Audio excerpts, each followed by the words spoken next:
Alright guys, welcome to the stream. This is Vault from the Guild Saga Vanished Worlds team. I've got Caruso with me as well. Greetings. So guys, we're just going to be playing through more of the game today. For those of you who are new, you're not familiar with the game, it is a 2D isometric fantasy RPG. Kind of combines like CRPG and JRPG elements. It's got turn-based combat, very heavy narrative focus as well, so that sounds like something you're interested in. It's dropping in early access on October 10th. Would love if you could wishlist the game. So we're just going to be jumping right into the game here, not really going to waste too much time. In general, you're going to be seeing me maybe rushing a bit. This stream is going to be played on the Steam page, as well as on various Steam festivals. So I kind of want to keep it a little bit higher paced. I'm not going to be exploring around too much or like reading too much dialogue. Just because I want it to be like generally like engaging wherever someone kind of like pops in. But yeah, just to get straight into it here, early access is going to have two modes. Story mode is more easy for people who are new to CRPGs, not familiar with turn-based combat. And then normal difficulty will provide kind of like a fairly challenging gameplay for most players.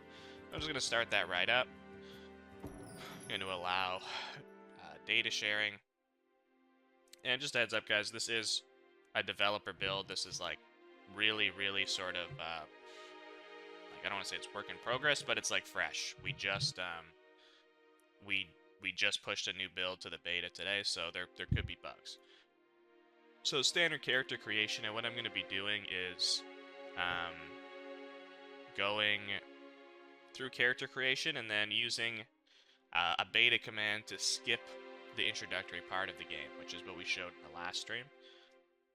So, what kind of character are you thinking we should make today, Caruso?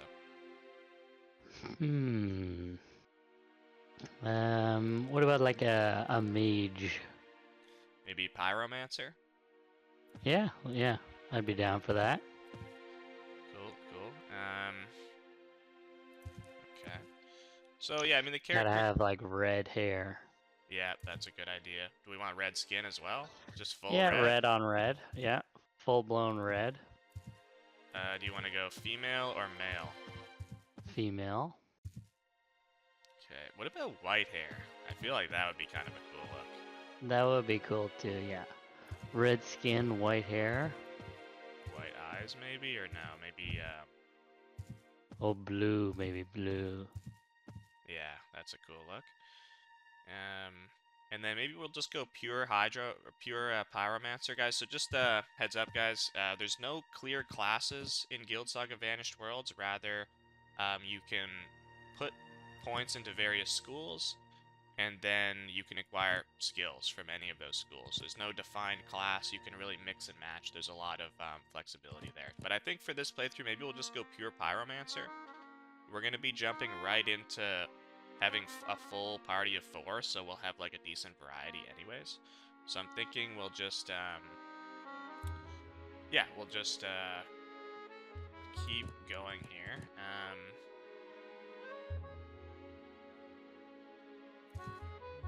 For our backstory, thinking we go... Yeah, Pyromaniac. Yeah, Pyromaniac. We were not going to need to learn Hydromancer skills.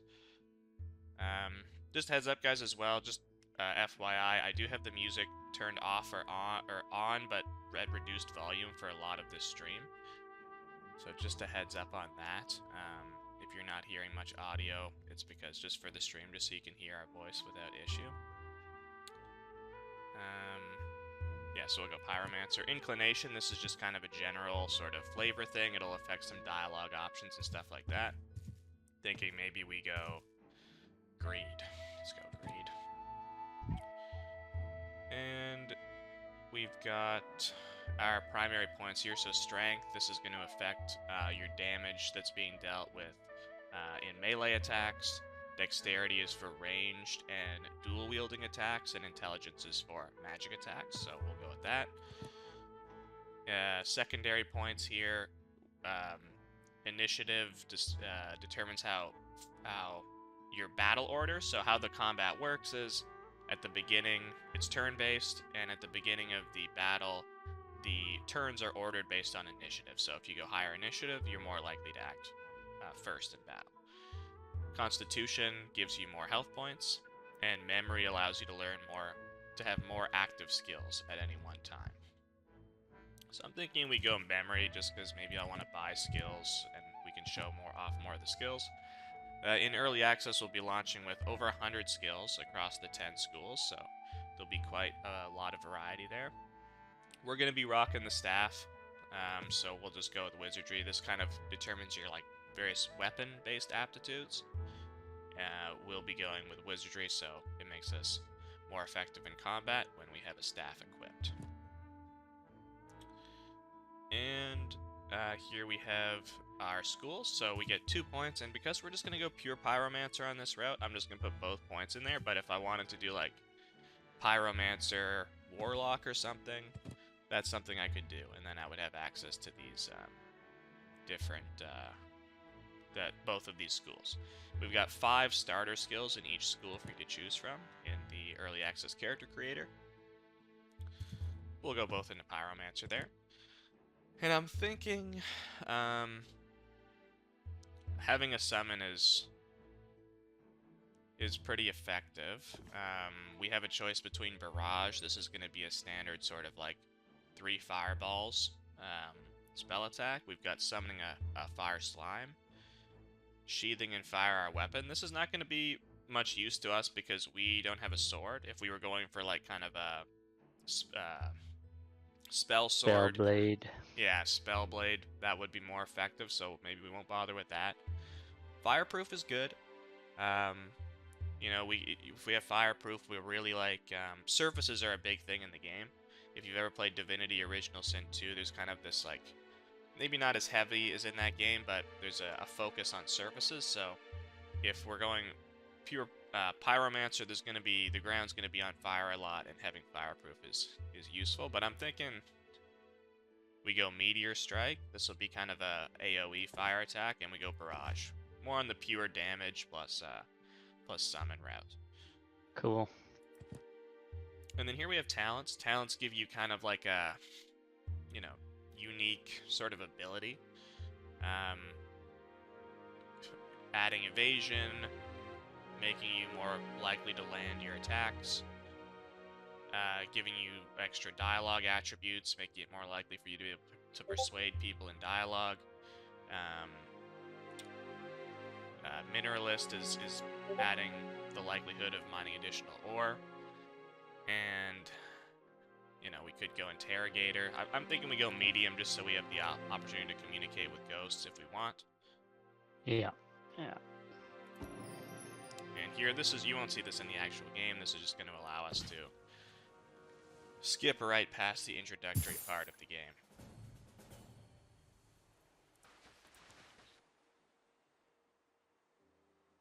And here we are. So right here, guys, as I said, we're kind of just finishing up the introductory part of the game. We've got a full party. And do we need to assign any points with this? Yeah, we can. So we'll add a constitution. Everybody has 1 point that we can add. So all the party members, as you're seeing here, guys, are fully customizable. Just give everyone a bit extra memory there. All the party members are fully customizable. These are just some standard items that have been put in my inventory that we were likely to have gotten through the introductory part of the game. And yeah, I'm just going to kind of jump right into it here. So how the fast travel system works is when you reach the exit of a map,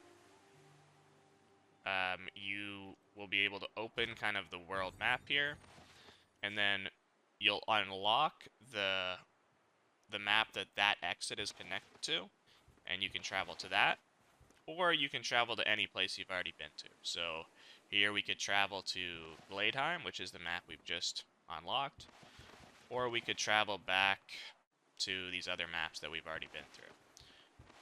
So I'm just going to go here.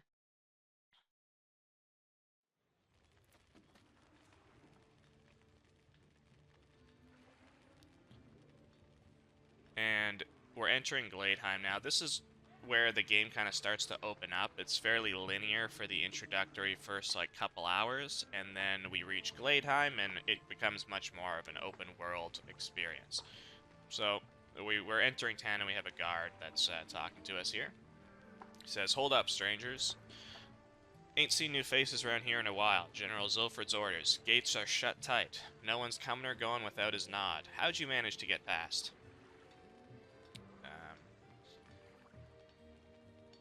How did we get through? We killed our way through an old smuggler's cave. Ain't sure how to answer that. So yeah, just what kind of happened, guys, just to kind of give some backstory on the story up to this point. So the Heroes Guild has sent you on a mission to Mistshade Island to investigate a suspicious occurrence, a massive light that was seen falling from the sky and landing there. This is just one of sort of a variety of suspicious and or mass casualty events that have been occurring on the new continent, and the Heroes Guild has been sending out various scouting parties to kind of investigate these occurrences, and you're one such party, and you're trying to reach Mistshade Island. But on the way there, your ship was caught in a maelstrom, and you kind of crashed onto Respite Island, and you woke up in a camp there, and now you're kind of trying to find a way to sail to Mistshade to get there, and that means getting a new ship, getting a crew, finding out how to sail through the maelstrom safely so you can get there, and then meanwhile we're also having these strange dreams. We encountered in our dream when the boat crashed this sort of realm-devouring golem, and he was warning us about a traitorous chronomancer. So that's kind of a little bit ambiguous at this point, and we're trying to make sense of that as the story plays out. But for our purposes, currently we're in Gladeheim. This is sort of the main town on Respite Island, and we're hoping here that we can ask around and find a way to acquire ourselves a ship so that we can get to Mistshade. And I'll just continue. Ain't sure how to answer that. Just don't be killing no one else around here, alright? You must be the heroes lot the general mentioned might be showing up. Passing through, eh? Not much of that these days. General's got the gates locked. Pirates raiding, animals going mad, and that thing from the sky, one bad thing after another. So here we can ask a lot of questions, guys. Like I said, I'm not going to do too much dialogue, just so you're aware there's a lot of dialogue in this game if that's your thing. There's a ton of stuff that you can do in this town, but I want to keep this a little bit more fast-paced, a little bit more engaging, just because where this stream is going to be placed. So I'm going to be kind of like trying to stay a little bit focused, more battle-focused, more main story-focused than the average person playing the game might typically do. So you can ask him why the general's ordered a lockdown. He tells us pirates are getting bolder, attacking close to town. Jungle's gone mad too, ain't safe like it used to be. And we did encounter various pirates on the way here. They were kept up in a smuggler's cave. But that's just the start. Been a lot of strange sights. Shadows moving in the jungle. Some folks say they've seen figures in the mist, whispering voices. Gives me the chills just talking about it. General's keeping it hush-hush, but I reckon it's something serious. Why the sudden change? Aren't pirates and wild animals a usual threat here? Aye, pirates are always a pain, but with the storms, they're stuck raiding the coasts. Can't get far from the sea. As for the beasts, they used to keep to themselves. Now they're attacking folks. Lost good friends to those creatures. It's been worse since that night the sky lit up. A few nights back, the sky lit up with an eerie glow. Something's crashed far beyond the western horizon. Folks say it's a bad omen. So we can ask a lot more questions about this and kind of how, sort of what's been going on in the town, and we're going to see a lot of that kind of play out as we're here. Let's ask him how he's faring. He says he's alright. On town guard duty, so it's not too bad. Good food and ale here. My brother, though, he's posted at the forward base. We ain't heard from them in a while. He's a tough bastard. Always has been. He'll be alright. And you'll see here we do have the option to inspire, so there's 4 dialogue attributes: intellect, inspire, intimidate, and charm. And I don't think I'll be successful here, but I can try, tell him to keep his head up. No, I failed. And why don't we ask him how we might charter a ship to Mistshade Isles? Why do you want to go there? It's a death wish, that is. Never heard of a ship heading that far west. What about purchasing a ship? You rich or something? Should have been a hero myself if that's the case. Can't say I know much about buying ships, but I reckon some of the fancy merchants do. With the lockdown, they ain't got much to do, so they're mostly lounging in the tavern. Might want to start there. Okay, perfect. So he gave us a little bit of information. And, you know, we can ask a lot more stuff here about what's happening at the farm. Maybe we'll ask him about that. We get a little quest update. He was on patrol, farmers came running, said the land turned against them. Good folks just trying to get by, barely made it out with what they could carry.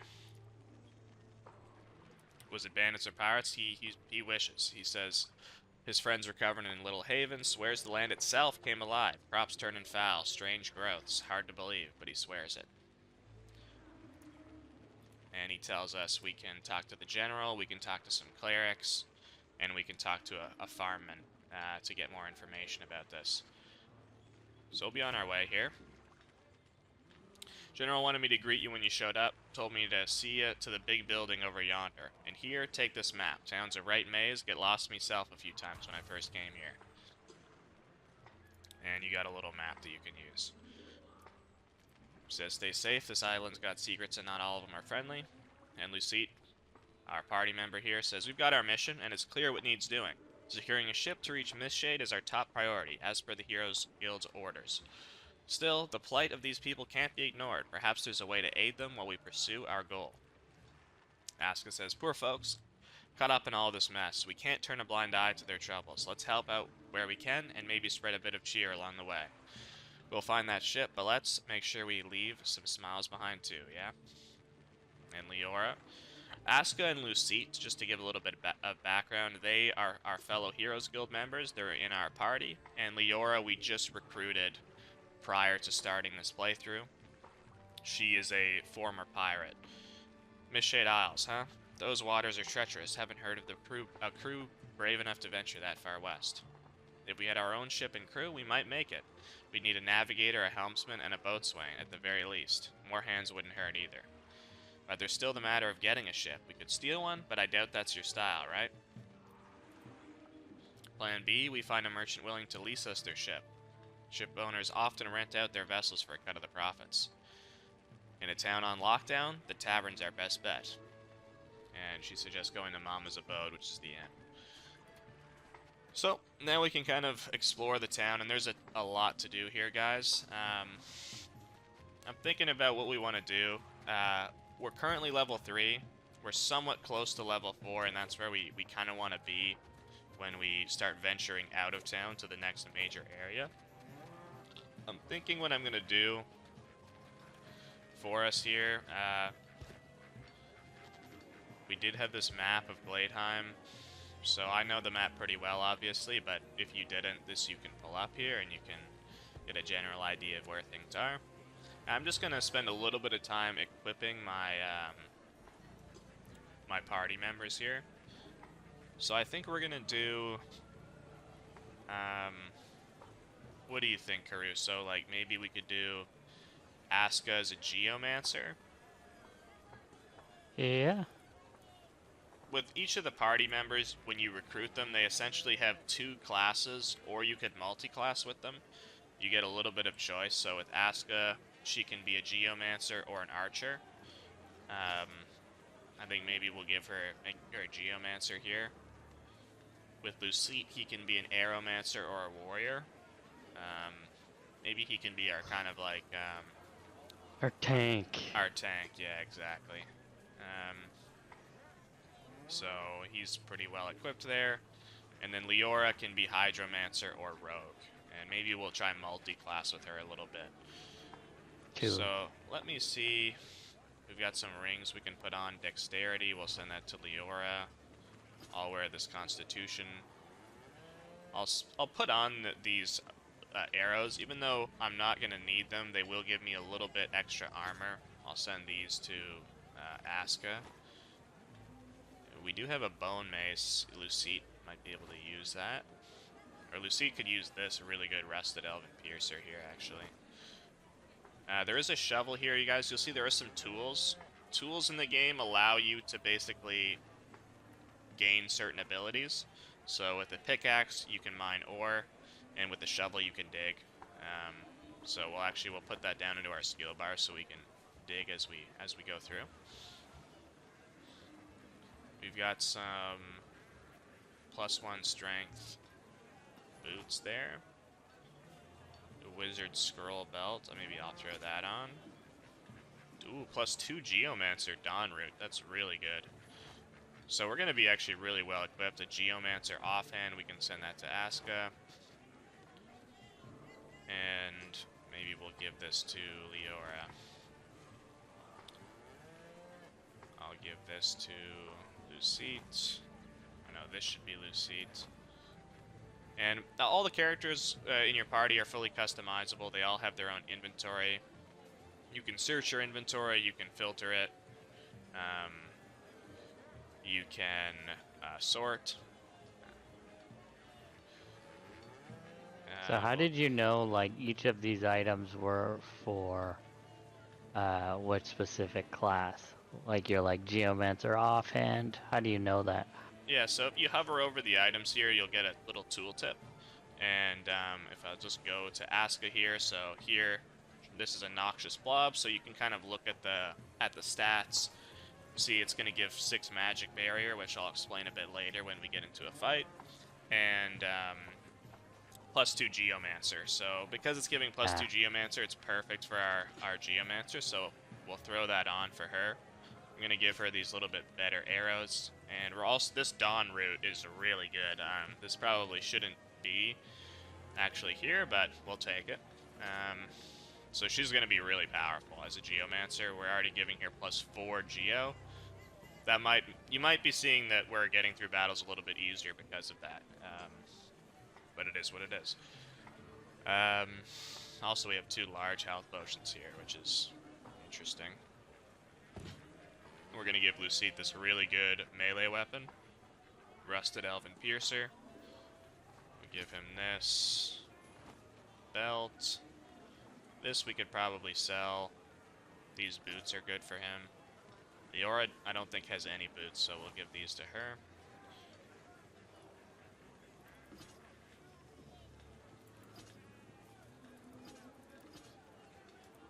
Okay, and I think we're pretty well equipped there. Yeah, that's pretty good. So as you were seeing there, guys, one of the great things about the dialogue in this game is the sort of full illustrations for a lot of the characters. I'm going to adjust the audio just a bit for this stream. I feel like the music is a bit too quiet. I'll jack it up a bit there. Hopefully that's fine. Yeah, so here we're in Mama's Abode, this tavern here, and one of the things I wanted to do was explore getting some new skills. So this wizard here sells a lot of magic skills, so we can trade with him. We've got 162 silver here, and I'm thinking maybe let's get me a new like pyromancer skill.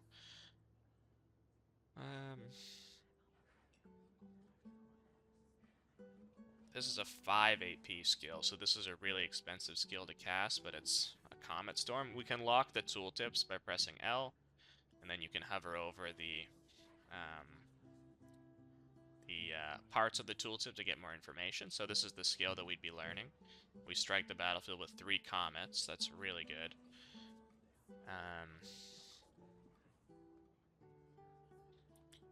We could get another summon. Summon Obsidian Legionnaire. Spontaneous Combustion is a cool one. This lets us attack 5 enemies with fire at once. Whoa. Yeah, that's a really good one. Invoke Wildfire is kind of cool. This one like starts a fire on a tile, and then it grows each turn. So like, you can start a fire at the start, and then it'll like grow really big. Do you get hurt with fire damage? Like if you walk over a fire tile? Yeah, you do. You do. Oh, okay. And it's going to be pretty fun because we're probably going to run into a lot of poison enemies, and we're going to be like causing some explosions by mixing fire and poison. So why don't we go Comet Storm? It's Yeah. 5 AP, but I think it'll be fun. We'll be like really raining down fire. And then, what do we think for our party members here? Oh, it's 225 silver to get that? Ugh. That is brutal. But we'll have things we can sell. But Oh yeah, you don't even have enough. that's a really expensive one, yeah. We can sell his orb, we can sell this, we can sell this, and we can sell this. We honestly don't have that much to sell. Oh, it's switched out. I switched characters. Yeah, okay, so that's not ideal. Let's do some selling first here. Let's get rid of all this stuff we don't need.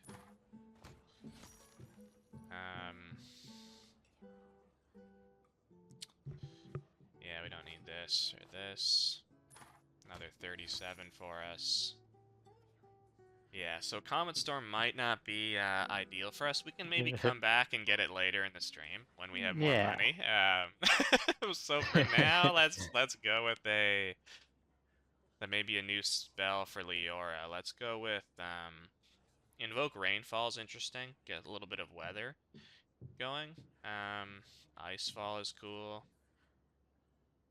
I'm thinking maybe we go Summon Mandrake would be cool. By Earthquake. Let's grab a skill for Lucide here. Let's give him...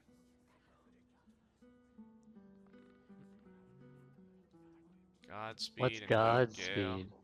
Godspeed Is it basically fast? makes everyone around you have like more movement points. Oh, cool. So that, and he's also selling some So good what was that equipment. Storm one? Invoke Down. Thunderstorm. Oh yeah. That's probably Yeah. expensive too. 150. Oh no. Yeah, he's expensive. He's selling very expensive skill books. Let's go to a different merchant after this. I'm gonna just do what I have to do in here, and then we'll check out a different merchant and see if we can find some more affordable prices for our current silver quantity. Let me just bundle our silver here. So I'm gonna go over here. This is the town inn. You can talk to everyone in here. I'm not gonna do that for the stream, but yeah, you really have a lot of freedom to talk to everyone. And I'm gonna go talk to this bounty hunter over here and get us some bounties that we can take care of, because I kind of want to hit level 4 before I start wandering out further into the main story. Says, come now, don't be shy. There's plenty of gold to be had for those willing to risk a bit of life and limb. What say ye? Is that a squirrel perched on your shoulder? Aye, sharp eyes you got there. This here's Nutsy, the best companion a bounty hunter could ask for. Found him lost in the woods, just a wee thing. Took him in, and now he's my eyes and ears, watching me back when the going gets tough. Don't let his size fool ye. He's saved me hide more times than I can count. Look, Benito. Benito is her little pet companion there. A little squirrel. Maybe you found a new friend, Upon hearing the squirrel, Benito and Nutsy lock eyes, the air thick with murderous intent. Benito begins scavenging for Leora's daggers, while Nutsy, the squirrel, brandishes a tiny sword. Maybe now's a good time to hide Benito. So now we'll go, let's see if he has any dangerous contracts available, and he gives us 2. Nutsy here can lend you a paw, if you can't read. What is the little thing's name? Benito? Yeah, that's Leora's companion there. He's equipped right here, giving +1 intellect and +1. What is Benito? Tiny little hamster gremlin rabbit? He's a unknown. Currently, no one in the party is aware what exact type of animal he is. Okay. That has not yet been revealed. Yeah. He's a mysterious creature. So let's check out our contract. So we've got the Tide Watcher. This one's, I think we'll probably do this one first. The lighthouse has gone silent, and its keepers are nowhere to be found. Patrols sent to investigate have vanished without a trace. The place, reeks of unnatural dread. Something foul has taken hold, and it's up to those with the courage and skill to uncover the truth and cleanse the lighthouse. Enter the Tidewatcher Lighthouse, deal with whatever haunts its halls, and bring proof of your deeds to Bastion at Mama's abode. A generous reward awaits, assuming you make it back alive. May your blade be sharp, and your resolve sharper, for the horrors within are not for the faint of heart. And then this is a very high level one. This one we probably won't get to during this stream. This is a large sort of electric dinosaur type boss, but we'll leave that. And yeah, so we've got our little side quests we can start doing. This is a little look at the quest log here. So currently we've got our main quests. One is regarding the dreams we've been having, kind of making sense of them. Another is about sort of helping the town out with the corruption, that kind of farm issue that we heard about, and just generally the things kind of going wrong in the town. And then we have sort of our main quest, which is looking for a ship. And we currently have an objective to inquire at the tavern in Gladeheim about this. Then we've got some side quests going here. So I'll go ahead and talk to this guy here, who's going to be able to answer some questions about a ship. He's engaged in an argument right now. He says, "My good man, surely you jest. Such dealings are the fruit of months of painstaking negotiation. One cannot simply alter the terms on a whim. What do you take me for, some peddler of trinkets in a back-alley bazaar? Hear me well, good merchant. The Azure Company's terms are writ in stone, not sand. You've got no ground to bargain upon. Accept our offer, or take your leave with your ship and crew. Make no mistake. There are others who would gladly seize this opportunity. The choice, as they say, is yours, though I'd advise you to choose wisely." The nobleman responds, "Son of an elf." His face turns red with anger. "His honor become as rare as hen's teeth on this accursed isle? Do you fancy Savrite ore sprouts from the ground like common weeds? I'll have you know that not all the dwarven miners from here to the Sundered Kingdoms could extract such quantities. This is pure madness. Ah, the ore eludes your grasp, does it? How vexing. Yet fear not, for the Azure Company is nothing if not accommodating. Your ships, your stores, your men, they shall stand as surety until your debt is settled. A fair arrangement, wouldn't you agree?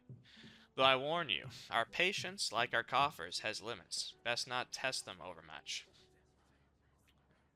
As you near the table, the red-bearded merchant cuts off mid-sentence, casting a sharp, annoyed glance your way, his eyes seizing you up, clearly annoyed by your intrusion.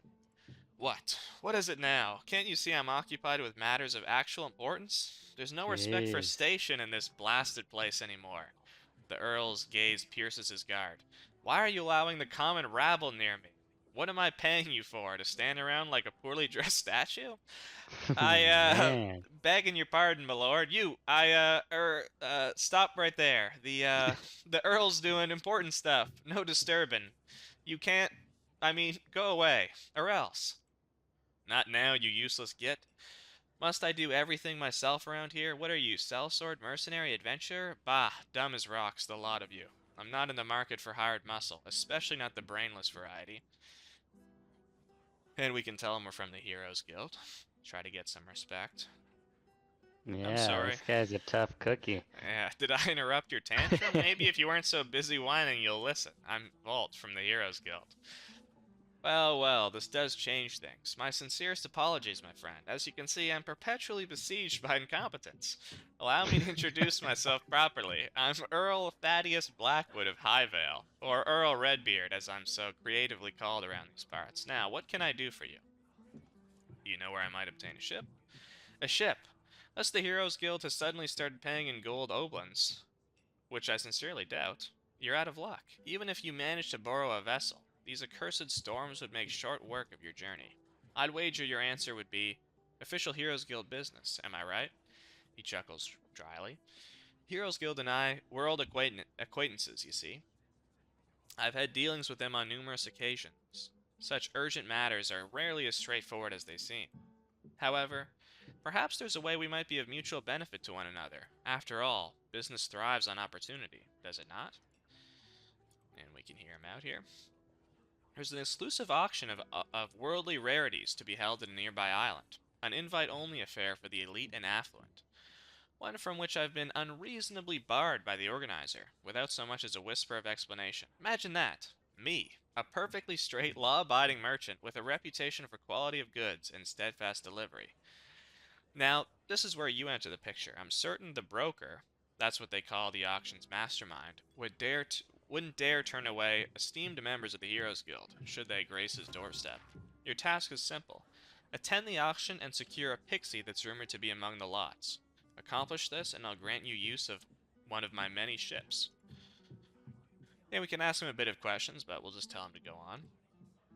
Anyway, this is where you hopefully come in. Those moral grandstanding scum will surely welcome a glorified band of heroes into their midst with open arms. Attend the auction in my stead, win the prize, and I'll make it worth your while.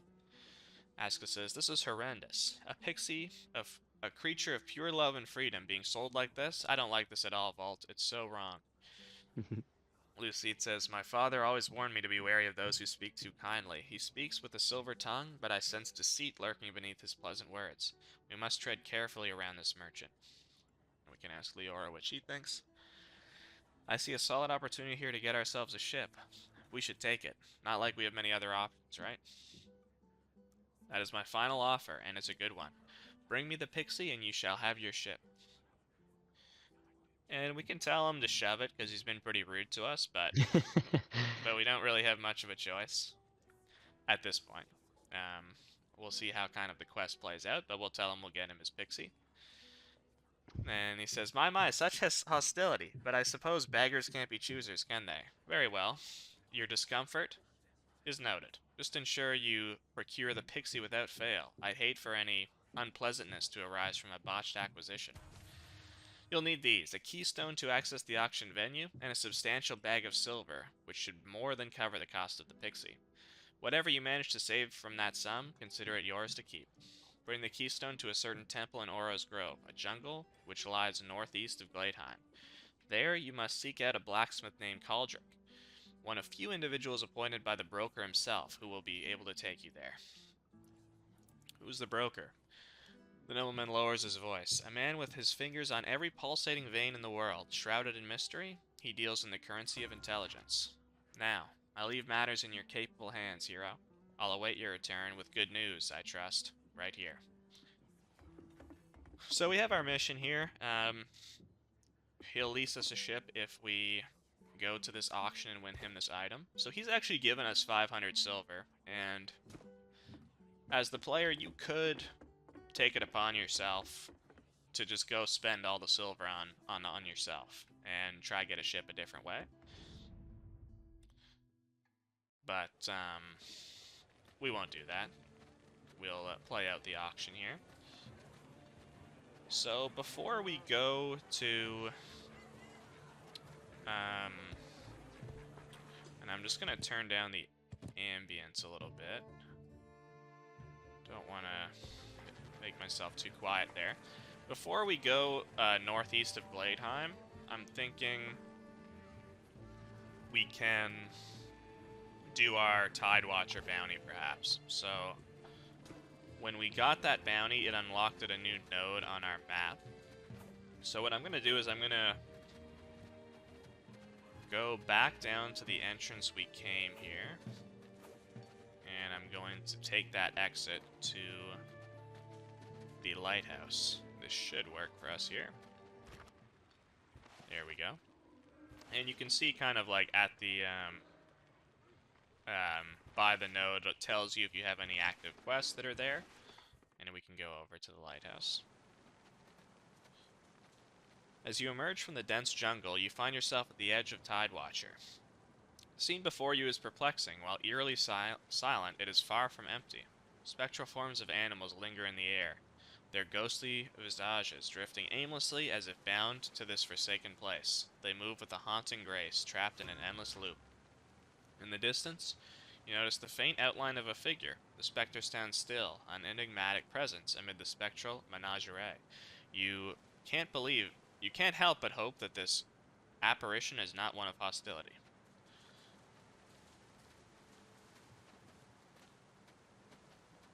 So we'll move past her. We do have a chest we can open here, and we get something that is pretty valuable, actually, that we can sell later.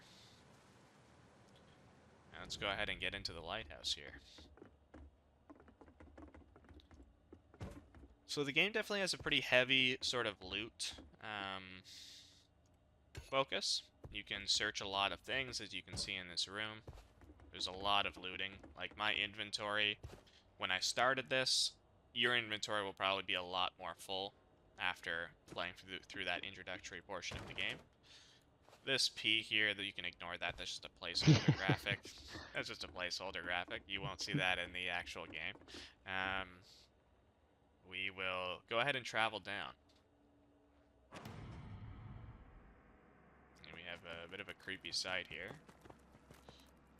As you approach the entity, the air grows colder, shadows deepen, coiling around you like serpents. The scent of blood and death fills your nostrils. A deep, ancient voice fills your mind, the echoes of countless whispers overlapping and resonating within your skull. The Avatar of Blood speaks. Ah, Anwai Sarath dares to pierce the veil. You stand before Thal Eth, the whisperer that devours. The tendrils of the void twist around you, tasting your essence. Can you hear the song of unmaking, little spark? But your blood, it reeks of the shallow world. You are no Melanaman, no child of the deep dreaming, just another lambent fool, stumbling through the shadows of true power. Your presence brings the hungering dark, Noisarath. The roots of the white trees yearn for their essence. The void recognizes you now, impudent spark. Your soul will feed the pale roots of chaos, embrace oblivion, and become one with the eternal night. And now we've got a little battle starting here.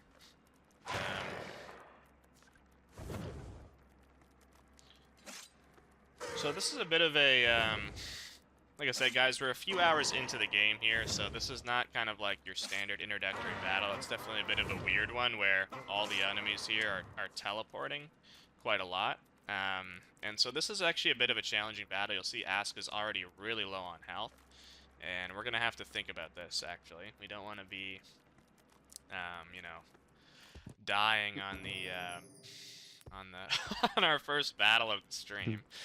So the thing is with this battle, we've got this sort of main blood apparition guy. He's got tormented, so if we kill him, he's taking 13 damage per turn, and when he's killed, the person who killed him gets that status and starts taking 13 damage per turn, so we got to be careful with that. And then we have all these ghosts, which are just constantly teleporting and hitting us. So really annoying. They'll kind of surround one person and really start doing damage, which makes this battle pretty tricky. So just to kind of give you guys a sense of how battle works at a basic level, it's turn-based. The order of the turns is decided by each of the initiative attributes of each character in the battle. You can examine them to see kind of what their resistances are to different damage types and if they have any statuses. These guys, of course, they have permanent elusiveness, so their 50% higher evasion makes them way harder to hit. I probably shouldn't have chosen such a challenging battle to start off, but it's cool. It's a cool battle, so that's why I thought it would be good to go here. And we'll get some good silver that we can use to buy some new skills, which I forgot to do when I was in town. We were going to check out a cheaper merchant. I forgot. Yeah. But we'll get a lot of silver from this little quest. We'll hit level 4, so we'll get a bunch of skills, and then we'll be well on our way to getting that ship and be pretty well equipped if we can beat this battle. So let's think this through here. So right now I'm playing as Lucite, and on each turn, guys, you have an action points and movement points that you can use. So you gain a certain amount of action and movement points per turn, and then you can use those on each turn. So as you can see, I have the movement gauge is on my left, and I have the action point gauge on my right. And each moving one tile costs 1 movement point, and then each skill is an action, and you can see the cost in the top right corner of the tooltip, and overlaid on the gauge as well. So what I like to do, typically, is I'm going to, with Storm Cloud, basically what this is going to be doing is hitting hitting an enemy for air damage, and shocking them, which makes them slower and unable to act as much. So that's a good opening skill. I also wonder if I can disarm these ghosts. I actually don't know. That would be really effective if I could make them unable to use weapon attacks, because they're pretty much all weapon focused. I just don't know if I can disarm Do more these ghosts spawn? No, no more will be spawning. Okay. So Okay. these 4 are all we're gonna have to deal with here. And I'm thinking we're gonna start off.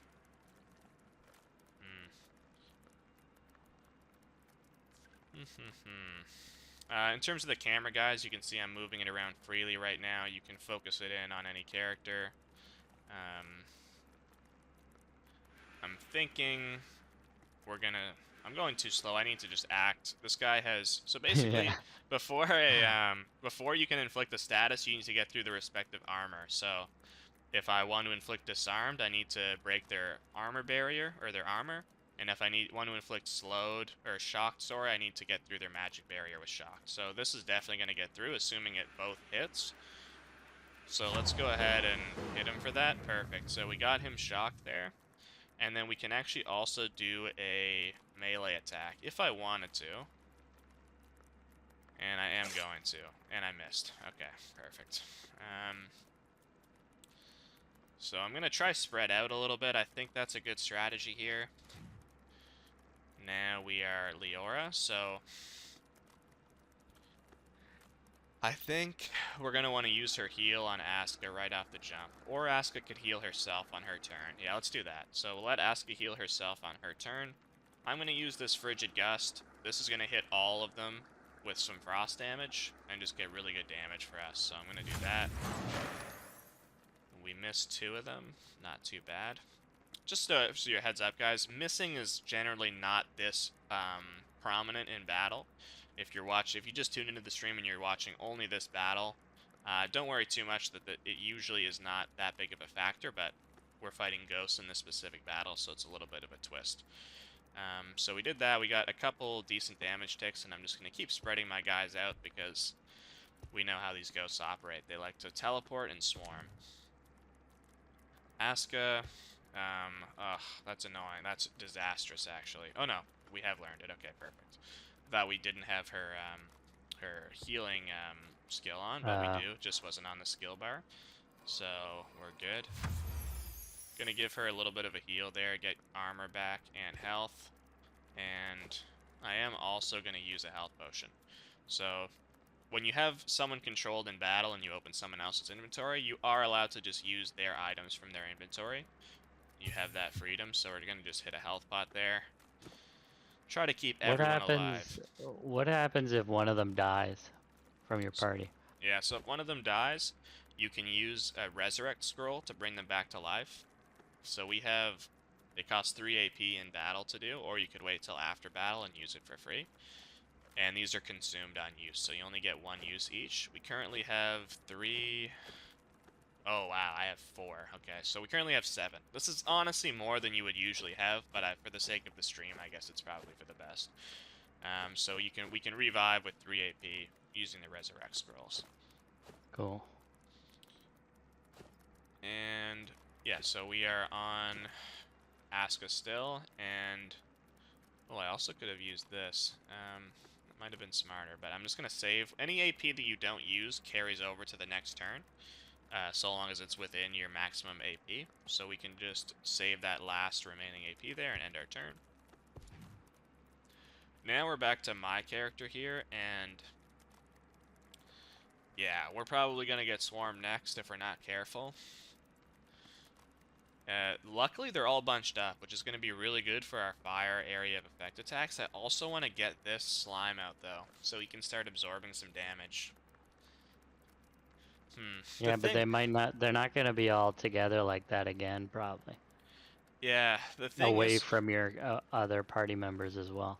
Yeah, you're right. And the thing is with the slime is that the way these ghosts move, like usually if it's just a regular walking character and you put a slime in front of them, they're gonna be like inclined to hit that slime. But with them, And does your fireball hit the slime and damage it? it wouldn't, because the slime has 100% fire resistance. In Ah, fact, okay. it might heal a bit from it. But I can't get them both down this turn anyways. They both cost 3 AP. And I think just because I don't know if they're going to actually attack the slime, they might just teleport to a party member because they have that ability. I'm going to go for damage, and we're going to... They all already have... Oh no, these two have their magic barrier off, so we'll get both of them burning. Or, I don't think that the ghost can burn, but the Crimson Oracle probably can. And we hit 2 of 3, that's pretty good. And is he able to burn? No, I don't think he is. He's... okay. It might have been because he was chilled from Leora's attack, actually, that he's immune to burning. Ah. So that's okay, though. Not a big deal. And we'll also spread out. So decent attack. Both of these guys are looking somewhat low. It's a bit unfortunate that all of them are still alive. It would have been good to take one out of the picture completely. But let's see what happens here as they get their turn. It's not a guarantee, guys, that all the enemies and all the allies will be acting in sequence. It's usually going to be a bit of a mix, but just how it played out here. They are on Asuka's butt cheeks right now. Yeah. Yeah, they are swarming Asuka, which is not ideal because she's our healer. But at least we've got one of them spread out a little bit. Because we have... This is actually an interesting play. Maybe, yeah. Because we had Leora put together with Asuka, this Last Blood apparition couldn't get up to her. So that's kind of an interesting strategy there. But now let's see if we can disarm these guys. That's what I would like to see. I don't know if I can actually reach any of them, though. And this was my bad for going too far away. So if you hold Alt guys in battle, you can see the grid. And it doesn't... No, I'm not going to be able to get to this guy, unfortunately. That's actually really bad. Every character has dash, so you can consume 2 action points to move further. But then I won't have enough AP left to do my destructive strike. So, not ideal. What I think I'm going to do instead is move up a bit here, so I'm in range next time, and hit, is this guy shocked already? No, he's not. I'm going to go and get the Crimson Oracle. I missed him. Great. God damn it. That is a horrible miss. Horrible miss. Okay. Ending the this is where it would be great to have like a plus accuracy buff for the team. That would be really clutch in this battle. Leora coming up here with Asuka's not going to have her heal, so I'm tempted to use Leora's heal. Or I can do both. Okay, I'm going to heal Asuka. I'm going to get behind this guy. Rogues, when you're using rogue skills, they do allow for backstab damage.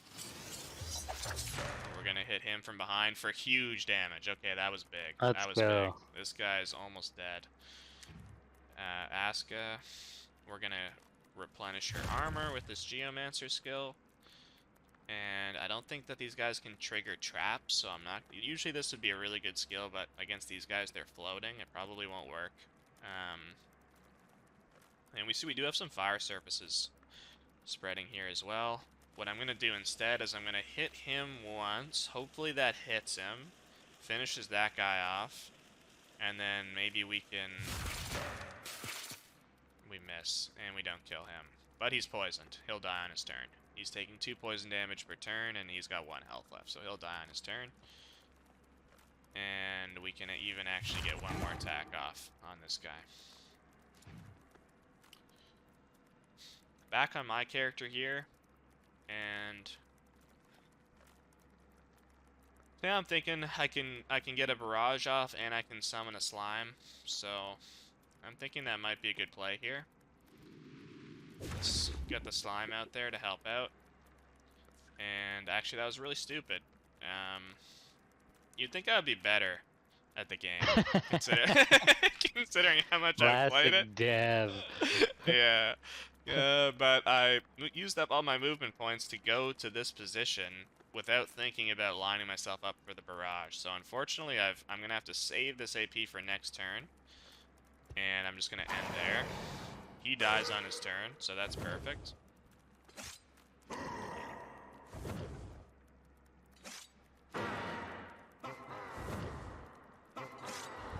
And Aska dies. Okay, terrible. Disaster. Yeah, so we've got a slime out though, so, you know, it's not all bad. Slimes, the cool thing with them is they will leave a surface as they walk around. So you can see he's leaving a fire surface. Not really going to help us out much here, but it's quite cool. And we'll hit him for one attack there. And now let's see if we can disarm with Lucite.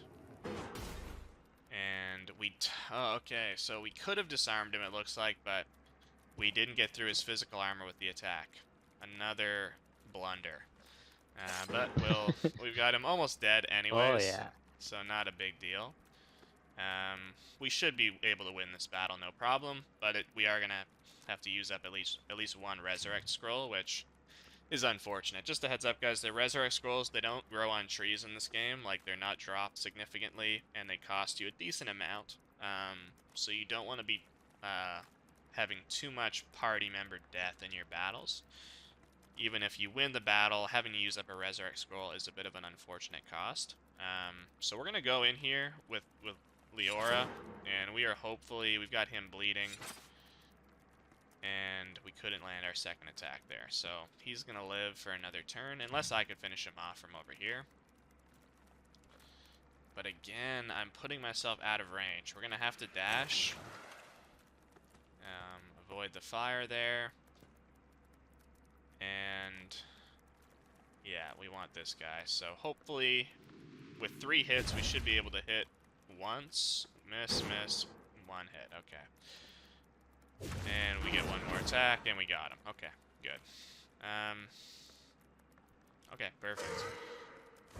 So now we've got them down to just 2. Should be pretty doable from here on out. And they are attacking the slime. That's very good. We really like that. Miss.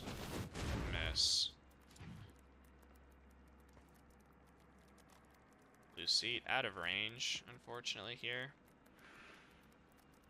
Gonna have to dash to get up on them. And okay. I think with this weapon I'm doing a bit of magic damage. Oh no, I'm doing piercing. So I'm doing 4 piercing and 4 physical, so What's piercing? Just bypasses armor? Exactly, yeah. So that was why I kind of screwed up earlier and I didn't get the disarm, is because it only hit... Like, it's good that it went straight to his health, but it also didn't help me getting his armor off to apply the status, so it's kind of a double-edged sword.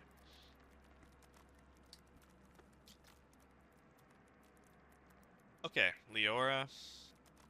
I'm going to have her teleport behind this blood apparition. Get the backstab off.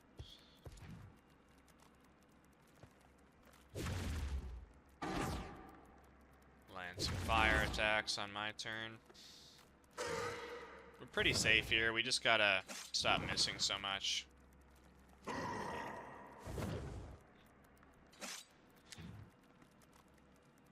This guy's got me bleeding. We're back to having Lucites. So each of the skills, guys, they have a cooldown. So we've got Lucites Aeromancer spells back in the rotation. They've ended their cooldown, so we do get a shock off on him. That's good. And a bit of piercing damage on this one. This is great. We have Leora's Frigid Gust back, so we can hit both of them here, hopefully. Okay, we got 1 of 2. And do a little bit of damage to his armor.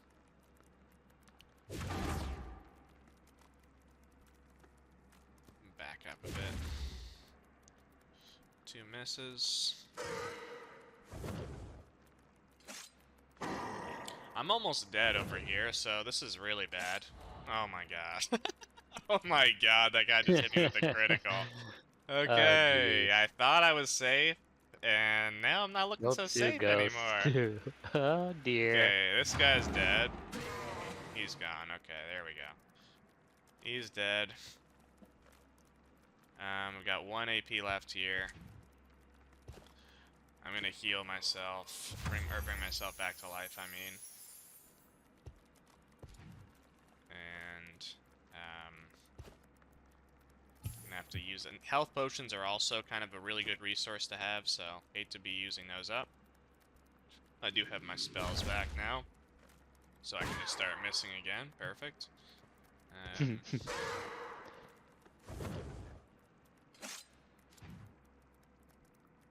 It's me again, but with just one of them now, they're definitely not nearly as effective. I'm gonna sheathe my weapon and win, so I'm doing some air damage now with each melee strike. And that'll help me get her down quickly, and there we go. The air thickens with the stench of sulfur and decay as the last ghastly apparition falls.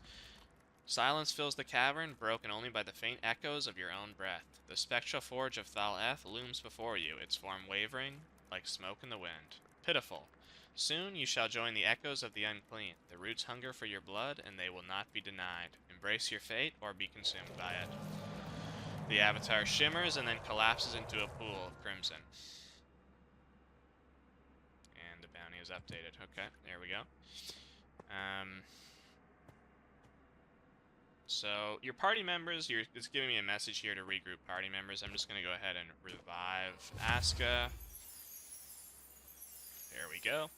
And then you'll see over here on the left side that we have 2 party members linked, and we have 2 kind of separated because they died. So you have a lot of flexibility with how you position and you move around your party members. You could split them up into 2 groups of 2. You can adjust the formation on this screen here so that they're in a different setup than this. But we'll just bring everyone back together. And yeah, let's go collect our rewards and continue the quest here. So we got a potion of accuracy. That would have been nice to have, eh? In that battle, almost like the game's messing with me here. We've got a sword that does all piercing damage. That's pretty interesting. We've got a blood-cursed skull offhand. I might actually put that on. We've got a scroll book, a warlock scroll book, and a pendant, and a note here. And the note updates the bloodstained parchment. White trees weep scarlet tears. Alabaster flesh pulsates within divine ichor. Roots drink deep from hallowed chalices. Whispers of the Crimson One echo in marrow. Devotion etched in flesh and bone. Sacred patterns bloom beneath pale skin. The harvest of essence draws nigh. Our God's thirst shall be quenched. Heed the call of the white trees, for in their branches destiny writs. I don't know how to say that.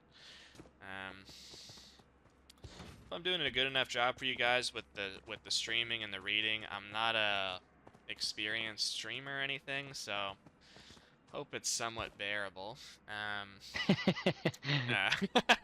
I've definitely been stumbling over some of the dialogue, but I'm doing my best here. So I'm gonna put this on. This is gonna give me magic barrier. I don't need the warlock. The warlock could come in handy later, but put that on, and I'm also gonna use this skull offhand. Yeah, that actually looks really cool with our demon, eh? Very, very cool. Yeah. And we can throw that on as well. Sure. Okay, very good, very good. This will be something to sell, because I think Asuka already has this, or does she not? No, she doesn't. Oh, right, that's just the icon is the same, but it's not actually the same. Okay. We gotta update that. It's confusing. Okay, so she... but this one gives her Geomancer. Yeah, that's not ideal, actually. Actually, this might be better for Leora. +1 dexterity. Yeah. Okay, perfect. New outfit for her. And you see, guys, that it's a full kind of paper doll system, so you, like, all the changes that you make to your armor, at least your boots, your hats, your clothing, your back item, and your weapons and your offhand, those will all change, like, actually on your character. So you'll see that visual change. Okay, that was pretty productive there. Let's go over here, search this thing, and we got something else. Soul Cursed Bone Staff. Giving intelligence and wizardry. It's kind of intriguing.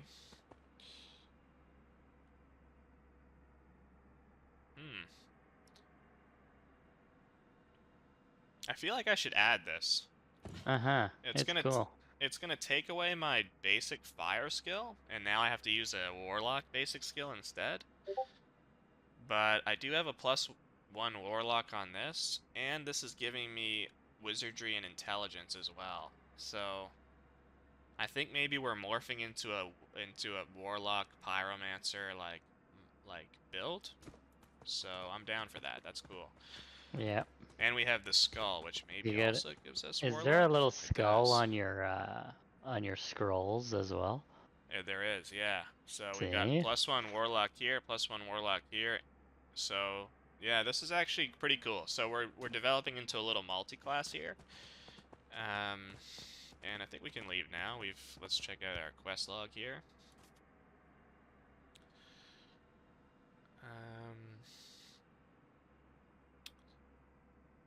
Yeah, so we have with the lighthouse cleansed, report back to Bastion at Mama's abode with the bloodstained parchment. Okay, perfect. So just gonna go back now.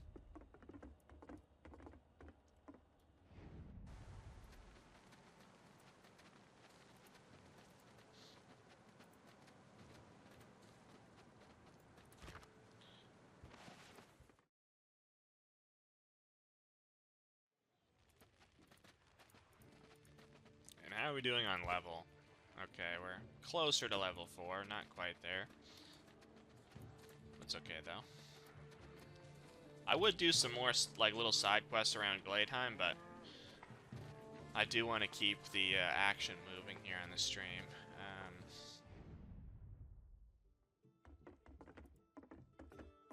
So we'll go back to our bounty hunter here. And we'll tell him that the Tidewatcher Lighthouse is secure. You've been keeping us waiting all day, lad. Nutsy here has been coming up with a new harebrained idea every time the bell tolls. Ain't ye, furry little sage? His latest idea? A giant mutt chasing the lot of them up a tree. Come on, then. Tell us what really happened. How big was this beast he faced? There wasn't a giant dog, but we found a blood ritual and spectral ghasts. Here's a bloodstained note from the Tidewatcher's basement. Bloody hell, spare us the gory details, will ye? I'll take your word for it, lad. But tell me, did you really tangle with ghosts? Real honest-to-God ghosts? Should we tell him we don't have time for stories? Nah, let's tell him. Ever faced a specter? We just took down 4 of them. Flex on them. What's that? 4 ghosts? Blimey, that's even more than when Nutsy here claimed he fought that phantom rooster. Remember that tale, you little liar? You could slash, throw a dagger, a rock, or shoot an arrow at them, but half the time they wouldn't even flinch. Oh, there we go. Yeah, you're not kidding. We were missing so much. Just like Nutsy's yarn about the damned ghost chicken. Unbelievable. Unbelievable. all he does is talk about Nutsy. And the worst part, a skull made of blood spoke to us. Never you mind, friend. Our hero here sorted out proper, didn't ye, lad? Let's inspire Nutsy here, and we failed. Oh, but we level up though. Brilliant. Whoa, okay. Let's go. And we got, what did we get, 100 gold there? Can we see here? Yeah, there's a little log here if you want to kind of keep track of what's going on here. And I didn't even notice that we've now implemented this feature here where you can, there's a tooltip in the log, so that's really cool. So we got 100 silver from that, that's great. And we leveled. So this is perfect. This is working out perfectly. Could not have scripted it better. So let me just, we're a pure mage build, so we're just gonna rock intelligence. And it's interesting, I feel like maybe we should be putting some points in warlock now. Yeah. Let's do it. Loose seats. Lucide is also multi-classing. He's using a lot of his Aeromancer abilities, but we want him to tank, so we'll go Strength. And we'll go Warrior. And then Leora, we want Dex. Well, Intelligence wouldn't be bad. We do want her... Let's give her some Intelligence, because we do want her Ice attacks to be somewhat effective. And then we'll give her a Memory as well. And then, how about...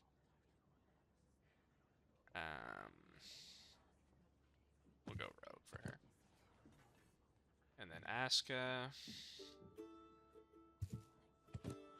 She's going pure Geo for us. Yeah, she's very powerful. 7 Geomancer, 8 Geomancer now. She's very well equipped. Okay.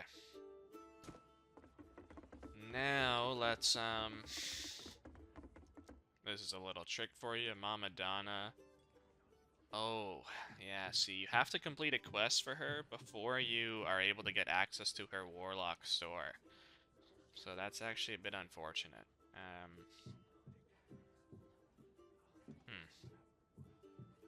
Yeah, because if you ask what she has on offer, she's just selling, like, tavern stuff.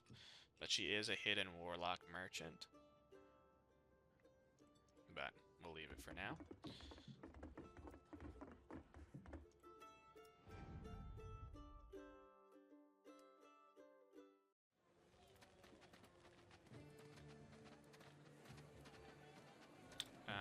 I believe over here... Garibaldi, he should be selling some more skills. Okay, here we go.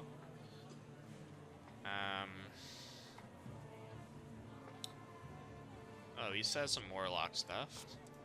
Infernal Pact, Dark Slime.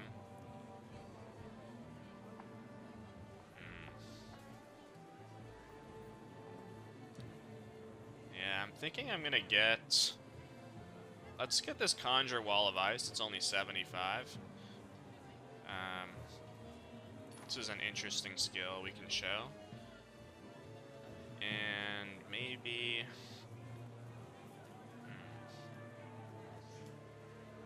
Trade wins. That'll be a good one. We can grab a little bit more mobility.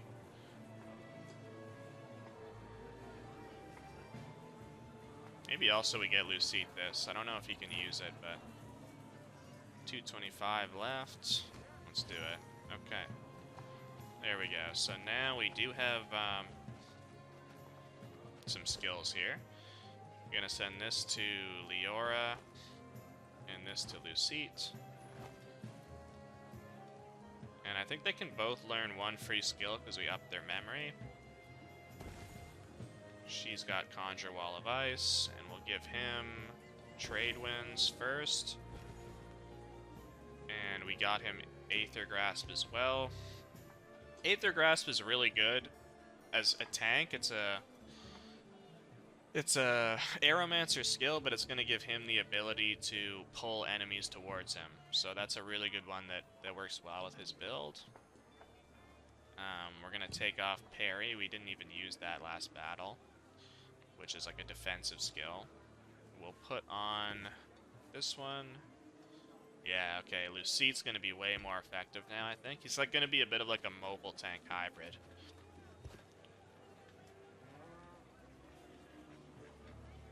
And then Leora's got this.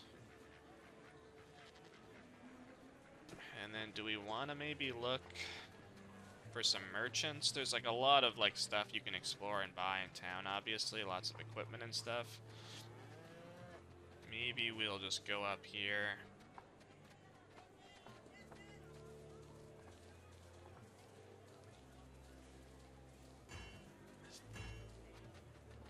And we'll check out this guy's rogue store, see if we can get something cool for Leora, maybe.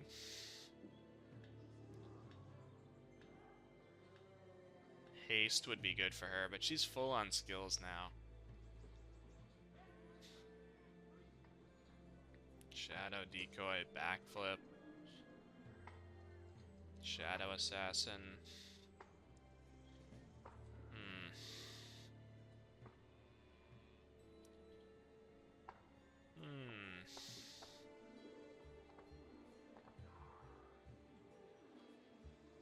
We just got her some new armor, so she probably doesn't need new armor.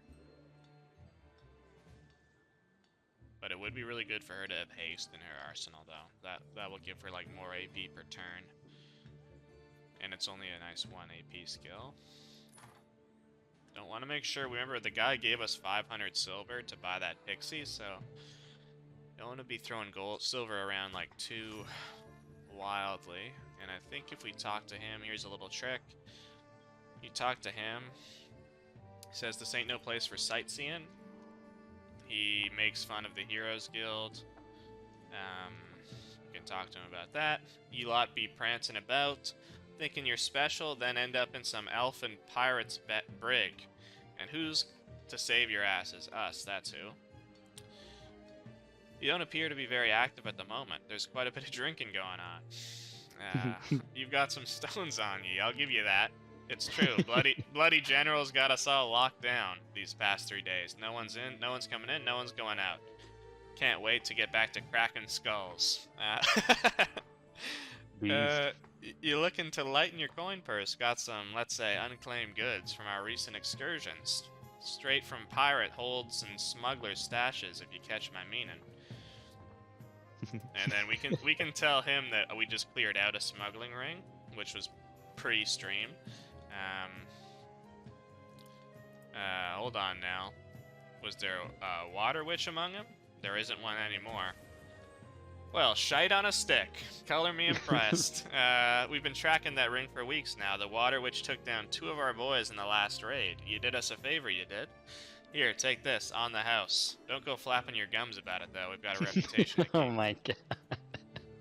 The dialogue. So he gave us... what did he give us? Oh, an arena coin, which gives +1 rogue, so that's perfect for Leora. Can put that on. Benito comes off. We can give Benito to... I'll take Benito, I guess. There we go. Whoa, you can equip Benito? That's cool. Yeah. So I'll throw Benito on, and then she's what does it give you? +1 Constitution and +1 Intellect. So pretty good. So we got a little freebie from him there, so that's cool.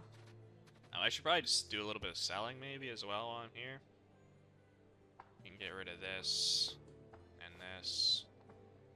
Benito sounds like a Guts-inspired name. It might. Honestly, I don't know. It honestly does, though. I think it honestly does. Maybe he did come up with that one. It's possible. And Leora, let's get her a new skill. And she does have room to learn it. Okay, that's perfect. Don't even have to take anything off. That's very good. Okay. So yeah, our abilities are going to be a bit more interesting now as we head out. I'm just going to make a save, because we've been doing a lot of stuff in town here. Okay,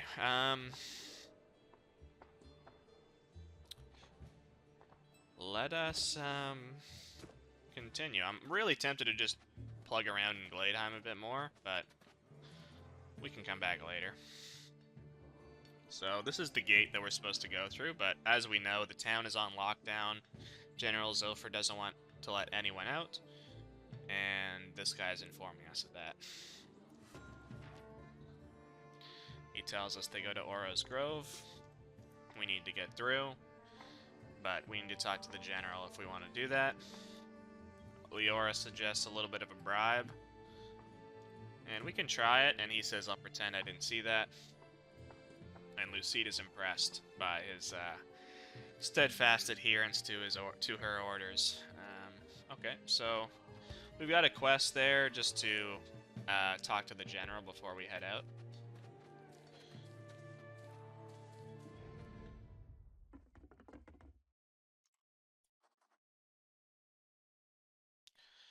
General Zillifred's a pretty major NPC in the game, and this is our first time meeting him. He says, the heroes have finally arrived. You've heard of us? In my position, it's my duty to know who enters my town. I've had reports of your movements since you set foot on Respite. I'm General Zillifred, commander of this settlement, serving under House Mazan's rule. Now tell me, what brings the Heroes Guild to a remote island? This isn't a place many come willingly. And we can have there's a ton of dialogue here that you can go through with the general. There's tons of like sub menus and tons of questions and conversations you can have with him, but we'll try to keep it reasonably brief here. So we'll tell him we require passage to Oro's Grove.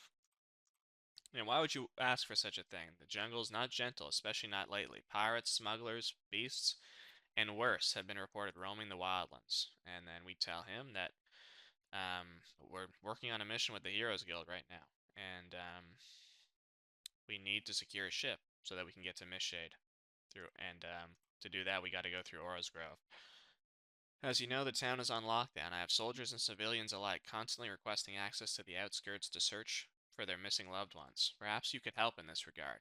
If I allow you to go outside those doors, soon everyone will want to leave. Yet, if members of the Heroes Guild working with House Mazan requested access, I would have to grant it, of course. They might bring back news about the missing folks. You want us to find your men? Indeed. The last group of men was sent northeast towards Oro's Grove. We had reports of smuggling activity deep on the island, and they went and they sent to patrol and they were sent to patrol and investigate. We haven't heard from them since. I fear the worst. Of course, House Mazan will support the Heroes Guild's efforts financially. Though our coffers are running thin at the moment, I'm sure it will be enough. So we can tell him, let's tell him we'll do it, but you gotta understand that our primary mission is with the Heroes Guild. Leora says not a bad gig. And what's cool about these portraits is they do have different expressions, so you'll see kind of like they're a little bit more reactive and expressive to what's happening in the dialogue. So it's not a bad gig. We could do a lot worse, and he'll grant us clearance to leave. Let's also tell him you can get into kind of the lore about House Mazan and their history on Respite Island, his background, but let's just tell him that we're also trying to get to Mistshade. No such thing as safe passage to Mistshade. The Mazan Navy avoids those waters, and even pirates and smugglers would rather face our frigates than go near the shadow isles of Mistshade. Besides, with the heavy storms raging at sea right now, you couldn't cross even if you had your own ship. Even if you had your own ship, yeah, so we're gonna have to figure out how to do that. When did the storm start? A few days ago. We had to secure our ships in port. We've lost contact with two of our frigates. I don't know if that's how the correct pronunciation of that word. Pirates' ships have been wrecked on the rocks, and it seems they've decided to venture inland. Seems left to wait out the storms or find a way to cross it. So we'll leave it there. We'll go ahead and leave. It shames me deeply to confess this, but as you'll see, I'm a man in despair. Not just as a general, the protector of the good people of Gladeheim, but as a father. You see, the group of scouts I sent to investigate Aura's Grove. I have long known about a smuggling ring operating there. They are not the main concern, though. The troubling part is that I received reports of these smugglers dealing on House Mazan military supplies. This implies someone within our ranks is colluding with them. Needing to investigate this further, and unable to trust my own ranks, my daughter, Persephone, volunteered to go undercover with the smuggling ring. You let your daughter pose as a pirate? That's a dangerous role, even for the most seasoned soldier. You're right, and believe me, I've struggled with the decision, but I trust her implicitly. Persephone has always had a knack for getting into and out of trouble. More importantly, she had a sharp mind and even sharper instincts. The mission wasn't supposed to be dangerous. We have agents undercover all along enemy lines, but smugglers usually avoid fights. They prefer to slip past our patrols unseen. But there's been no word from her in far too long, and I fear the worst. We need to find out what happened. This situation requires someone outside my command structure, someone I can trust. What was her mission? To investigate the smuggling ring using stolen Mazan equipment. Her last report came 2 weeks ago. She described their base as an ancient temple deep underground in Oro's Grove, connected to a notorious illegal port known as the Black Spot. If you reach the farthest corners of the Black Spot, talk to Salister, the wine merchant. He's a friend of House Mazan. Let him know you are looking for a bottle of Blackthorn Reserve. That's all I know. I wish I could join you in searching for her, but my duty is to keep the people of this town safe. Any information you find will likely be in the temple she mentioned. Understood, General. We'll report back. So, we've got now a couple missions here. We've got, obviously our main mission to get through to Oro's Grove, to work on getting that ship, to get to the auction, get the pixie, bring it back to our friend Redbeard. And then we also have the General's daughter to look out for on the way, as well as the missing scouting group. So we got our hands full here as we're set to depart from Gladeheim.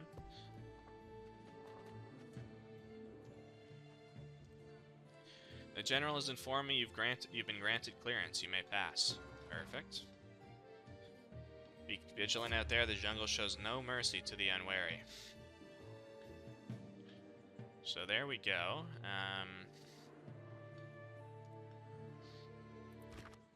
And we'll go ahead and open this up. We've unlocked a new map, P-File Passage.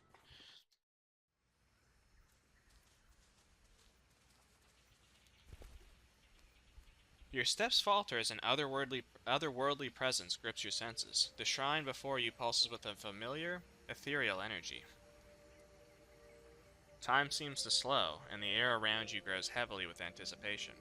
The shrine's magic calls to you, a siren song you've heard whispered on the wind. Your vision shimmers, and suddenly Undyne is there, her ethereal beauty unmistakable. You blink, but she remains, a vision of divine grace, visibly only to your eyes. The world seems to hold its breath around her, though none but you bear witness to her arrival. So, Undyne we would have seen a little bit prior to the stream. She's kind of a goddess of water who's been communicating to us somewhat ambiguously up to this point. You gotta kneel. You wanna... Okay, we'll take the kneeling route. Yeah. Rise, Calariel. Stand before me and be judged, for only the worthy may bask in my presence. Your very essence will be tested, Calariel. The ancient haven, walked by my children since time immemorial, now lies defiled and unworthy of its sacred past. Prove where your allegiance truly lies, whether your blood flows with shadow or with purity. The corruption will no longer stain the place where my children once thrived. Your countenance betrays a mind burdened with inquiries. Speak them. So we can ask her some questions here. Let's ask if she can help us get to Mistshade. You dare seek divine intervention while your faith remains unproven? My power is not a tool for the whims of mortals. We can't get past the maelstrom on our own. You help us cross it somehow? These waters obey a different master. Shadows, older than time itself, control the fury you seek to traverse. Long before your kind tarnished these shores, my elven children ruled the seas, their devotion so deep it compelled me to forge a relic of unimaginable power. This artifact, touched by my essence, subdued even the wildest waters. Recover it, and you may yet prove worthy of such favor. Okay, so she gave us a little bit of hint on how to cross the maelstrom and get to Mistshade. There's an artifact, apparently, that's in existence. And, we could be questioning to her, like, we could tell her kind of like, we're not interested in doing your bidding, but it sounds like, Caruso, that you would like to just sort of, bend the knee.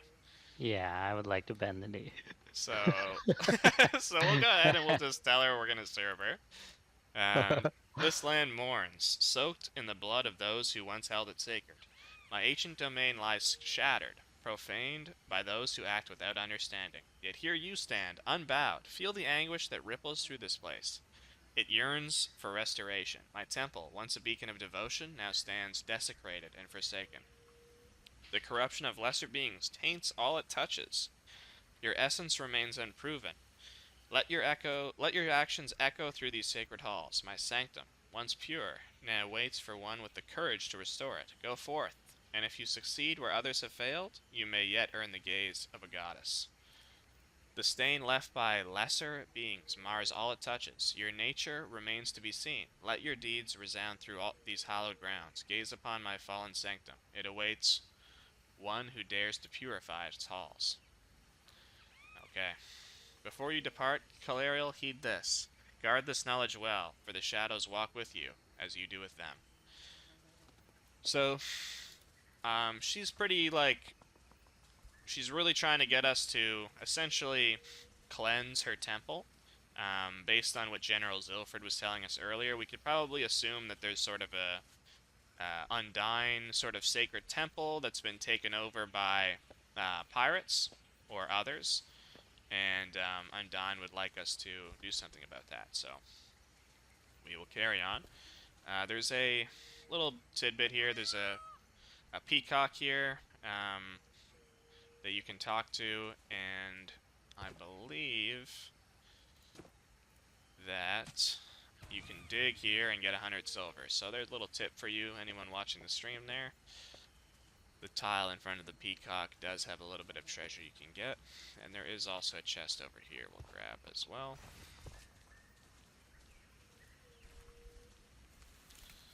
I wonder if I can do any crafting.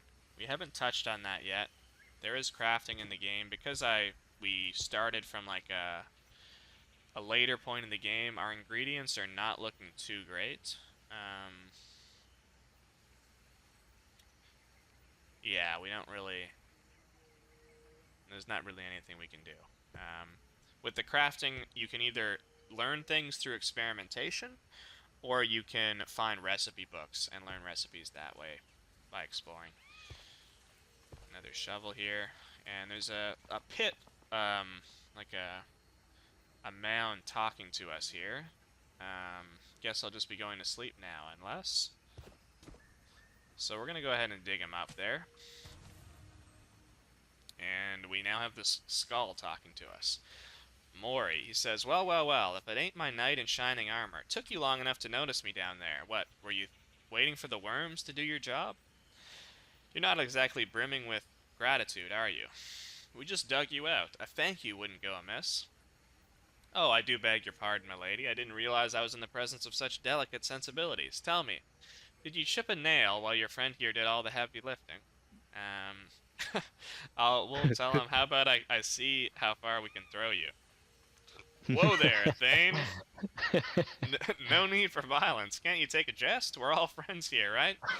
Yeah, that's what I thought. Yeah, you'd be a tad irritable too if you'd been stuck in that pit for who knows how long, but I digress. Allow me to express my gratitude for your excavation efforts, boss man. Tremble not, for you stand in the presence of greatness. I am Maury, the infamous Maury Blackbeard, betrayed and left for dead, but mark my words, vengeance shall be mine. The underworld quakes at my name, and soon, oh so soon, I'll march triumphantly through the 9 hells, brandishing the severed heads of my enemies. Their screams will echo through eternity as I...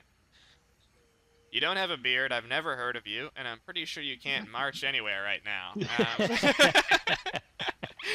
Fine, have it your way. You'll carry me in your pack, and you'll be the one lugging around the heads of my enemies. Happy now? Congratulations, you've just signed up for all the grunt work. Now, let's talk business, shall we? You find me a new body, and I'll work a little magic, and voila, good as new. Who knows? I might even let you tag along on my quest for vengeance. What do you say, Fleshbag? Fancy a partnership with the soon-to-be-restored Terror of the Realms? Lucite says, this reeks of dark magic, Vault. Are you sure about this? What the shite? Oh, pipe down, you walking moral compass. Did I ask for your opinion? No, I didn't think so. Hey now, let's all save it, Fleshy. I've got a bone to pick with Saint Goody Two-Shoes over here. Listen up, princess. I'll kill you with my... I'll kill you with my teeth. I'll kill you with my forehead. I'll kill you with my hat. I'll talk you into suicide. It doesn't matter. You aren't actually going to do those things, are you? Oh, ha ha ha. It's good to be outside again. And where exactly am I supposed to find you a body? Don't worry your pretty little head about it. When the time comes, I'll know the right body when I see it. Just keep your eyes peeled for anything interesting. And no, I don't mean the next farmer we come across. I have taste, you know. Okay, so we've got a new sort of companion, a skull in our inventory. His description is, hey Vault, it's me, in your inventory. So we have him now, and you can okay, that's him. You can right click, you can talk to him. So we've got a new companion quest, basically to find him a body. No body to love, and we got to find the ribcage of a drowned pirate, locate the Arm of Glory taken from a hanged pirate, and recover the leg bones of a notorious smuggler. So, basically got a quest to kind of put together his body, and then he may or may not become a party member for the that you can add to your party. So we'll move on here. And we come across some dead Mazan soldiers here. The Mazan tabard catches your eye first, then the youthful face beneath it. The soldier's chest rises and falls in shallow, rapid breaths. His fingers twitch, as if trying to reach for a weapon that's no longer there. A weak cough escapes his lips, revealing the extent of his injuries. Oi, who's skulking about? Stand and be recognized, you bastard. It's alright, my name is Volt, and I'm with the Heroes Guild. Heroes, eh? Chuckles. He chuckles and winces. He says, name Cedric. Them bloody Azure bastards ambushed us like cowards in the night. Never stood a chance.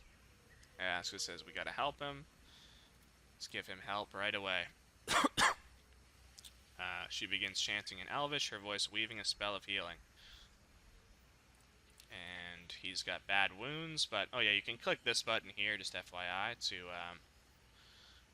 open the chat history. So... He's unconscious now. Lucide says his blood is fresh and the body's clearly a recent skirmish. 3 of the fallen wear the tabards of House Mazan. However, 2 bear the Azure and Black of the Azure Company. Had we arrived a bit sooner, perhaps we could have saved these soldiers. The signs of battle are still fresh. It's like the fight ended moments ago. I can't help but think we were so close to making a difference. These bloodstained tracks disappear into the depths of the jungle. Looks like a tough fight happened here. Whoever made it out alive went that way. We should be careful. Danger could be lurking nearby. The ground is smeared with blood. What could have driven House Mazan's soldiers into such a deadly clash with the Azure Company?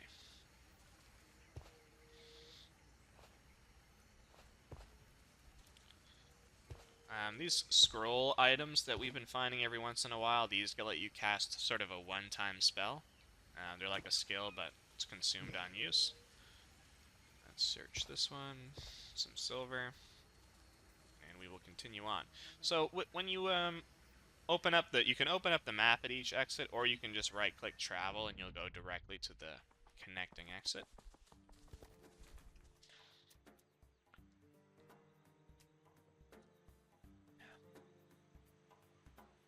So here we are now, into Oro's Grove, and let's go this way, sure. And we do come across some Azure Company enemies here, and they are hostile, which is interesting.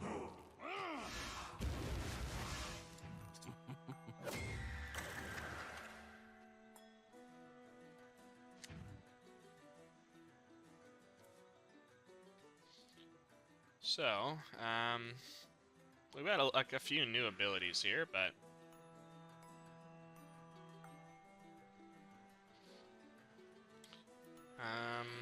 I actually am going to use this right off the bat here, this trade winds. I don't think I'm going to be able to get to them with Lucite. Well, I definitely can't get to them.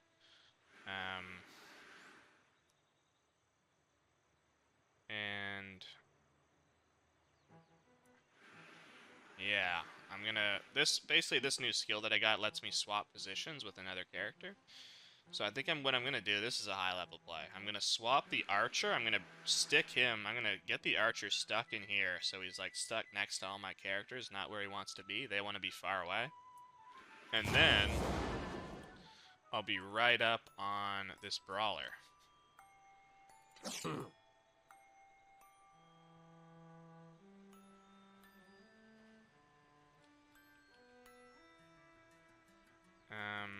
Okay, we did a little bit of damage there in my turn. Leora also has some nice sort of movement skills that we can use. We also do have this barrel here that could be interesting, but if I bring another character up on it, it's not going to do me much good. What barrel? Behind him, there's a explosive barrel. Oh, yeah, Can't yeah. really see it, but it is back there. Which is interesting, but I think well, let's just try to get damage off on this guy here. These guys are level... What level are they? 4. Okay, that's good. So what I'm going to do is I'm going to hasten, get myself an AP boost, and then I'll do a regular attack backstab. And then my turn.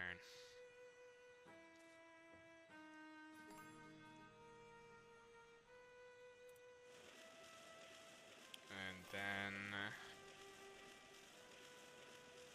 we've got Asuka here. I'm thinking a trap might be in order here. I actually might put a trap down here, because he can only move to this tile.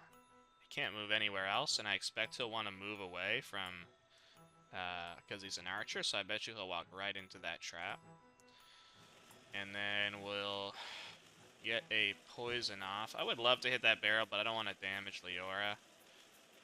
So we'll also start just doing damage to this guy here, and we do get a poison off. Oh no, we don't. How'd that not? Oh, he has ooze armor. Okay, he used ooze armor on his last turn, which made him immune to poison. So it's not ideal, but whatever.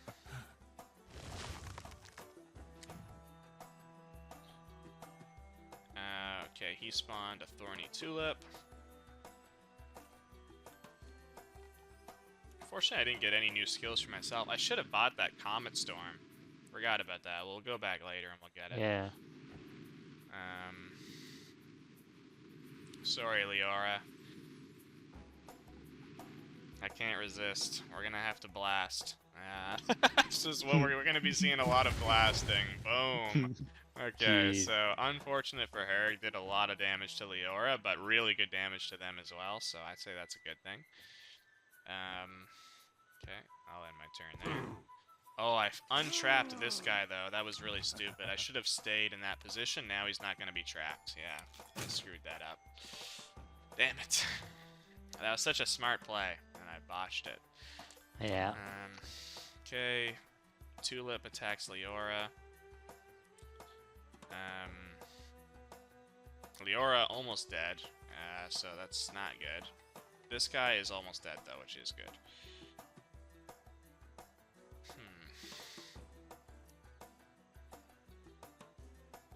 Yeah, I think a disarmed here is a no-brainer. Don't think I actually got him, though. Yeah, no, I didn't get him, but he's almost dead. Get up on this, we'll Sheath and Wind, and we'll move up on the Bowman here. You need to heal. Here we go. And then we could start to involve our walls. If Lucite wasn't there, we could trap this archer in. Maybe that's something I'll do on the next turn. For now, though, I think this is a good play. This is going to get rid of the fire, but it's okay. He's already burning, I think. We missed him. We probably would have stopped his burning, so that was not a smart play, but whatever.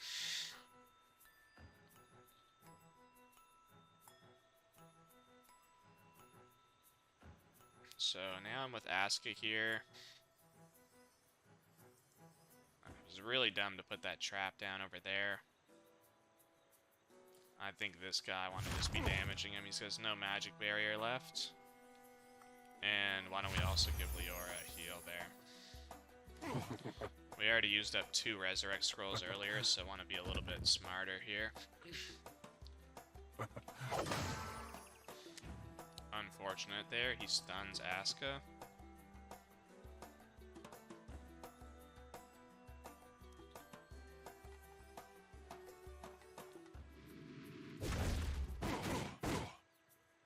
He's pretty much dead. We can kill him with Damned, probably. There we go. Brilliant.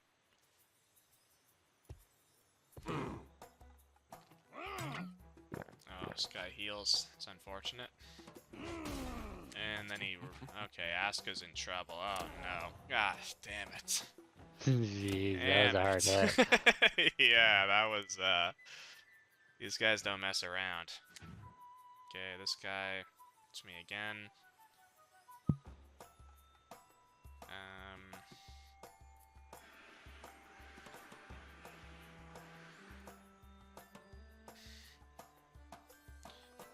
Let's finish this guy off. too. Maybe I can.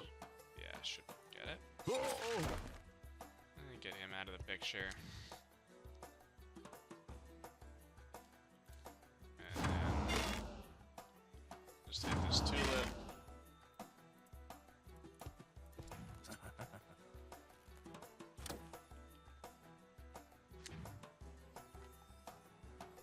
It's a bug? Okay, there we go. I was gonna say there's a bug where this tulip doesn't have sound effects, which is interesting. And he like wasn't turning, but it seems fine. Like I said at the beginning, guys, if you're just tuning in now, this is like an active developer build with changes made just as recent as like just before the stream started, so it's like very fresh. You may see a little bit of bugs and lack of polish here and there. I would like to imagine if I can pull him all the way over here with this. See, this is perfect. This is exactly why I got the skill. This is perfect for us. It's an Aeromancer skill, but it's gonna pull him all the way over here. Whoa. And then we can give him a whack. There we go. Perfect. Then with her, I don't know, Trap like, him. just, yeah, that's what I'm thinking. I'm gonna go like this. He's already has this here, so he has something to his back. And then I'm gonna go boom, boom. And the third one, it doesn't really matter where I put it. I'll just put it down here. Now we've put up this ice wall, and he is nicely trapped completely. He's not going anywhere. So that's cool. It would have been way smarter if I went in and attacked him first, then moved out and did that, but I did not think that far ahead. So unfortunately, yeah, she's not going to be able to get at him, but that's okay. We'll just, yeah, no, we'll just wait until next turn. This thing should be dying. There we go. And now Lucite can just tee off on this archer. Hits him with a collateral. Yeah, you're going nowhere.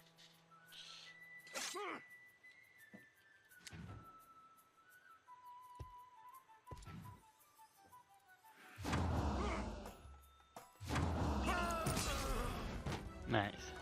As you wipe the sweat and blood from your brow, you can't help but notice the uniforms of your fallen foes, the blue and black colors, and the Ouroboros sigil. They belong to the Azure Company. The Azure Company, known throughout the land as a benevolent organization, operates a well-respected clinic in town. Their mission has always been one of healing and aid, a stark contrast to the brutal confrontation you just experienced. Yet here they lie, unmistakably clad in the colors and symbols of an organization dedicated to helping others. It's clear that the Azure Company harbors secrets, and your encounter has just scratched the surface of a much deeper mystery. So yeah, guys, as we kind of know there's some like really bad stuff going on in town. People are going missing. The lands are corrupted, and we have this alchemy company that's becoming more and more suspicious as we play through here. So just something to keep in mind. And unfortunately, I just hate to do this, but somehow we had another death, so we are going to revive Asuka there. And she is also going to need to heal, unfortunately.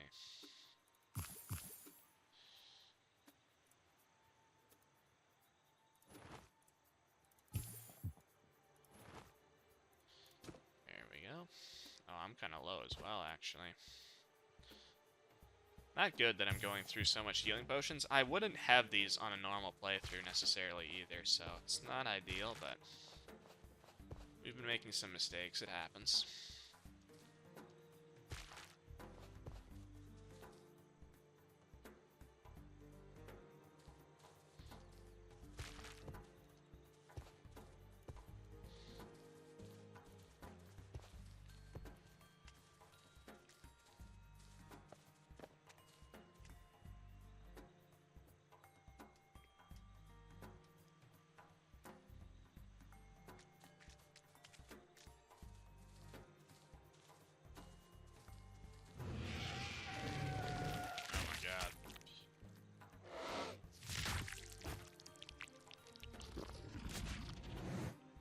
Okay, we've run into a disgusting creature here.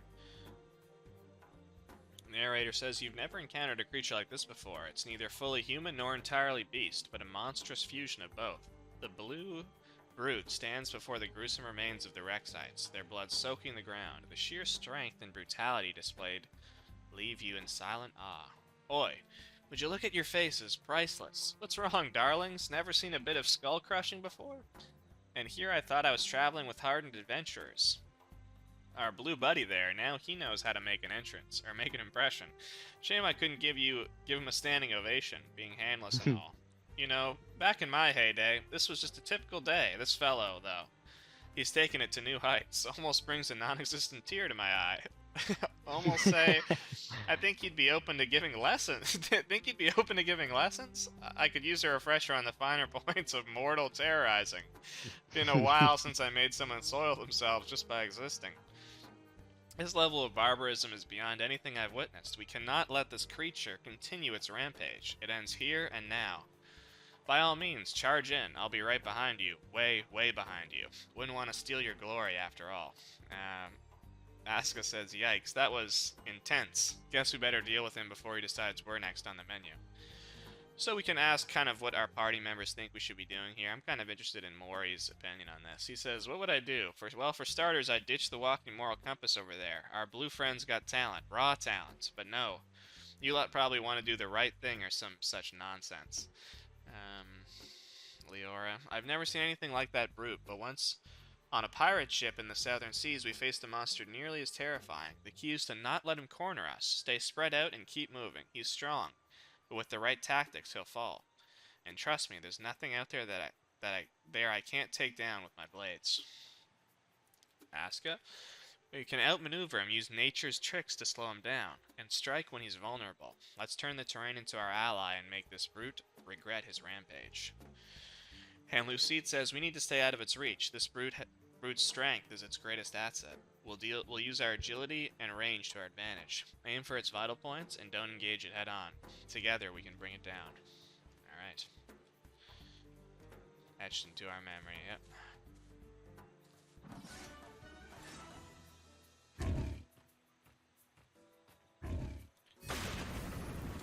Okay, he just completely wrecked us. Took off like all our armor and stunned Asuka on the first hit. Okay, not good. Not a good start for us. But we can use some tricks here, I think, to deal with them.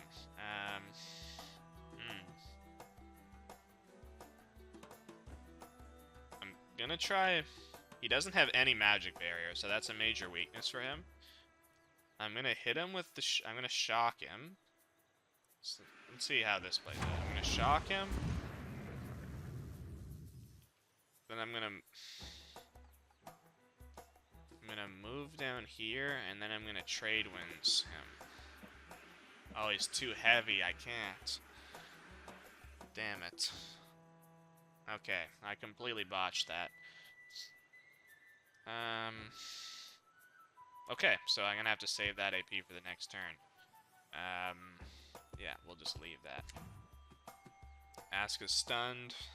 It's not good at all. I do have these walls. They could come in handy for sure against an enemy like this.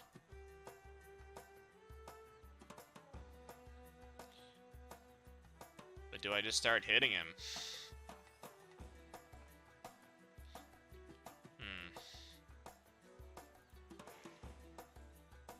Can't get behind him.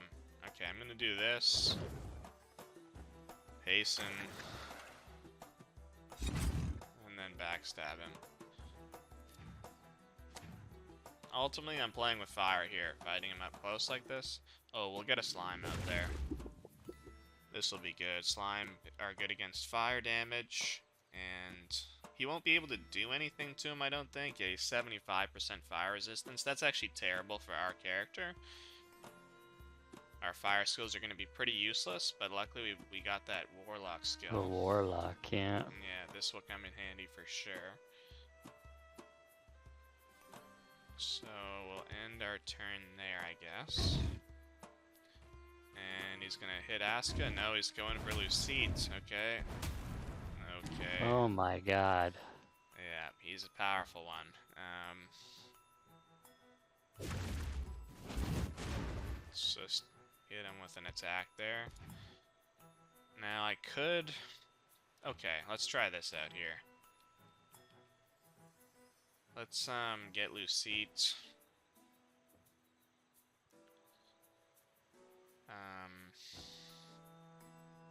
Yeah, let's get 3 attacks off here. 1, 2, 3. Oh, he's almost dead. Just from that. Very good. Lucite is almost dead there, though. I probably should have healed. But what I'm going to do is I'm going to... No, I should just fight him at this point. Let's just do damage. Let's wall him off from Lucite, though, so he can't get back to him. Yeah, Make nice. him sure that he can stay alive there. Yeah, he can't get to him. And then... He's probably going to go after me next, so we'll do a heal.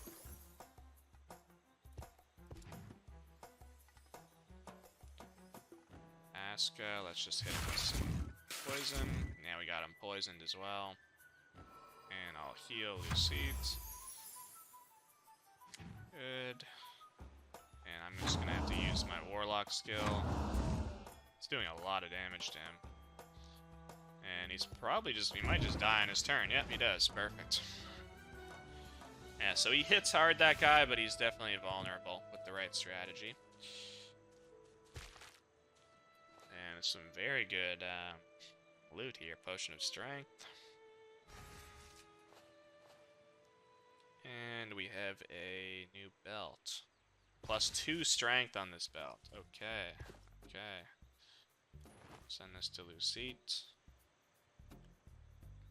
Very good. We'll send this to the stash. In addition to this inventory, everyone has their own inventory. It has this much space. I don't know what the exact number is there. You can also have a stash that you can send stuff to. So I'll just send this stuff to the stash so I know to sell it later. And we're all decent on health. We'll give Lucite a couple small health potions. Aska is fine. And I'll give this potion of strength to Lucite. And we'll continue on. Got another fork in the road here. There is a battle over here that you can do, so I'm going to go do it. We do want to be leveling up here as much as possible. It's our first mining, I think, that we've done on this stream. Get some ore. When you do mining, you have a chance at getting a sapphire or a gemstone. I got 2 there. Wow, that's really lucky. Perfectly timed with how I was explaining the mechanic as well. Honestly, what did you get? Insane. Sapphires? Yeah, 2 sapphires. It's kind of like if you ever played RuneScape back in the day. When you're mining, you have a chance to get like a gemstone. Yeah, yeah. So, what do you use the sapphires for? You just sell them? Yeah, you can sell or you can craft with them. I love the look of those items in this game. Yeah, yeah, they're really cool. There's an emerald, and there's like ruby, pearl, like every gemstone you can imagine. Diamond, obviously. Can you make like rings with them? Yeah, yeah, that's a really good question. So, I'll just let this cutscene play out here. There we go. So we see some Rexites transforming. But yeah, so the crafting system, right now in early access, it's going to be limited to potions and food. But as you can see, there's mining in the game, and there's silver bars and stuff like that, and gemstones. So you'll be able to craft all equipment as well, weapons, rings, everything. It's going to be pretty cool, but for early access, it'll just be focused on potions and food. Cool. We have a thing we can loot here.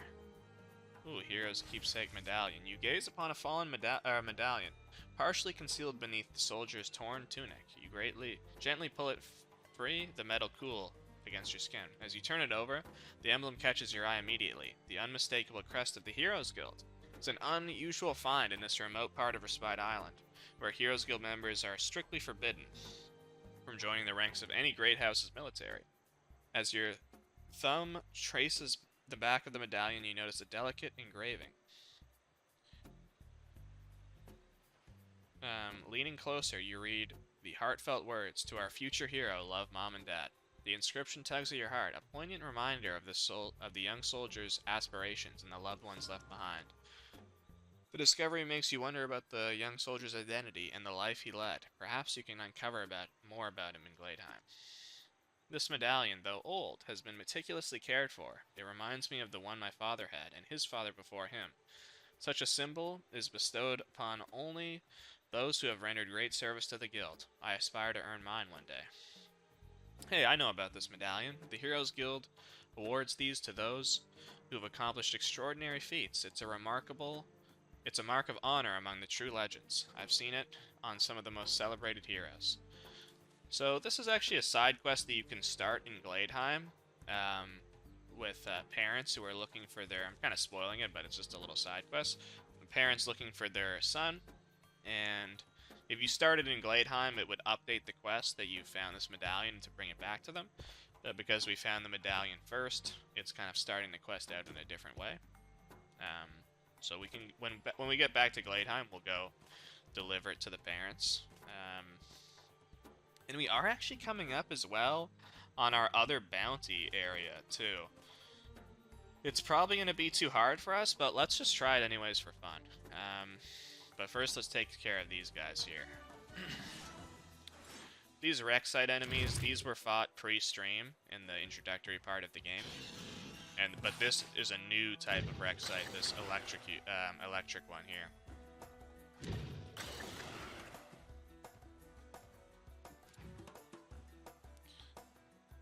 So we're a little bit bundled up here, and Lucide is going to be useless against this one. I'm going to use the trade winds to get up on this guy.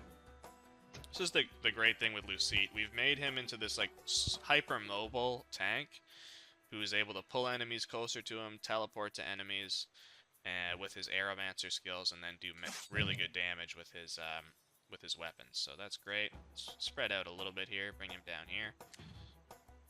And we see we have a poison surface here. Again, for people who just kind of started tuning in, surfaces are important. There's like a lot of different interactions between surfaces, combining different surfaces to have new effects, and walking on the surfaces can impact the characters in different ways. Poisoned, obviously, if you walk on it, you get poisoned. I'm going to use this here just because we have a lot of enemies around me, so we'll get some nice AoE off. That was really good. And then I'm also just going to teleport my way out of here.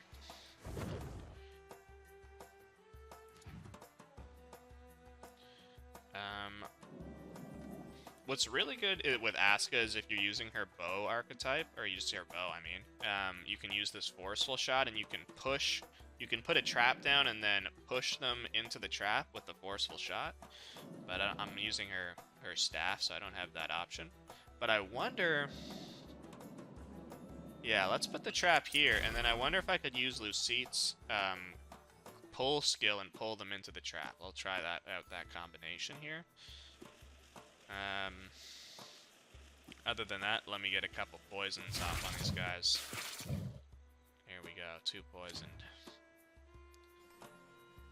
And then we have a...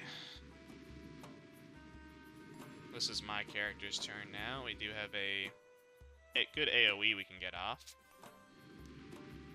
Probably mentioned it, but that's the icon in the top right, that's for environment stuff. Ah, yes. I have not mentioned this yet. That's a good catch. So, this is the... We haven't seen weather yet. That's a good point. This is the weather indicator. So, right now it's clear skies. There's no weather. But there might be... We will see at some point soon, probably. We will. If we go into the boss cave, we will see...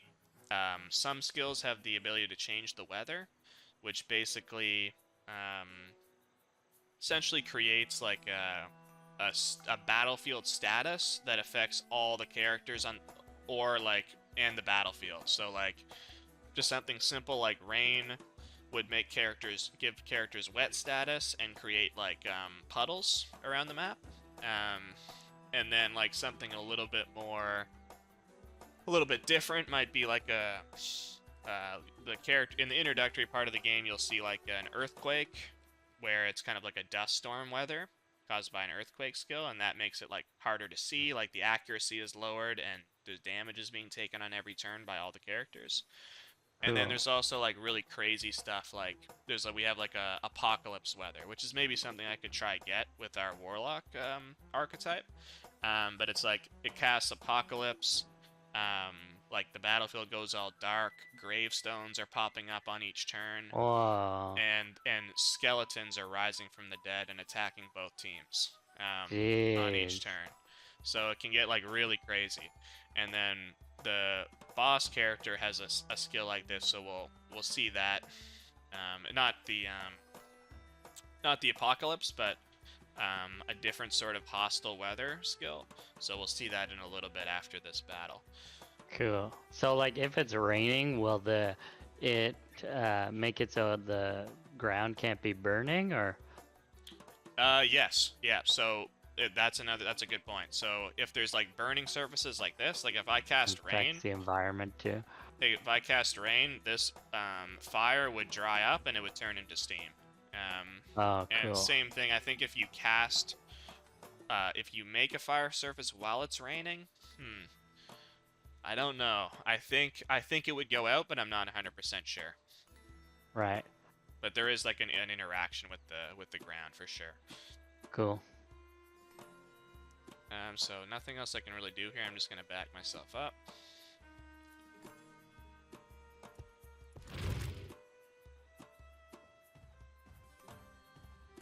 Okay, so he was that. See there, that was an interesting thing I didn't even expect. He was burning, so he went over the poison surface and caused them to explode into fire.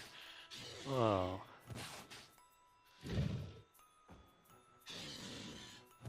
Aska is gonna die again. This is just ridiculous. I gotta do something about Aska. She's dying in every fight. Okay, this is what I wanted to try out. Let's see if this works. I'm gonna pull him into me, and hopefully he gets caught in the trap. Boom, got him and killed him. Okay, that was actually sick. Base. Okay. Now we can finish. Oh no, I can't. I gotta hit this guy with my. See, this guy, he's 150% to air. So if I hit him with my air skill, he would have healed. So I gotta go physical with him. Got him, and then that's fine. We can walk through. Not ideal, but we'll do it. Took a lot of damage there. Actually, I regret that.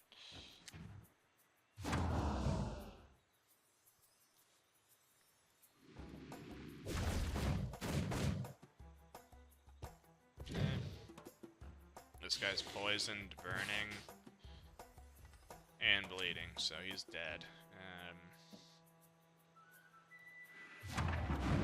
Finish him off there.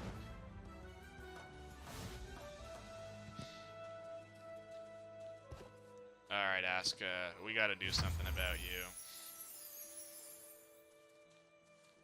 Honestly, I did enter that battle with her at like 60% health, so that didn't help. So we're about to enter another somewhat hard battle, actually, before the bounty battle. And before I do that, I'm thinking we go back and we heal up, and I might get that Comet Storm skill. Can I afford that? It was 250. Yeah. Okay. So we're just gonna do a little bit of a backtracking before. Where is your silver there? How much you got? I got 750. So Okay. I can buy it and still have enough left over for the main quest. And I'll have some stuff to sell, I think, as well. So let's go back.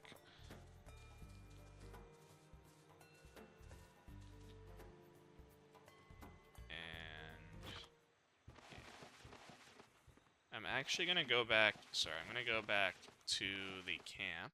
So we actually haven't seen this map yet on stream, so it'll be cool for you guys to see it. And I'm just going to talk to her and ask her for healing. That's all for now. Now, we do see Asuka is now on this bench here, guys. Just ignore this. This is just because we skipped the first part of the game in the developer build, so we're seeing her again there, but don't worry about that. Let us now go to Gleidheim.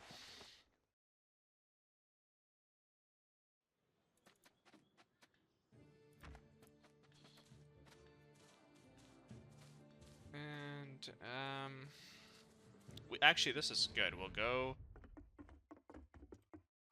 Can we tell the general about his...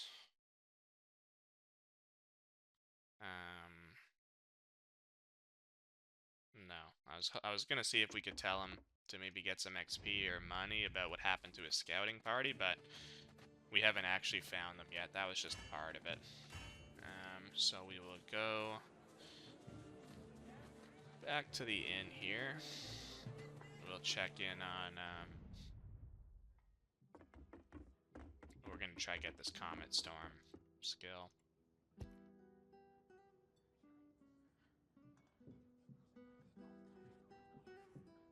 There it is, 5 AP, 225, it's good. And we can get rid of this. Clicking this button here in the middle automatically balances the trade. Sell this.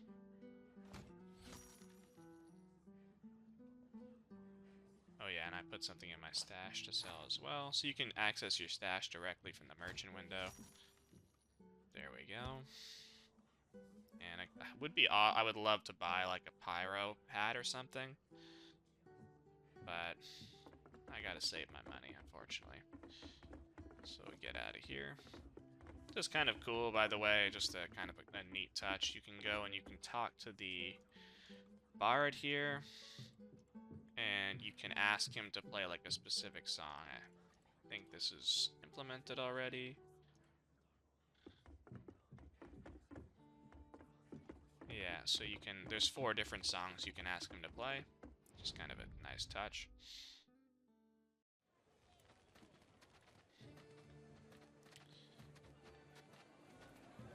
And other than that, oh yes, let's go and let's find that, those parents of the soldier who died.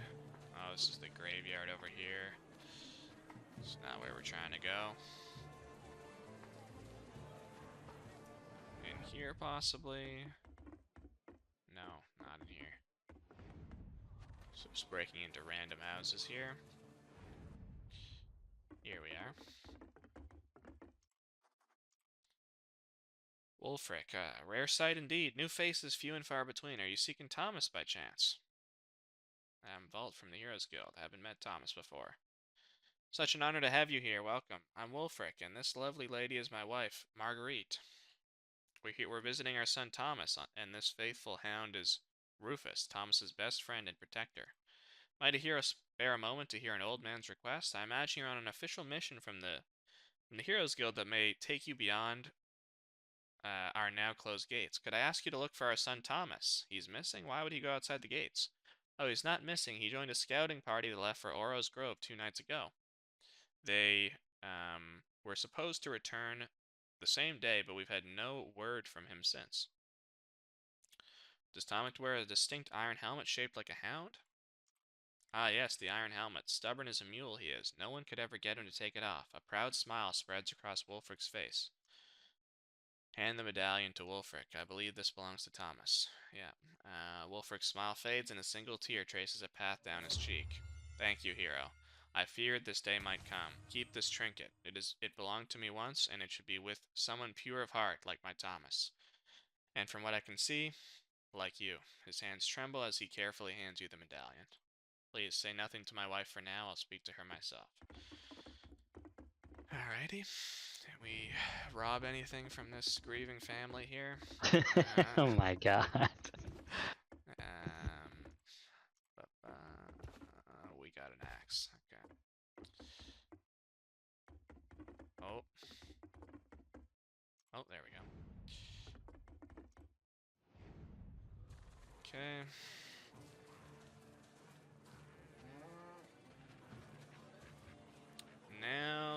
let us continue our journey. We would have got a little bit of XP for that. Who's this guy with the green cape?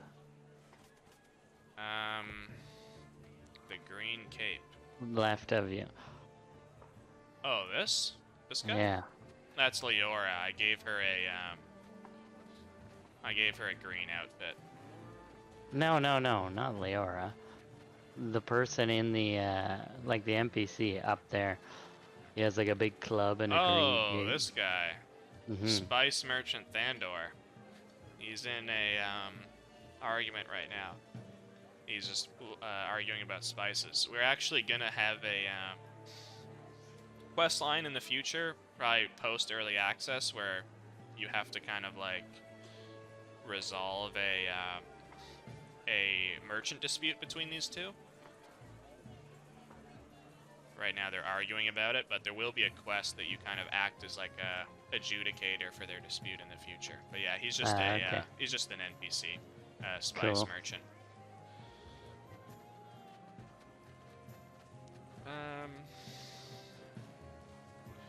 Okay, I think we're good. Oh no, we got our skill book. Let's learn it now. There we go, very cool. And let us be on our way. Oh, we'll go through the top there.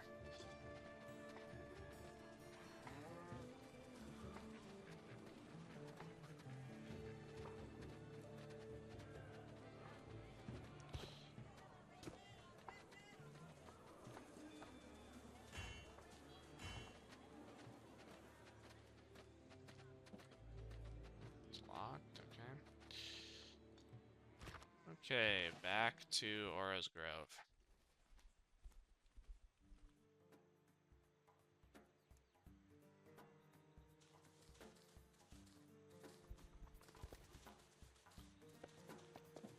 Alright.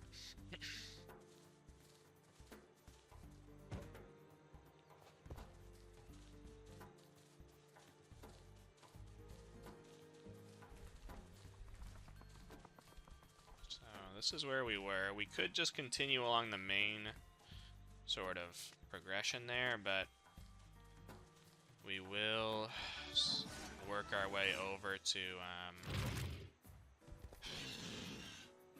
this cave. We have some more of these electric wreck sites outside to deal with first, but just 2 of them, not too big of a deal. We do have some electrified water surfaces this time, though, which is unfortunate. They're going to be healing in those. And, yeah, it's not ideal. Luceet's already down to half health. And Luceet's air skills are going to be useless against these guys.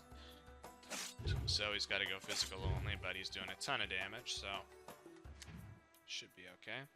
I should have fought this fight first and then gone back and got heals from the Pilgrim, but it's okay. Get up on him here. Go hasten.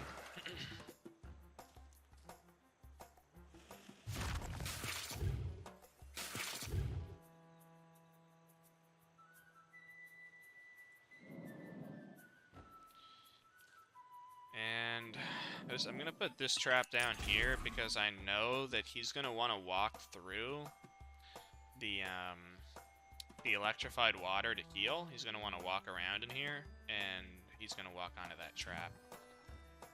At least that's what I think. Actually, this is really good. I'm going to be able to get rid of a lot of the healing for this guy by getting rid of that water surface there.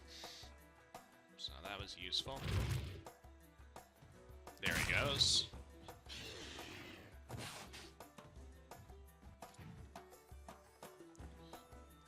we'll just move here, finish him off. And we can actually take him off like this. Oh, but I put myself in the electrified water. That was dumb, but no big deal. We're in control in this battle. We can get up on him here and do a diagonal attack with this.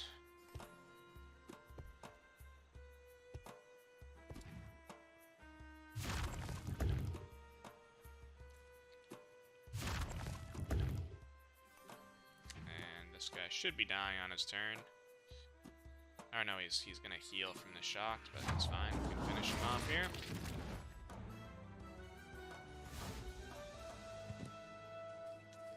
Good. And now I am gonna. I know we're approaching a tough fight. This is the other bounty, the Stormcaller. Let's read it. This one. A peculiar menace stalks the depths of Oro's Grove. Locals speak of a Rexite growing to monstrous size. Its hide crackling with lightning's fury. Some call it the Stormcaller, though I'd wager they'd call it anything if it'd make the beast bugger off. Already it's turned good men to ash and livestock to charred meat. Any sellsword, knight-errant, or fool with more courage than sense who can end this creature's rampage will find a hero's welcome and a purse heavy with coin waiting in Gladeheim. Bring proof of the deed to Bastion Mama's abode. He'll see you well rewarded, assuming the beast doesn't turn you to cinders first. Make your sword be sharp and your wits sharper, for you'll need both to best the storm-touched terror. So it's going to be safe to say it's going to be one of these electrified sort of dinosaurs. And we are going to prep ourselves for this battle here.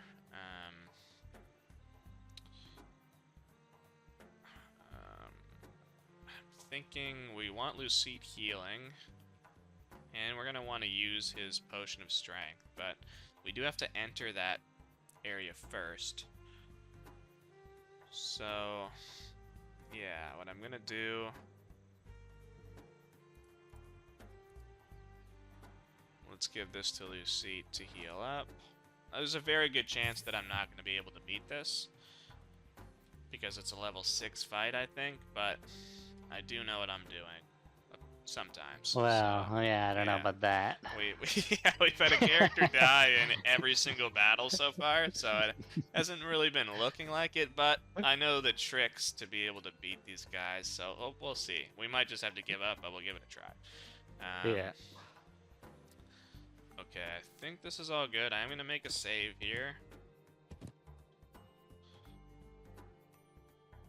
Okay. And, okay. Just a heads up, guys. Outside of battle, so I haven't mentioned this yet, but outside of battle, your armor regenerates, so it's no big deal that my party members are walking through the water at this point. But, the health does not. So just a heads up for that mechanic. You stand before a massive cave entrance formed from the colossal skull of an ancient creature. The hollow eye sockets loom above, dark and foreboding, while the jagged teeth frame the gaping maw leading into darkness. From deep within, you hear the unsettling sound of growling, more intense and primal than anything you've encountered before. The air vibrates with the crackle of thunder and the occasional flash of lightning, hinting at a storm raging within the cave. This place is angry, ancient. We should tread lightly and listen to the land. A storm inside a cave? Now that's a new one. Let's see if we can weather it. Given my knowledge of aeromancy and lightning spells, I must urge us to proceed with the utmost caution. The forces at work here are formidable.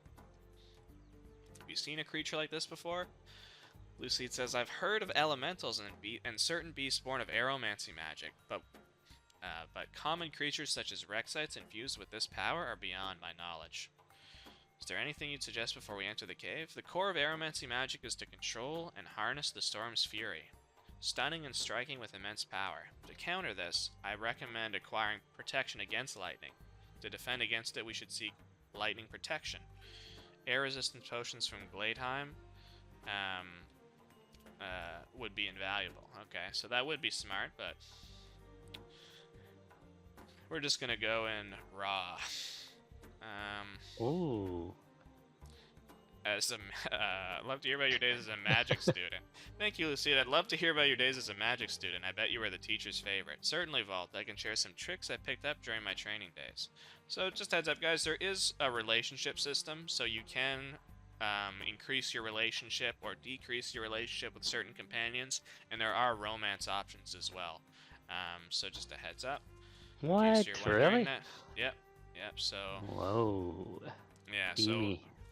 So you'll probably see Asuka is definitely. Well, I don't want to like spoil it for the players, but I think we'll see some Asuka romance, like flirting, possibly in this. But yeah, just a I know a lot of people care a lot about romance in these sorts of games, and just wanted to confirm that it is a feature that is available. If you're obviously it's totally optional, but it is in the game if that's something you're interested in. So we are gonna go ahead. I'm gonna make another save here just because we did that dialogue, and then we will enter the cave. And we do have a little bit of time here, so what I am gonna do is I'm gonna pop this potion of strength for Lucite, and I'm gonna hit this potion of accuracy, and these will give improved strength until quick travel. So it's gonna be effective at the start of the battle, and for this turn duration, or unless I travel to another map, then it will go away. That's how using potions outside of battle works. So that's looking pretty good. It would be great if we had air resistance potions, but I'm really tired of looking at this placeholder item, so we're just gonna destroy Me that. too. It's ruining the vibe. Yeah. People who just tuned into the stream are gonna be like, "What the hell is that?" So just get that out of there. We have Invoke Lightning. Do we have Clear Skies? That would be really good for this fight. We don't. So, like I hinted at earlier, there is going to be weather involved in this fight, and that's where having a spell that casts its own weather, or a spell that casts Clear Skies to clear the weather is really good. But we don't actually have that, so that's okay though. I don't know why I don't have this ring on. That was a mistake. And I do have fire resistance, not effective in this. That could be effective. Let me pop that as well, just because I might be putting fire down. So we need all the help we can get here. All right, so with that out of the way, let's start this battle up. Bring it. Lucite goes into the electric water off the bat. We've got 2 people paralyzed, and he's already done 15 damage. Okay, so as you can see here, guys, there is water or weather happening here. I'm gonna just turn down. Sorry about this, guys. I'm just gonna turn down the ambience a little bit, just so it's not too loud.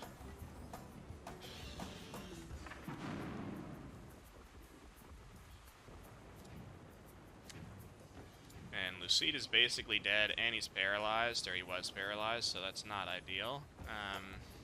We're gonna have to heal him right off the jump here.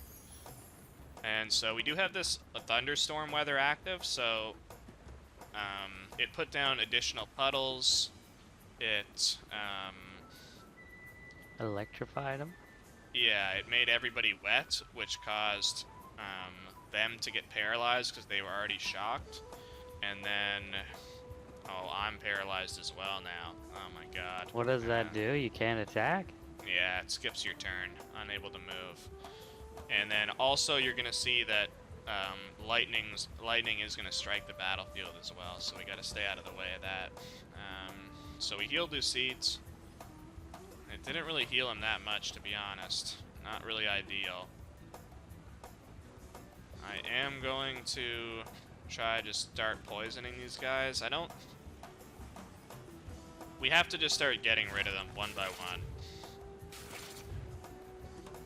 That's good damage. Paralyzed. So you see these tiles here. It's highlighting where the lightning is going to strike. And we lost Lucite. That's unfortunate. I'm going to turn the Oh my effects up god, there. that was quick. Yeah. So for anyone just tuning in, we are fighting a fight way above our level. We're trying it out, and it's not going very well so far. No. It's going horribly.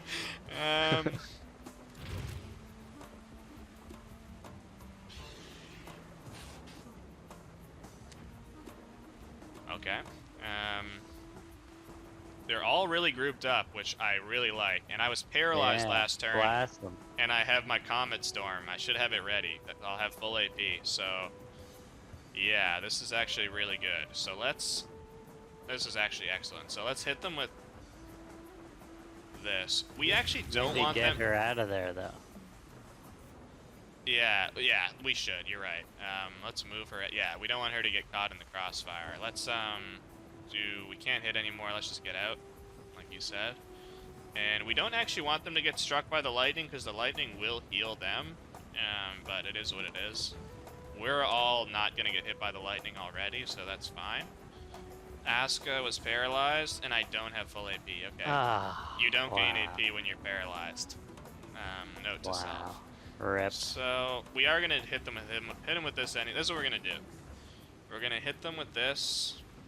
This is gonna hit all of them and get rid of their healing here.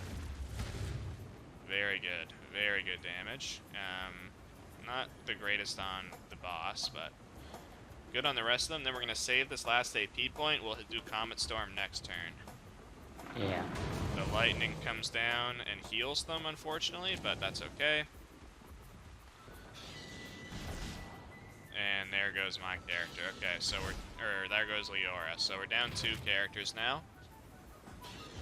Not looking good. Not looking good, and we are getting hit by lightning. Oh yeah. Okay. Alright. You're done. Yeah, that's it. Yeah. That's it. Damn it. Okay. I mean, all I can really do here is try to get a resurrect off. I'm gonna try to get my character back in there so that we can use the Comet Storm.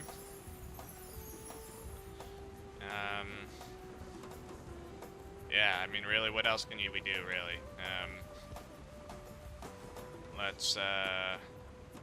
We're like out of, we're using this. We're gonna use this, yeah. Use our large health potions, which we really shouldn't even have at this point of the game. I didn't even need that. That was a waste. I'm falling apart.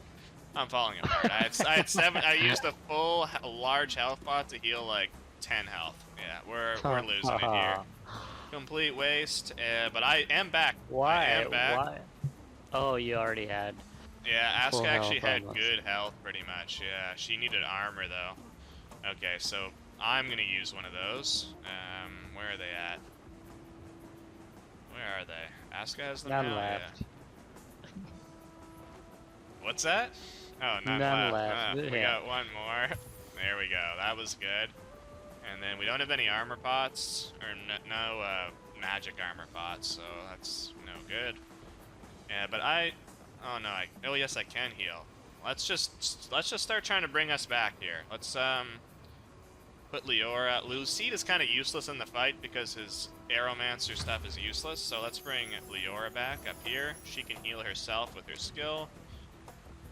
Okay. Look out a second here. We're making a bit of a comeback. Yeah. And let's maybe get her walls down. Yeah. What if we did this? Okay. We go boom. If he was against the wall here, that would be perfect.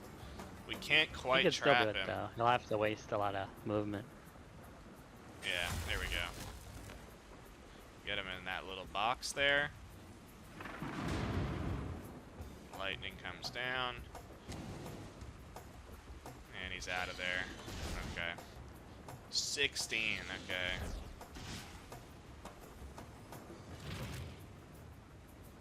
They're grouped up. Yeah, this is looking... Oh, he spread out, damn it.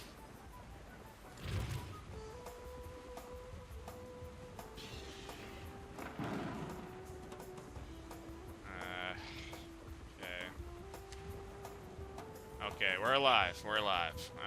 Yeah.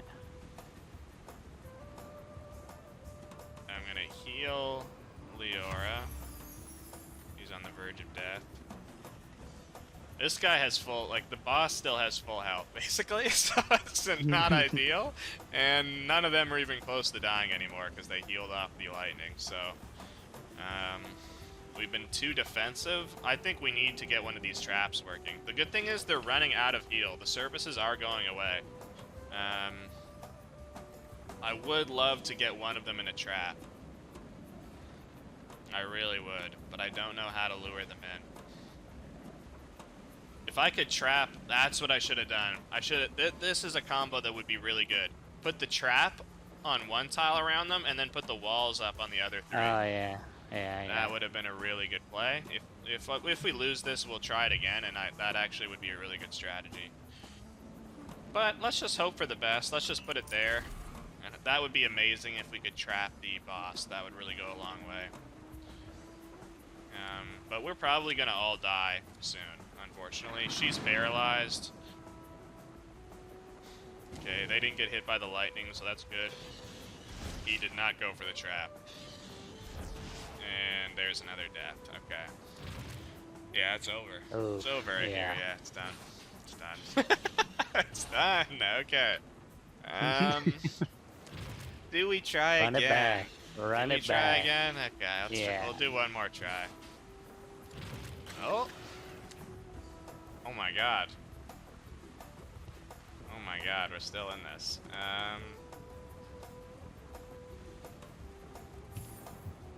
Okay. Not over till it's over. No, I'm gonna get hit by that It's though. over. Yeah. Alright, let's just reload, even if it's not actually over. I'll reload the save this turn. Oh, a miss. Oh, another miss. The heck? Oh, is he blinded or something? Oh no, I don't know why he was missing there. That's weird.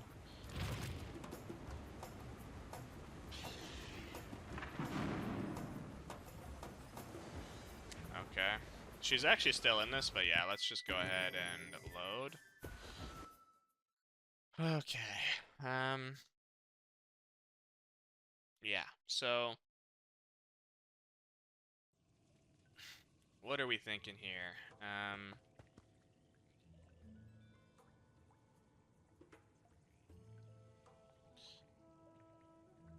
Yeah, Get that, try and group them up, get that comet on them, and trap the boss not in lightning or something. Yeah, that's what I'm thinking. We're gonna... Okay, insta-paralyzed. These characters are kind of far back, which is good.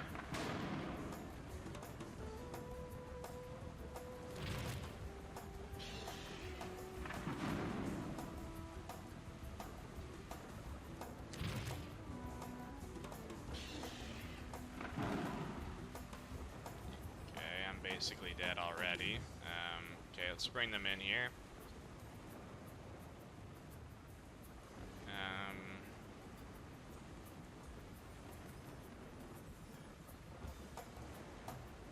Yeah, you can't really do anything, but we could bring the boss up here. Yeah. Let's do it. Bring him but I towards. paralyzed myself. Damn it. Okay, I put myself in the water. Okay. Let's get a little bit forward here. Oh, I should have moved to the wall and then trapped him against the wall. Okay, that was a mistake. I want to heal myself, though. I don't want to die.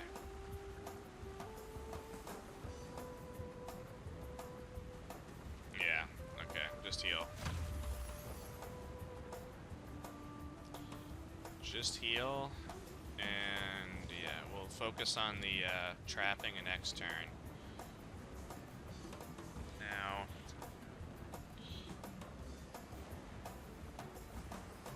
another heal. And then we'll just start doing damage here on this guy. Get him poisoned.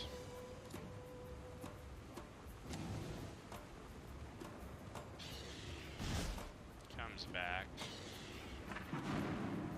Ugh, okay.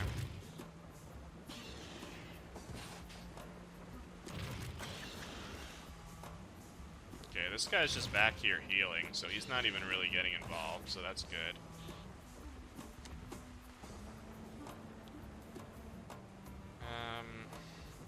Okay.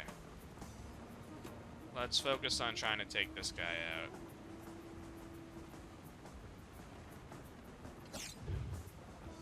Three attacks. There we go. That's big. That's big. Nice. Now we go like this. We go We force this guy out of the lightning. Put those walls up there. We force him out of the lightning. We are going to hasten. Booby trap him, no? I'm going to... That's Asko has the booby trap. I'm going to... When her turn is next, I'll put it right there in front of him. So this is getting intense. Then I'm going to do this. Look at this. Go into this spot that doesn't have the water. Oh, it does have the water. I just couldn't see under the red. Damn it. Okay, that was a mistake. I thought that was a genius play, but okay, whatever. Now I need to get myself off of here. I would love to hit him with this meteor strike, but it's going to melt the wall because it's fire. So instead, I will hit. I'm just gonna get a slime out there. That's a good idea. Get another target for them to hit, and I have to stay here. I'll get hit by the lightning. Oh, that's what I'm gonna do with my last AP. I'm gonna heal. Where are those big health bots? Oh, I didn't use his strength potion. Damn it. And you don't have that ring on. Yeah, I forgot about that. Okay, it's alright, we're off to a good start here. We already took one of them out, even though we've been making mistakes. Aska's gonna get hit. Oh, Aska's paralyzed, so she couldn't put down the trap. Damn it! Damn it! Wow. Okay. Rip. Oh, it's all falling apart. We had such a good plan. Wow. Okay. Okay. Okay, you just start hitting this guy. Okay, whatever. Hit the slime, please. Thank you. Okay, that's great. Killed him in one hit, but... Okay, he served his purpose. Please don't kill me. Please don't kill me. Damn it. Okay. She has full... Like, she has full. She can get a lot of attacks off.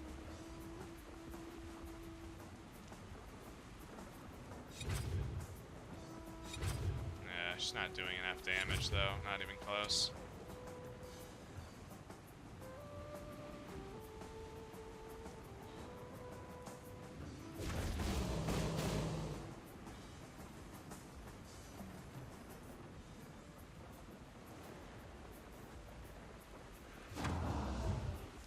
Okay, this guy is almost dead. That's something here.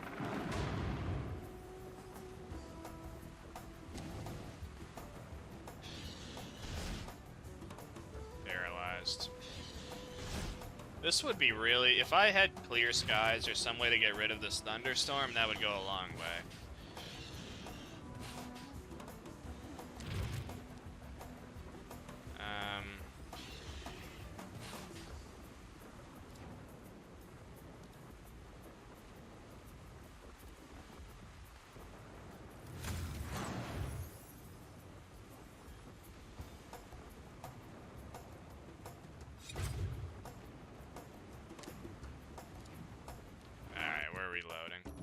One more try, one more try. One more attempt. You can do it.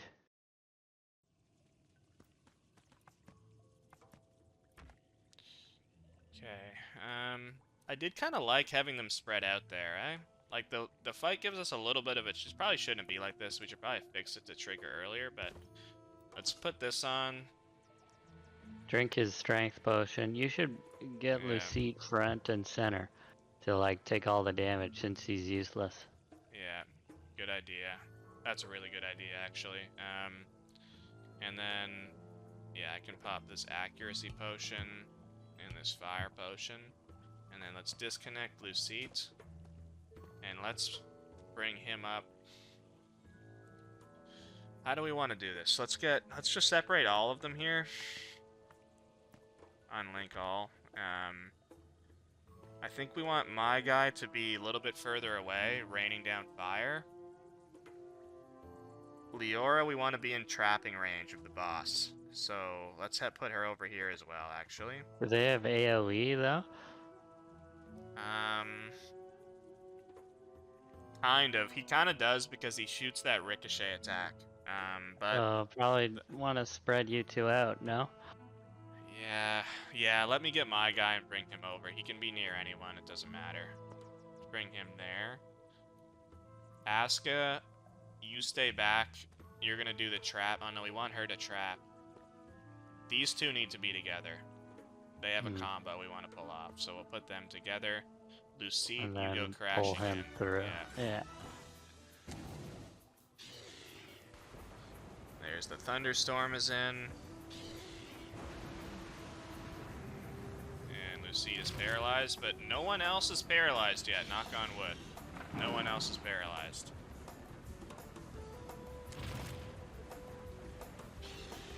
And they're grouped up. It's probably out of your range. I think it's, yeah, you're right, I'm kind of far away. Yeah, but you can walk through the water beside you. You won't get paralyzed. Okay, let's get right into the combo. I'm not even gonna worry about healing Lucite. Don't put the ice down without you doing the comet though. I would do that after.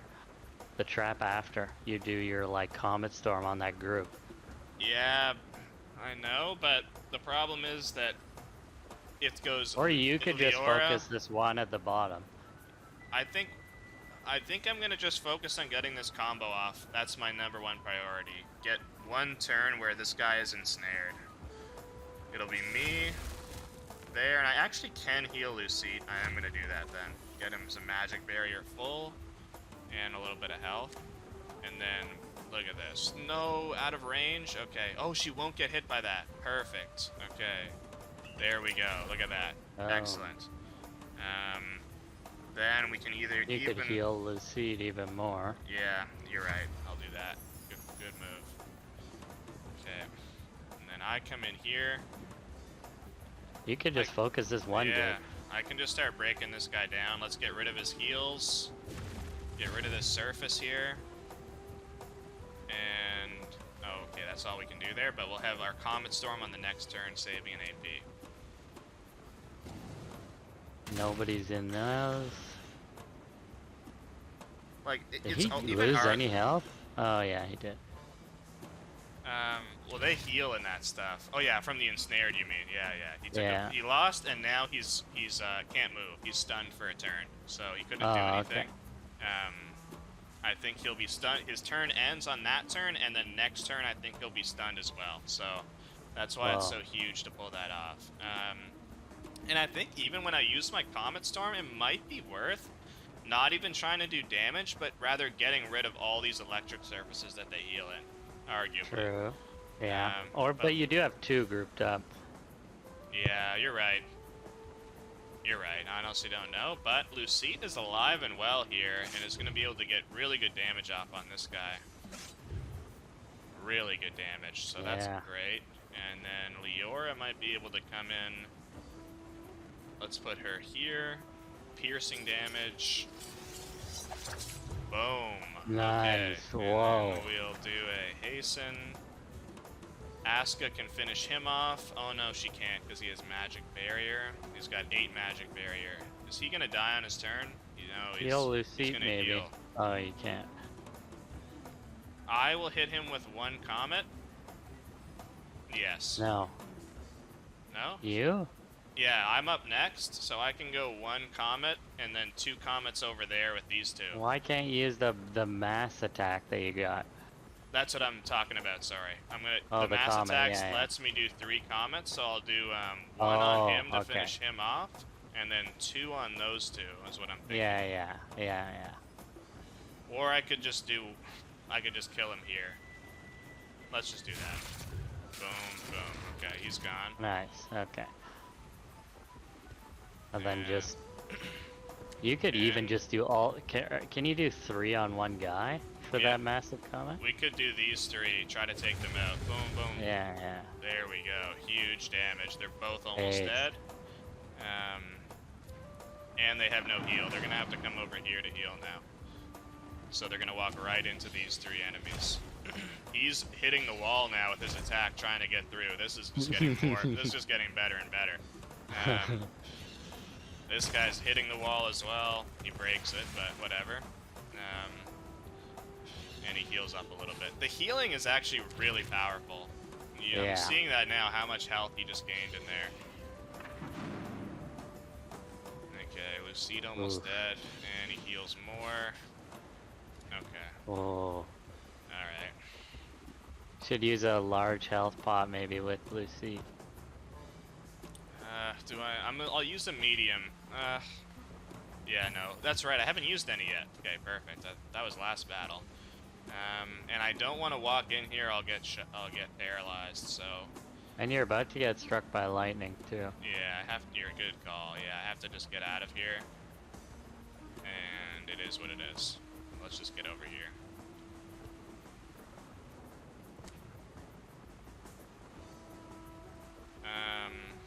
Leora...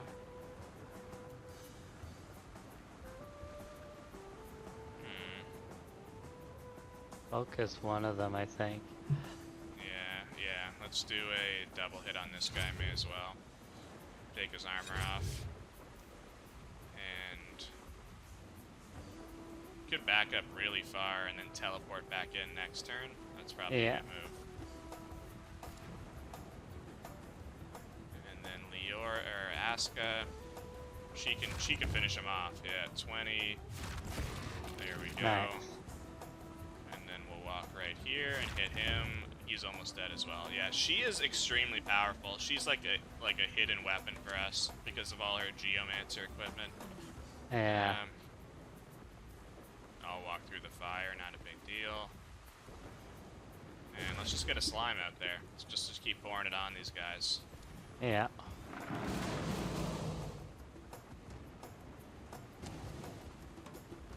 Okay, he's coming out of his trap now. Triple hit. And we do have some storm clouds now. Look at this. We've got steam, electrified steam on the battlefield. Oh my god. Didn't even notice that. That's not good.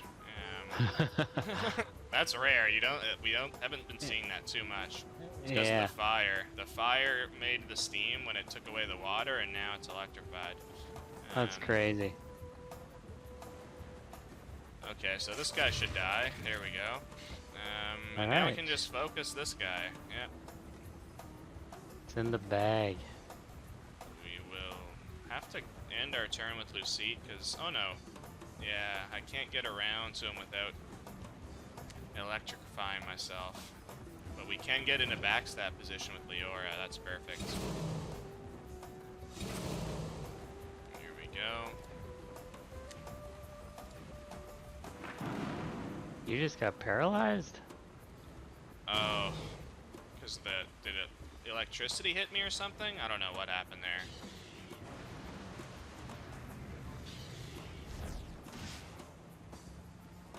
Okay.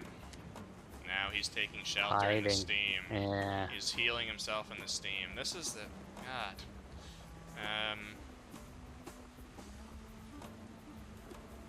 Okay. Let's keep the heals going. Keep the heals going. Keep everyone alive here.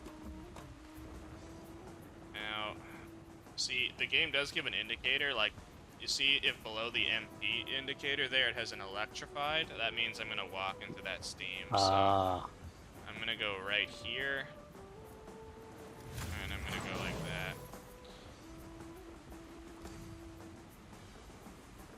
And just for the viewers, there are various skills that allow you to clear surfaces, like cleansing winds, or allow you to clear the weather.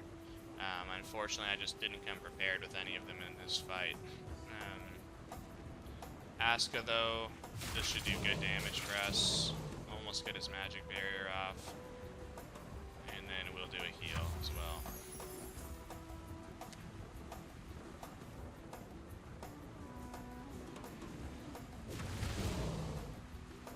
Good. Very good, very good. Okay.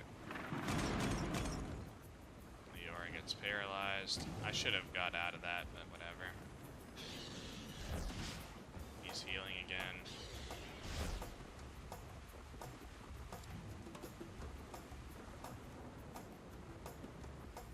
Oh, Lucite is actually immune.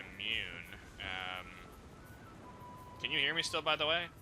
Getting like Discord sounds. I don't know if the audience is hearing that. Sorry. Yeah, no problem. I just pressed a button on my keyboard and it locked or put my computer to sleep. Oh my god. Yeah, so this is the way to go. Yeah, I'll go right here. Like this, like this. There we go. Boom. Wow. Oh my god. That was a tough one. That was a tough one. But we did beat it, and we do get the trophy for the Stormcaller lies defeated. Its massive form now lifeless. This Rek'Site, unlike any you've encountered, had the power to summon storms even within the confines of the cave. The air still hums with the residual energy of its elemental fury, a stark reminder of the fierce battle that just transpired. With deliberate precision, you sever the Stormcaller's head, taking a grim but vital trophy. The head, still warm to the touch, weighs heavily in your hands, its scales shimmering with an eerie luster. Your next step is clear. Deliver this proof of the Stormcaller's death to Bastion at Mama's abode. Okay. Brilliant. We'll send that over to my main character. Let's lock everybody up again. And we get some Aeromancer gloves, so that's perfect for Lucite. And it grants a skill. Wow, that's awesome.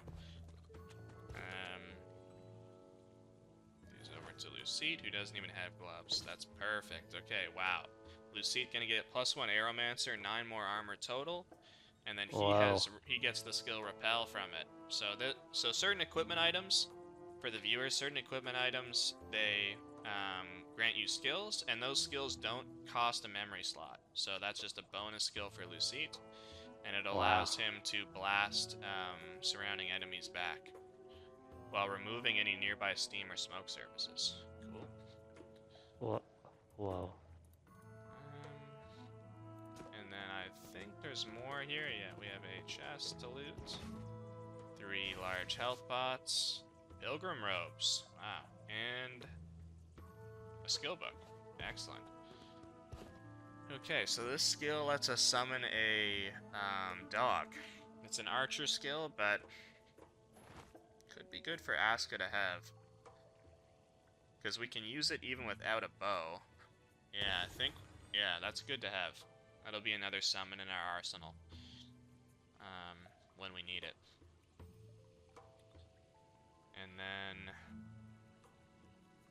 we have, what else did we just get there? We can sort by recent. Oh yeah, these pilgrim robes. I may as well put these on, even though I don't need cleric. Oh no, it kind of takes away from the warlock vibe of our character, right? Yeah. They're still cool. Yeah. Are they better? Yeah, they're better. They give me they give me 25 tons armor of armor. Yeah. The last ones, their last ones were level 1. So yeah. You're still a mage. Yeah. We need to get Asuka some new armor. That's why she's been dying all the time. She's got nothing. Okay. That'll be something we do when we get Can back to Asuka town. rock your old armor? Oh, that's a good question. How does it compare? Let's see. No, she gets +1 Geo. That's the thing. She gets +1 Geo from those, from that clothing, so, I don't know. Maybe just we get her a hat and some, like, she doesn't have anything on. She's totally under-equipped. I thought I sold that spare belt. That was really stupid. I sold that spare belt. I should have given it to her. Oh, and we can give her this, +2 Constitution necklace. There we go. Oh no, this is Leora. Oops. Oh no, this is a trinket as well, not a necklace, but she's getting +2 Geo from that. Lucite should have this trinket. Who has that now? Asuka. Okay, Lucite. Okay. We're gonna get a lot of XP and silver for that. So, oh, we can go down here.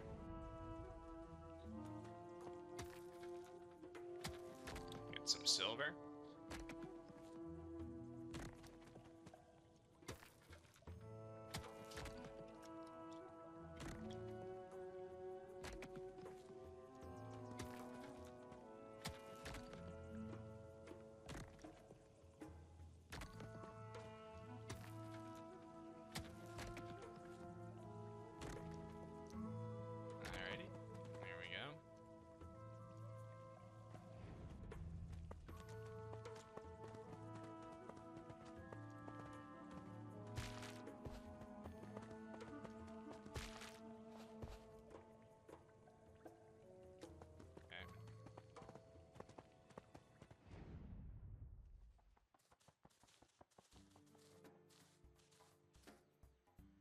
Okay.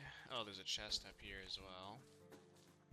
Standing on the edge of the chasm, you marvel at how this land could have been split in two. The sight is overwhelming, a stark reminder of the ancient forces that once shaped this world. The deep rift stretches as far as the eye can see, its dark depths whispering secrets of the past. As you lift your eyes from the abyss, something catches your attention in the distance. Amidst the decaying remnants, something moves. It's subtle at first, but soon you can see them directly, figures, vaguely humanoid, dart among the ruins. These creatures are unlike anything you've encountered in your time at the Heroes Guild. They defy classification, resembling neither beast nor known monster. Your mind races through the countless hours of study and training, but nothing matches these eerie beings. With beasts like these prowling about, no wonder soldiers have vanished in these parts. Anything like this crossed your path before? Doesn't remember anything, but Benito even seems on edge. We'll keep you safe. That's very kind of you, but I can handle myself just fine. Okay. We got some new boots. And there's clear... Wow, can you imagine if I had looted this chest before we went in there? Damn. I would have had clear skies. Well, probably I would have... Yeah, I would have given it to Asuka and we would have been able to just clear that storm. That's hilarious. That's not a guaranteed drop. It's not a guaranteed drop. Oh, there, really? No, it's random. Not random, but it's like random amongst a pool of potential drops, so...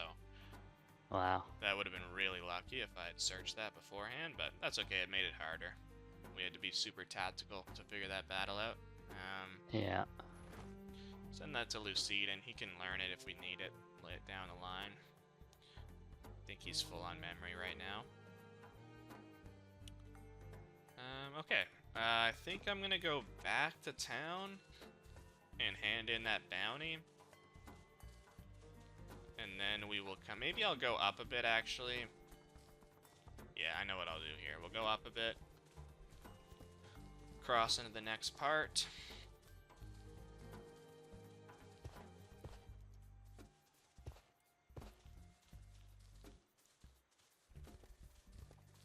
And...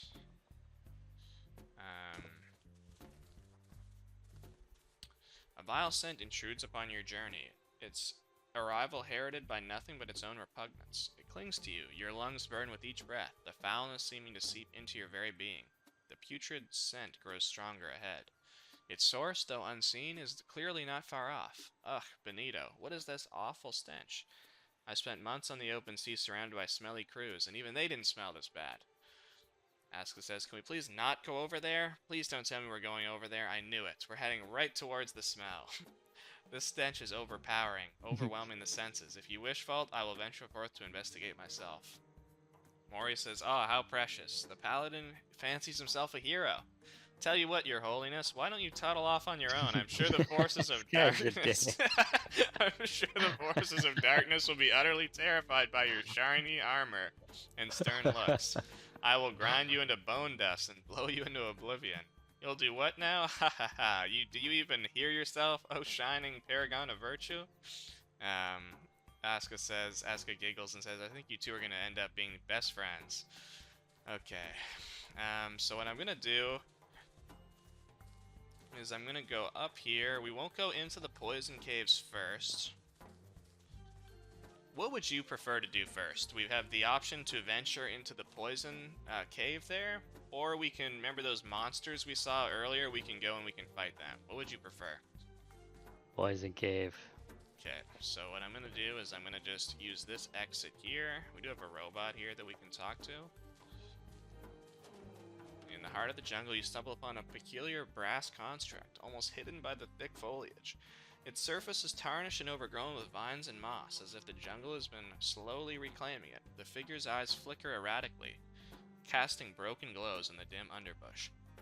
A series of unsettling sounds emanate from the figure, erratic, whirring, intermittent clicking, and the grinding of gears struggling against time and neglect. Amidst the mechanical chaos, a faint, distorted voice emerges from the construct. It's as if the machine is trying to speak. Hail, traveler, Master Thavir awaits. Chronometer failing. Time unknown. What are you, some kind of mechanical being? Laboratory holds answers. Seek the door. Time's alignment. Entry. Who created you? Who is your master? Bzzzt. cannot compute. See, laboratory, master's work. That's not compute. No. Okay, so we've got a little bit of a broken down thing there. So we're gonna go over here to this exit. We unlocked a new map, the Gravewater Bog. That's another place we could go, but that's a higher level area, so I may just not. We can't do everything on this stream, so we'll probably save that. We'll go back to Gladeheim here. And we will... What was I gonna do? The poison. Yeah, but poison what was I cave. gonna do in Gladeheim? Heal up? Yeah, and get maybe some armor for someone? Oh, turn in the bounty. That's right, turn in the bounty. Get some XP.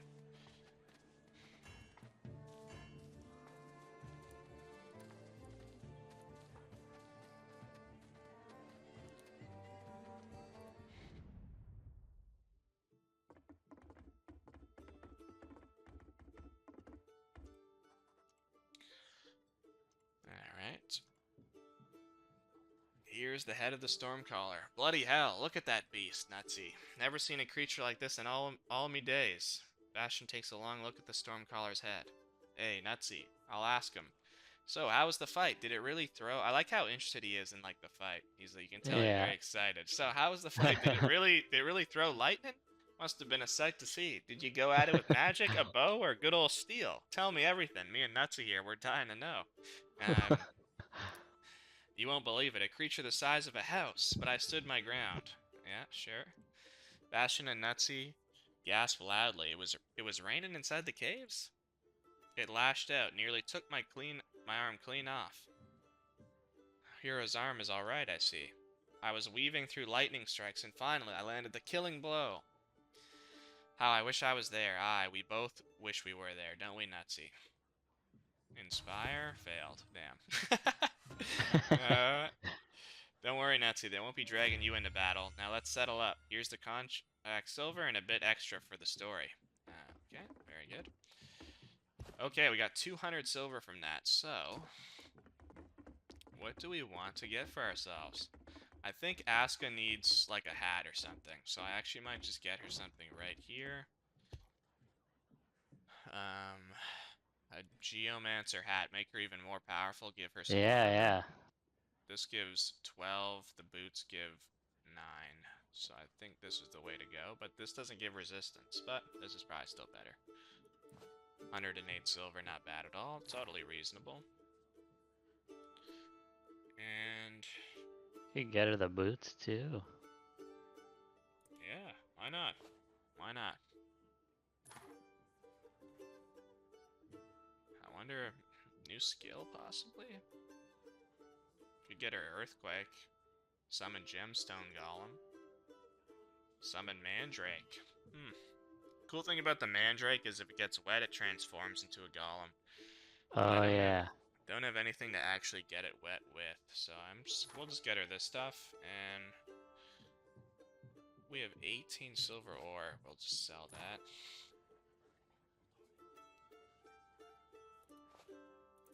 Some gemstones. Okay, not bad, not bad. Now, Aska.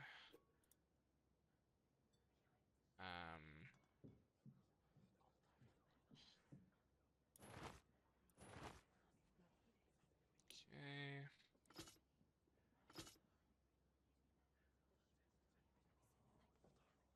Good. Okay. That's really good. She's, how much Geomancer does she have now? 10. Okay. That's Beast. fire. Yeah.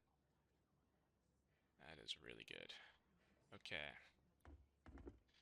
So we accomplished our goal there. Now we will...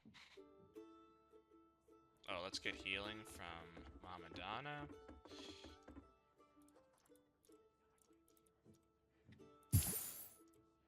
There we go. And we're off.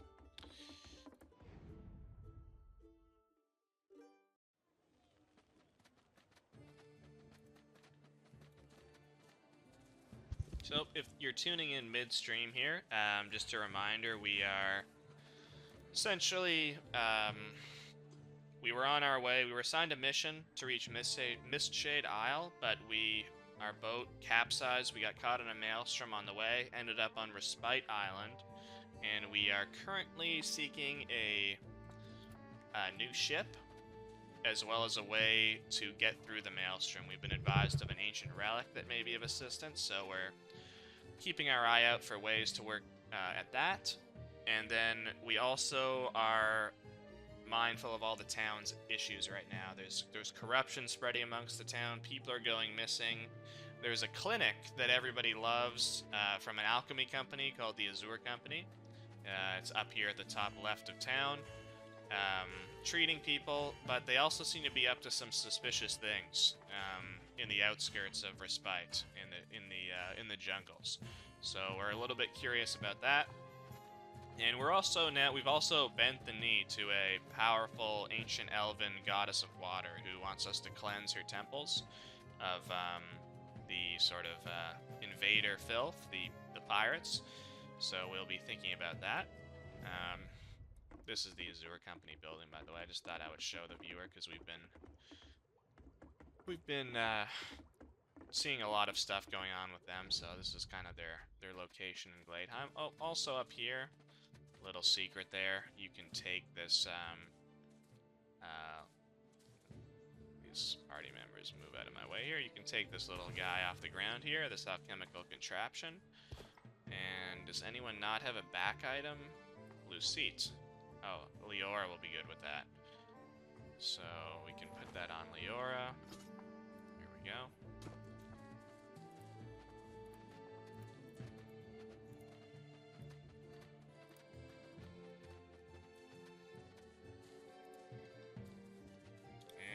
Now be on our way. So we reached kind of a crossroads in Oro's Grove.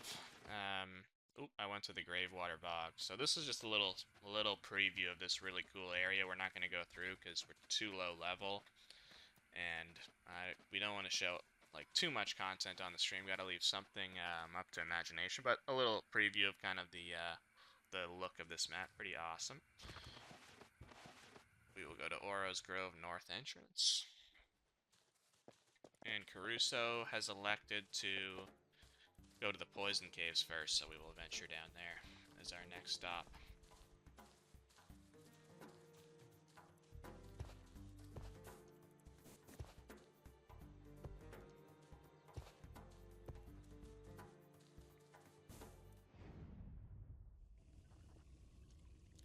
The narrow passage opens into a vast underground chamber. Immediately, your senses are assaulted by a poisonous miasma that seems to cling to your very skin. Oops, I missed that last line. Your eyes water involuntarily, vision blurring as you try to focus. Pools of fouled water dot the cavern. Their surface is oily and dark. Rusted machinery looms in the shadows, silent remnants of some abandoned operation. Ugh, this is the source of that awful stench. Can we please get out of here? I'm begging you. I'm going to need a long, luxurious bath after this. And Mori says, I was under the impression that tree huggers weren't exactly chummy with soap and water. Not that I'm one to judge, mind you. Haven't had a proper bath since my flesh decided to take an extended holiday. Centuries ago, if you're keeping score. I adore the natural charm of the wild, but water is nature too, right? Don't worry, Mori. The next pond we find, I'll give you a proper scrub and maybe even a little floral makeover.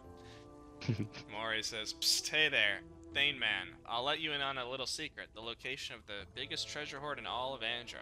All I ask in return is that you keep me far, far away from Miss Flowers and Sunshine over there. Deal? I promise it'll be worth every penny, or worth your while, probably. Okay. So, just for the viewer, if you're just tuning in, we've been hearing a lot about corruption on the island, Gladeheim, the crops have been going bad, lots of weird stuff has been happening, and now we may have kind of found something to suggest the source of it with this very poisonous cavern here. We do see some Mazan corpses here as well, and some Azure Company boxes. I'm permanently poisoned because I looted some like poisonous body, so this will go away once I'm in battle, but just FYI. Okay.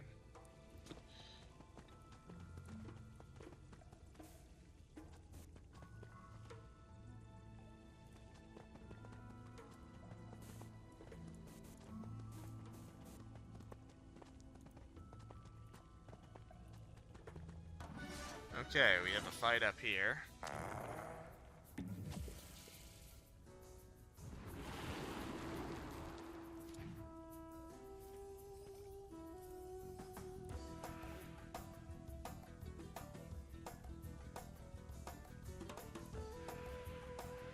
Actually gonna trade with this guy just to bring him down there, and I can take on this slime up here.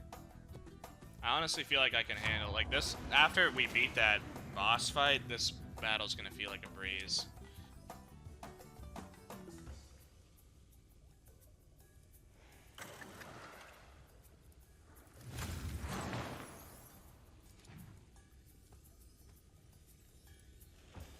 Can't do poison to them, that's pointless. Let's bring our dog out there for the first time. Cruel.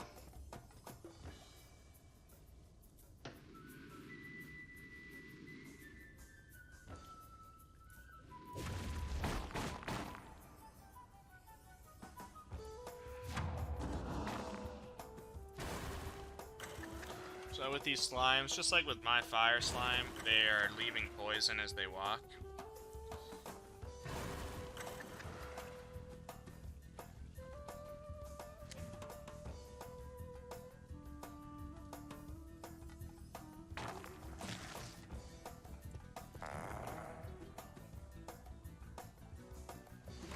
Just set off the poison because he was burning.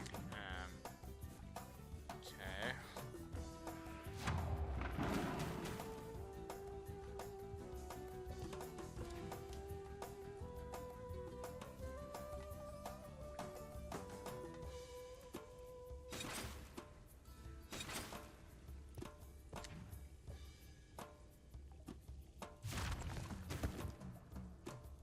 Get rid of this one.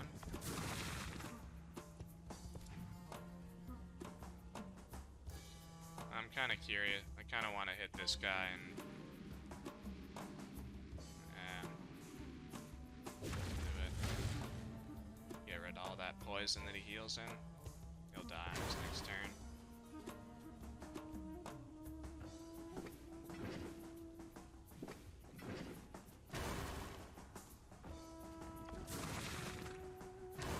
Yeah, see the cool thing about putting fire down in this area is the poison slimes leave the poison surface, so if they're walking in fire, they're just constantly like causing explosions and hurting themselves. So the fire is going to be really fun in this area. He dies to the burning, and he turns into a slime on death. What? Yeah. But then he just died God. instantly from moving because it's just constantly exploding itself constantly. It's hilarious. The battle concludes, leaving a heavy silence broken only by the occasional drip of poison from the cavern ceiling. Your gaze falls upon the central pool, a bubbling cauldron of toxic green liquid. The air around it is thick with noxious fumes that make your eyes water and your throat burn. It's a grim and sobering sight. The sheer volume of bones hints at a horrific history, a graveyard of the forgotten. You can't help but wonder who these unfortunate souls were, and what led them to such a grim fate in these treacherous depths. Leora stares at the gruesome sight, a shadow of horror crossing her face. This is pure evil. So many lives lost, so much cruelty. I've never seen anything like it. I can't bear to look at this any longer. It's a massacre. This land is withering, and its people are fading with it. What sorcery is this? The stench of death hangs heavy in the air, and that thing was clad in the armor of House Mazan. It's as if the creature overtook the night itself.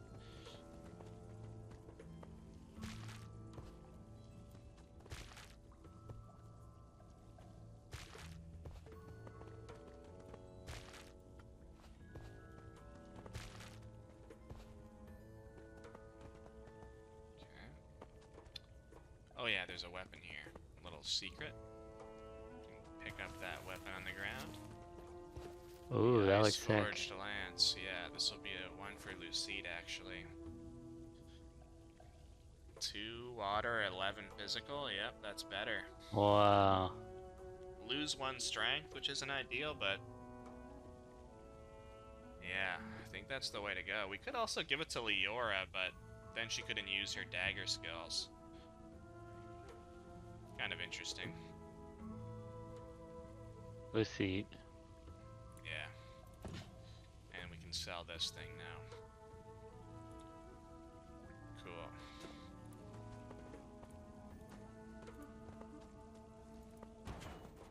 Ooh, a jade gemstone. Okay. 57 silver worth. Let's go. Okay. And we have a mask. You examine an alchemist's mask of dark leather and polished brass. The elongated beak and crystal lenses are built to filter out noxious fumes and airborne toxins.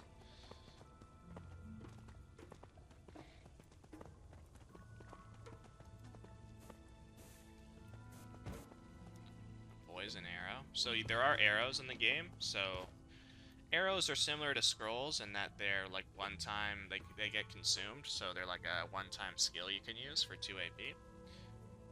But obviously you need a bow, so would not work for us, but just FYI.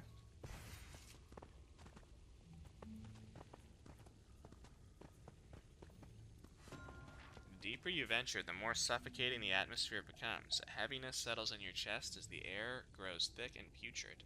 Each inhalation feels like drawing in poison, tainted and foul. As you gaze deeper into the cave, a wall of toxic air blurs your vision. The atmosphere thickens, taking on an almost tangible quality. Your instincts scream, a warning. To venture further without protection would be folly.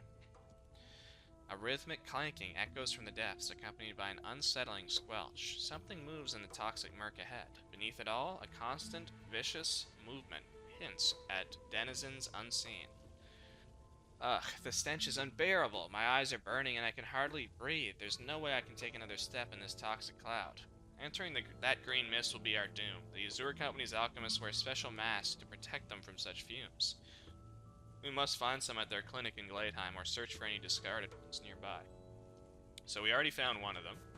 So at this point in the game, you have a little bit of a choice, right? You could try to pass through. Like, this is what happens when you go in here. You take damage with every movement point. Oh, get them the hell out of there. Holy shit. Okay, I almost just killed my whole party.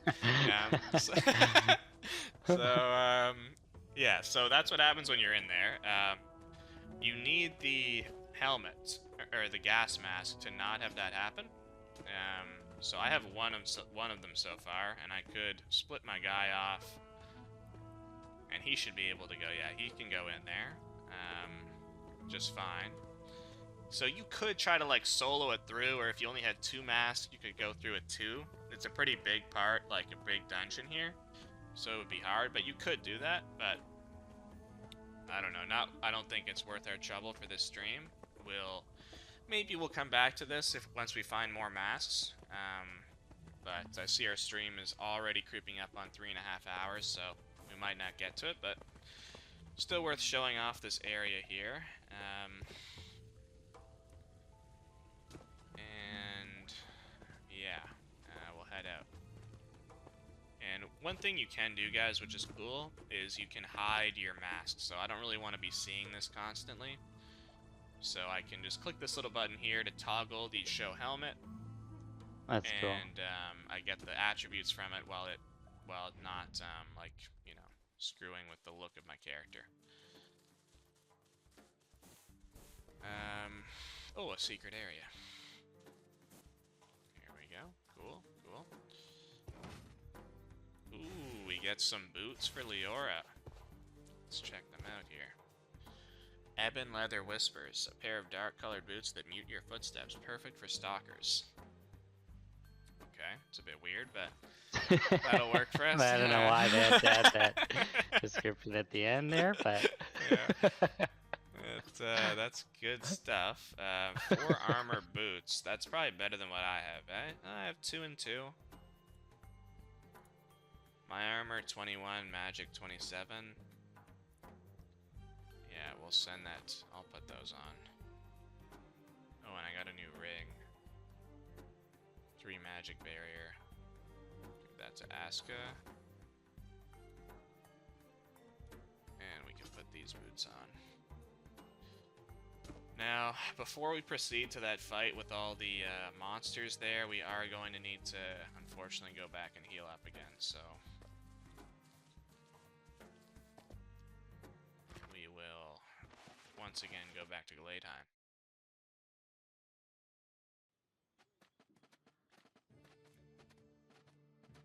I'm just gonna go and we've got some stuff we can sell here.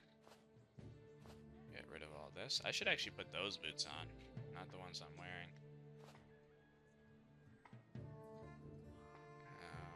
I could have used health pots, by the way, just for the viewers, but I don't really want to waste them. I'd rather just come back to town and get a heal.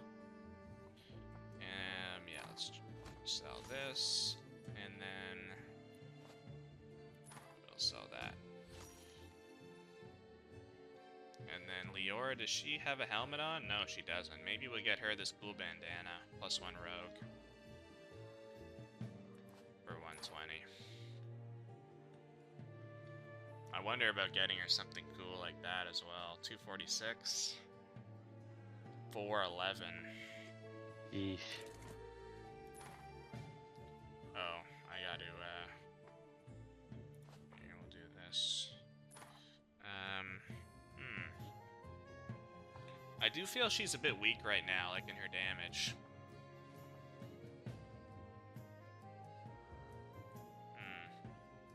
411, what do I have?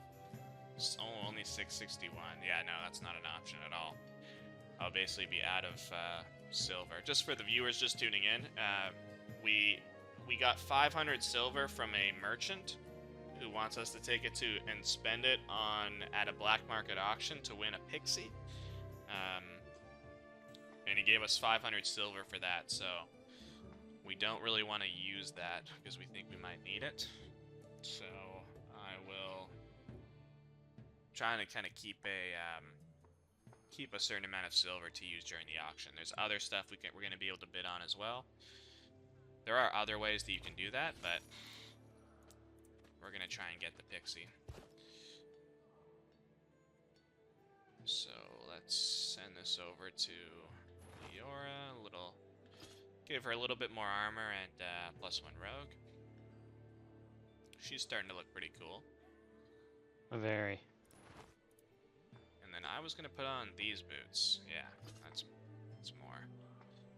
And then yeah. Let's destroy this placeholder. What is this? Mortar and pestle. Yeah, we're destroying that. Okay. And let's go heal at the end. Yeah, she's the coolest looking character you got. Yeah. Asuka's like the best equipped, but she's the coolest looking. I would love to get her like some dark rogue like cloak or something. That would be perfect, but we're too poor right now.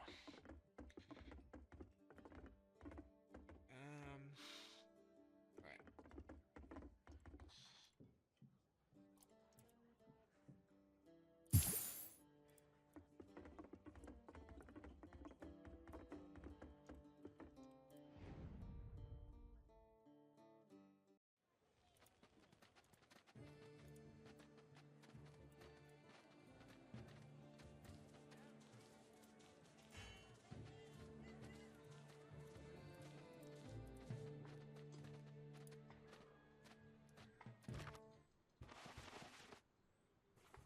Okay, back again to Aura's Grove. Alright, before we continue, I'm just going to grab another drink. I've been talking a lot, so just be right back. Okay.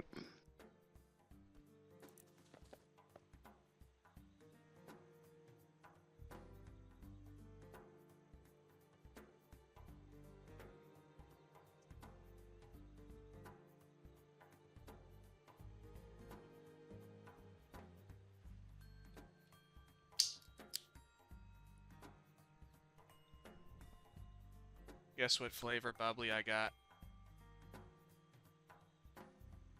Oh, I guess he left as well. Shit. Oh. No, I'm here. Cherry. Oh, apple. It's apple. No. I actually wanted to get apple, but they didn't have any at the store, so. It's cherry then. Or it's pineapple. It's pineapple, yeah, you got it. Yeah. You're still on strawberry? Nothing but strawberry? Yeah. Or are you branching out? Wow. Yep, I'm strictly strawberry.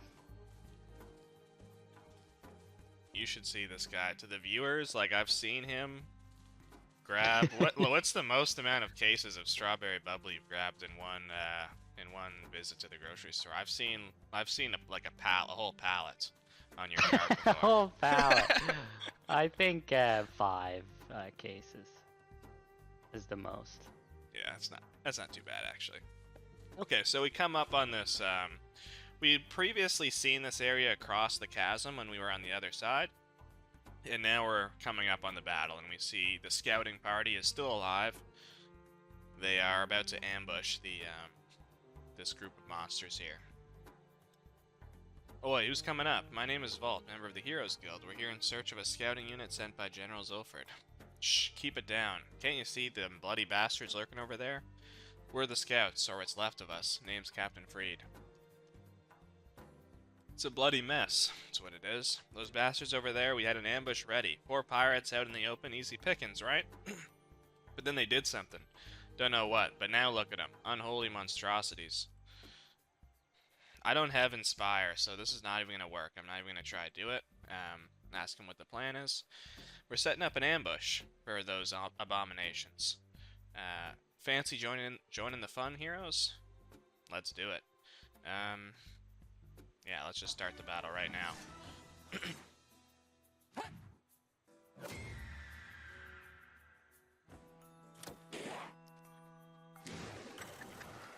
So I think probably this is the first time on stream we're seeing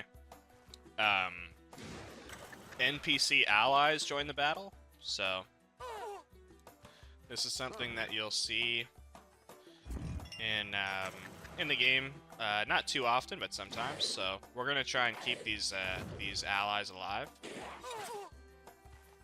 We're gonna try. This one's already almost dead.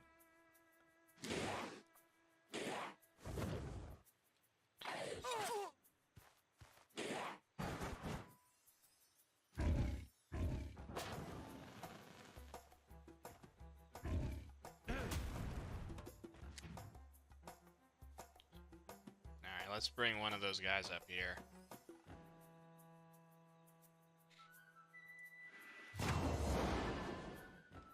Love that move. Okay. Good start there.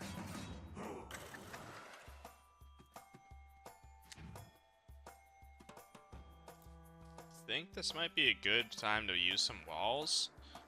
Maybe we can wall off these archers, stop them from getting through. This is a statue right here.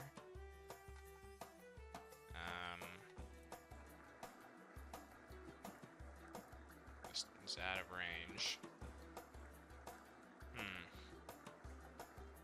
They could just move there. I do kind of want to hit that black powder barrel as well, to be honest.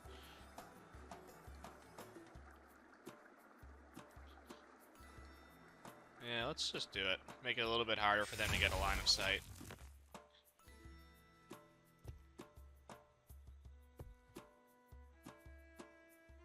And then we'll do a... Yeah, this person needs healing.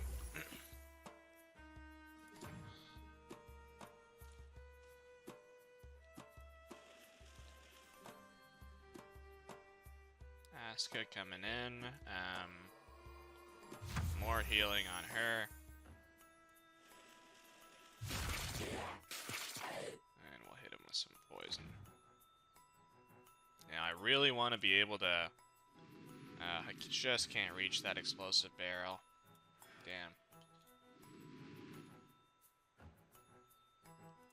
So...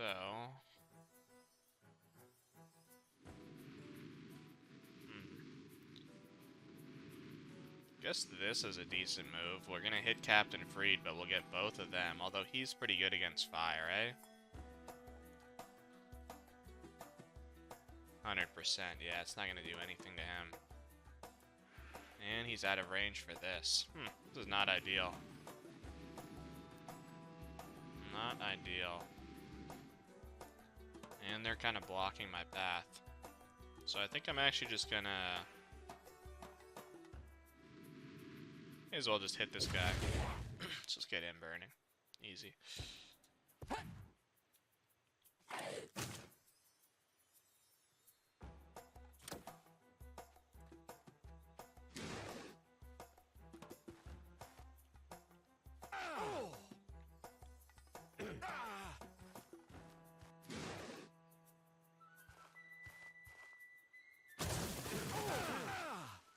This guy's in trouble here. I walled them off, so now they're just attacking this guy. I kind of trapped him over there.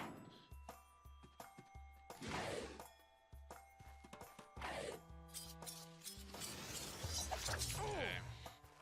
He can take a hit. He's tough. Backstab on Leora.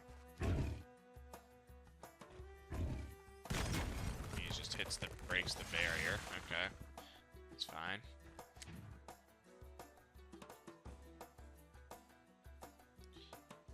Okay.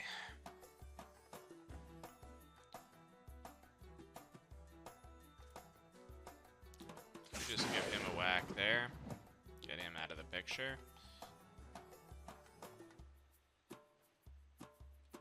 And then maybe we can... We'll go for a shock on the Berserker here. Nice. Oh, and he gets stunned. Perfect. Backstab him.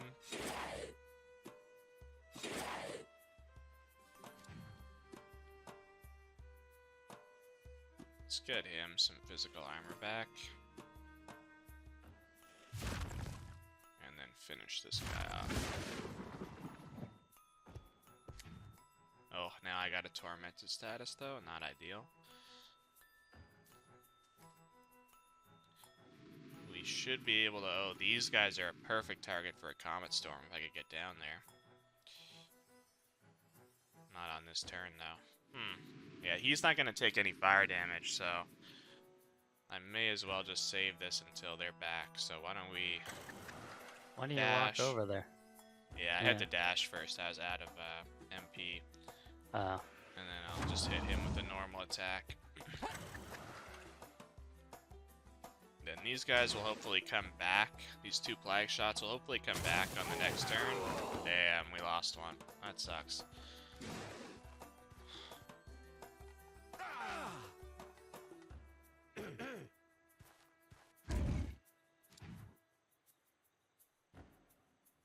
Okay. Get out of here. Pull him up here.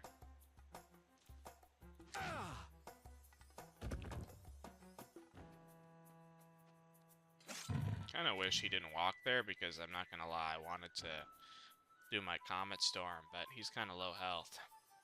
Can't really risk it. Can't quite reach here. I could have just teleported, actually, that was dumb, but whatever. We got this fight in the bag, it's under control.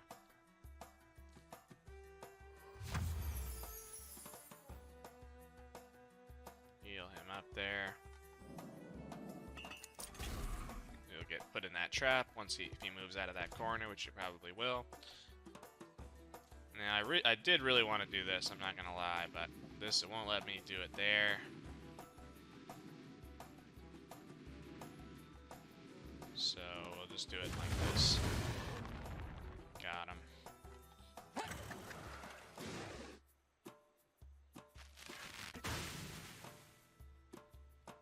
Oh, that was a really good attack, actually. Hit two of us there, but then he got ensnared. Okay, it's GG.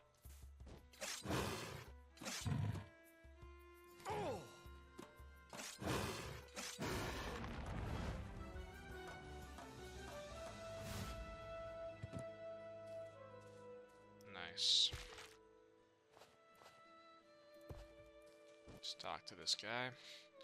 What a bloody fight that was. What the hell were those things? I've never seen anything like it. We made it, but Niche didn't. Those bastards got him. Yeah, that actually sucks. I kind of wanted to save all of them, but that's okay.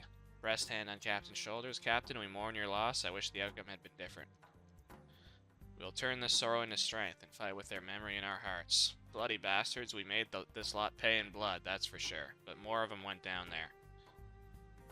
You have any information? I'll tell you, they were normal-looking bastards. One moment, some of those blue-cloaked blokes hand them something, and the next thing you know, they're screaming in pain, turning into what we just killed. So the Azure Company is collaborating with them? No clue what they're up to, mate. Nothing like that clinic in town. Sent 3 of my lads to alert the general. Glad he sent you. Sorry to tell you, buddy, but they were killed, yeah. You talk about them getting cut down? Watch your mouth, Hero. If it wasn't for this fight, I'd be cutting you down myself. Oh, shit, we just offended him there. I didn't mean to. No survivors, huh? We found a young man named Cedric. He was badly injured, but we did our best to patch him up. And he appreciates that he gave us a ring. Okay. What are your plans now? I'll handle securing the area and gather what I can. Then I'll head back to Gladeheim to report to the general. If you see him first, to fill him in on the situation. Okay, will do. Will do. He gave a ring. Asuka. Right, 2 rings for her to put on. Sweet. Very nice, very nice. We'll give,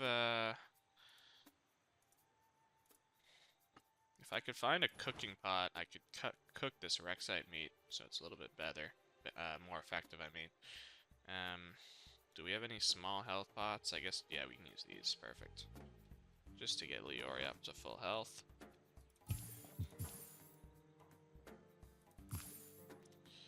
That's pretty good.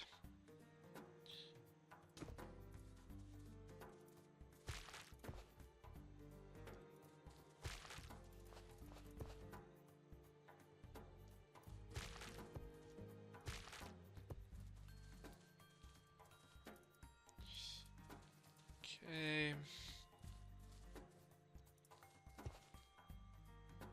Oh, Resurrect Scroll. Let's go. And then we have a chest here. Aeromancer boots. Wow, okay. Okay. Oh, perfect. Invoke Clear Skies, which we already have. Okay, that's good. Fine, though, with those boots. Let's get those over to Lucite. And, wow, okay. Another +1 Aeromancer for Lucite. Really good. And then these, who could use these? Oh no, Leora has good ones, Asuka has good ones. Nobody. We're fully good on boots now. I have the worst ones. Okay. Okay, let's continue then. I'll make a save here.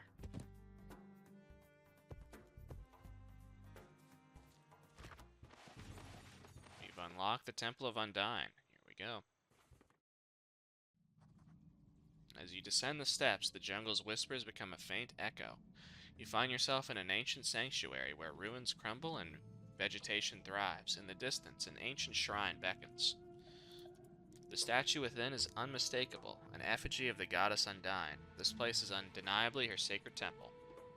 The contemplation is abruptly interrupted. A guard approaches, clad in azure and black robes, bearing a sigil you recognize instantly, the Ouroboros of the Azure Company. Oi, who the hell are ye? How'd you get past the guards? Time seems to waver and the air thickens before you can fully grasp the moment. The goddess Undyne materializes, her presence overwhelming and divine. This sanctuary, once hallowed ground for my true children, now stands desecrated by those who corrupt and defile. Witness the desolation they have wrought. Your allegiance must be proven through bloodshed. Purge them from existence. Leave no soul unscathed. So, at this point, we don't have to go through aggressive. We have the Amera Keystone that we got from the Earl Redbeard in the tavern. That will get us to Caldric, who's stationed within this temple. And we can do that without fighting. But Undyne wants us to cleanse her temple for her, so... Cleanse it. Caruso, yeah, you're an Undyne supporter, so I guess we really have no choice here. Your will is my command, great Undyne. I will prove my loyalty through bloodshed. Wow. I assume that's what you want to go with? Yeah. Alright. My power transcends the sacred shrine. I shall lend you my strength to vanquish the unclean.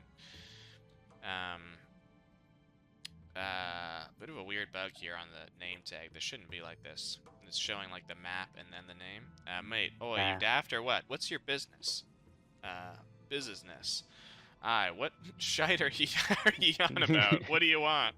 By the will of Goddess Undyne, I will cleanse this place of your presence. Prepare to be smitten. Prepare to be smite, I guess. I piss on your water god. Today's the day you meet your end. Nobody messes with the Azure Company. A wise decision, my child. The unclean shall be purged, and this temple will be sanctified with their blood. Good. Right. Yeah, this battle is no joke, so...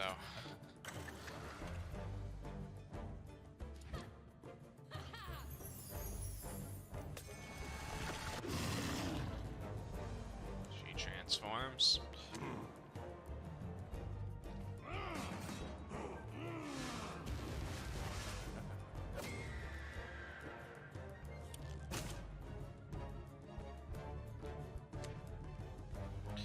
Okay, we gotta get ourselves out of here. This might actually be really good, though. We can trap someone in here.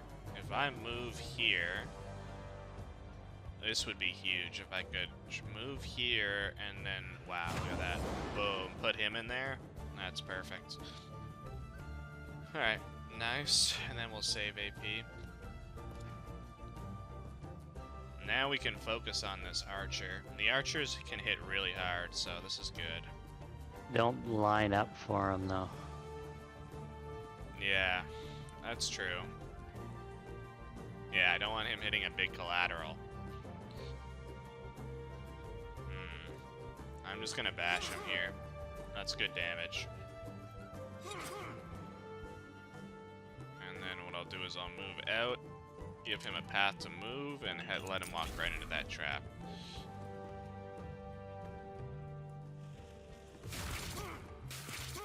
I wasn't able to poison him. That was kind of a waste. Who's going here?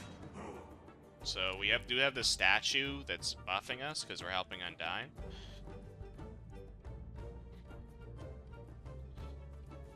And then, yeah, let's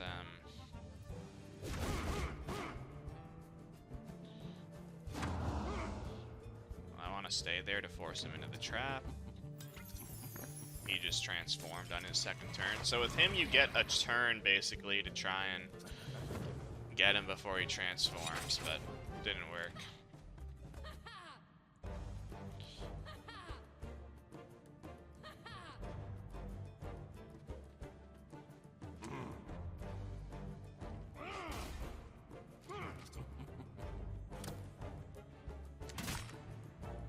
Here we go.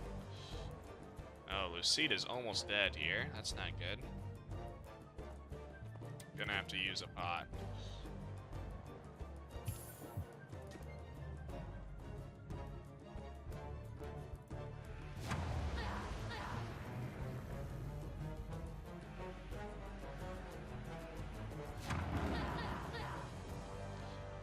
Shock. And then we're already in a nice backstab position here.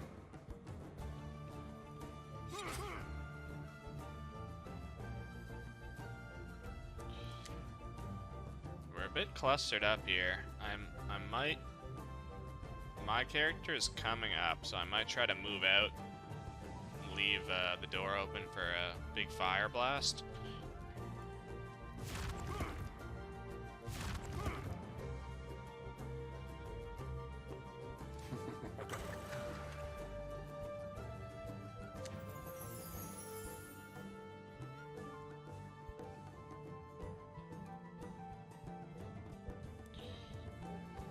I'm kind of stuck in here, though. No, this is good.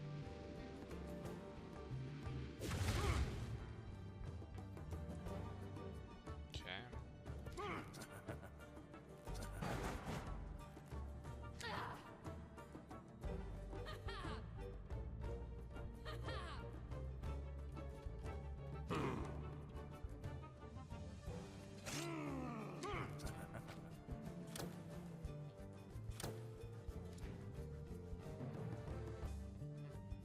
Okay, this archer is still alive. How is that even possible? He's got literally 1 HP and he's hemorrhaging. So he'll just die on his turn. I'd like to pull him in here. Oop, I went the wrong way. Pull him in. And hit him.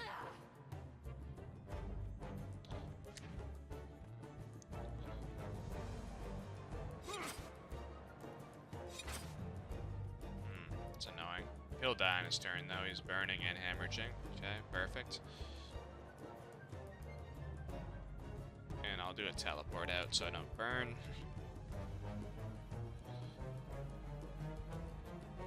Now, with Asuka,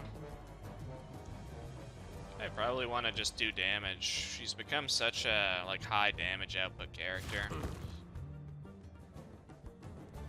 It goes a long way just to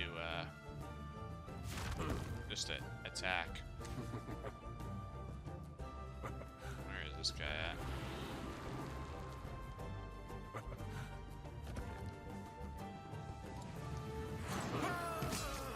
Oh, nice.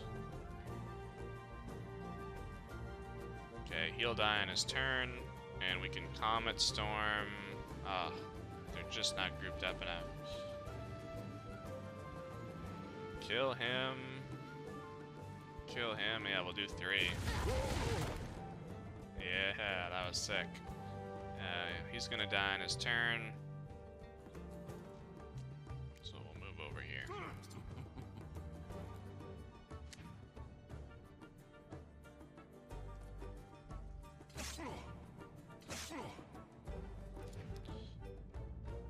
And we just have this one last guy to deal with.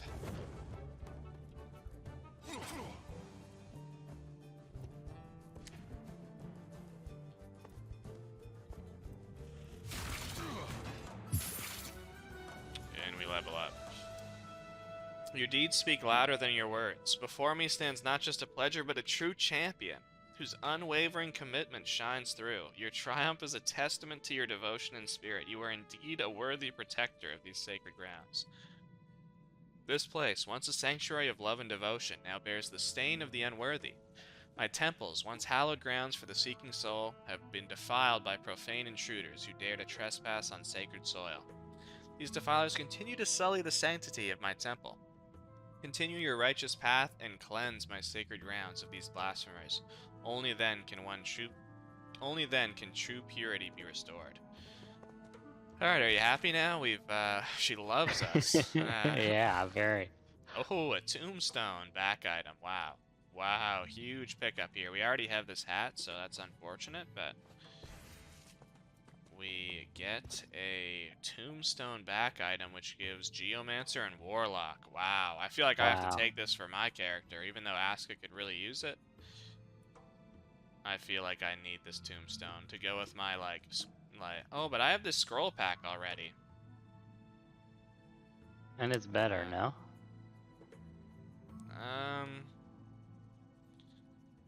This is it's basically the same, except this would give me +1 Geo, but I don't need +1 Geo. It would be more, I really want to wear it because it would go perfectly with I'm wearing it. It'll just go way too well. It just goes so well with the skull and the bone staff. You know, like tombstone on the back. Yeah. And then, what does this give Asuka right now? 2 armor and +1 range. So we can just give this to Asuka. Doesn't really fit her character, but that'll work. And we did level up. We're level 5 now. Let's go.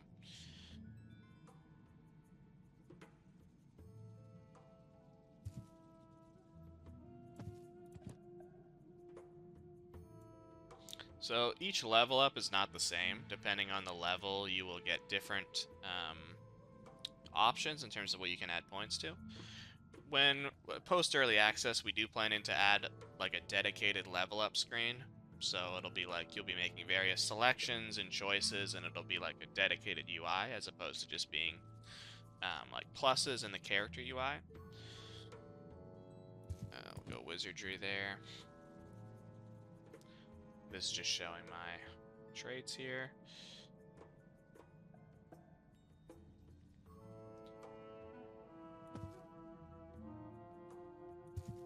Okay, ask intelligence as well. 10 Geomancer. Wow, she's getting really powerful. Get some wizardry for her. Lucy, we're really trying to build into our tank. So we've got a little bit of intelligence for him because we do want his Aeromancer spells to be pretty effective. But we do want him to be a damage dealer in a tank, above all.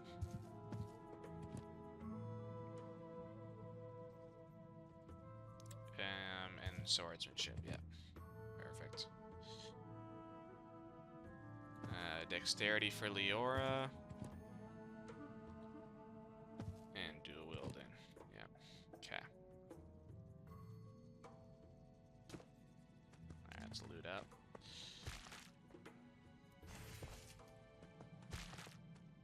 Oh, a blinding arrow. And a hood. Slew Seat should probably put that on. He doesn't actually have anything on right now.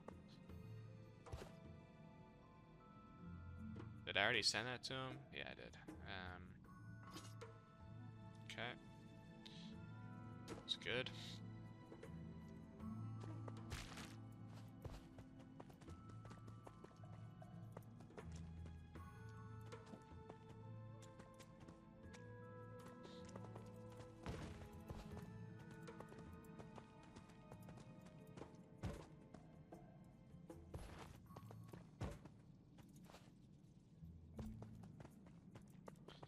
Placeholder graphic there, guys.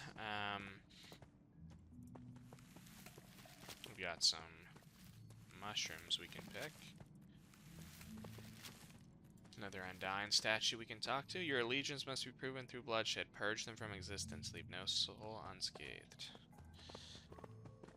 And then there are some little games we can play with these statues here. As you near the statue, a subtle aura surrounds it. A faint hum fills the air and a voice echoes in your mind. Allow your devotion to flow, and favor shall follow in its course. Place my hand on the statue. In the depths of despair, what sustains the spirit? The strength to endure alone? The connection to others who share in our burdens? Or the ambition to rise above all challenges?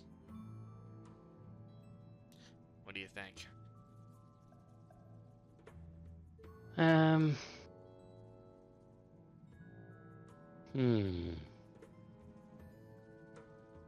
the depths of despair, what sustains the spirit? Probably not the strength to endure alone. Yeah, probably not. The connection to others who share in our burdens. The ambition to rise ambition. I'm thinking... Number 3. Okay. You're going number 2. I'm thinking number 2, we're in a water temple. The connection, like water, it connects various places. Oh, yeah. You know, yeah. that's what I'm thinking. I like that. Use that. It is the bond shared with others, the unity in suffering, that kindles hope and sustains the spirit in the darkest of times. Okay, we got it. With the devout's voice fading, a concealed compartment in the statue opens, revealing an ancient trinket. Okay. We got a Hydromancer's scroll pack. Okay, Leora, perfect. There we go. I would love to get her ice daggers. That would be so cool. Oh, yeah. That'd be sick. Okay. And then there's another one right here we can do. As you near the statue, a subtle aura surrounds it. A faint hum fills the air and a voice echoes in your mind. Place your hand on the statue. What is the role of water in the cycle of life? To flow ceaselessly, never pausing or reflecting. To carve paths of dominance through the landscape. Or to nurture, cleanse, and connect all living things. Number 3, I feel like. Yeah, again, it's that connection piece. To carve paths of dominance through the landscape, that doesn't make any sense. That seems too, like, that doesn't go with what Undyne has been saying. Yeah. To flow ceaselessly, never pausing or reflecting. Yeah, I would agree. Number 3 makes sense. Water is the lifeblood of the world, nurturing, cleansing, and binding all beings in a harmonious dance of existence. With the devout's voice fading, a concealed compartment in the statue opens, revealing an ancient trinket. And we got a book this time. I don't think we can really use this. We don't have... Lior is a dual wielder, so... This book is an offhand item. You could give her that ice dagger and the... Or the ice sword and the book. Oh, that would be interesting. Let's do it. Let's turn her into more of a Hydromancer character. So Lucite... Oh, I sold his thing, though. Oh, damn. I don't have a good backup weapon for Lucite. If I get one, though, then we'll make the switch over. So let me send this to her, and that's a good idea. We could try turning her into like a pure Hydro, but with like rogue teleportation and stuff. That would be pretty cool. Yeah. Did I loot all these guys? Yeah, I did. Okay.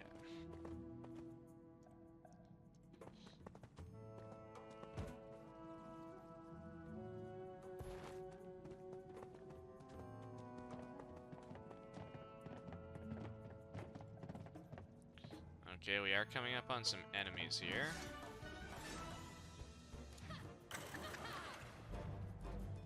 This is a big battle. Holy shit.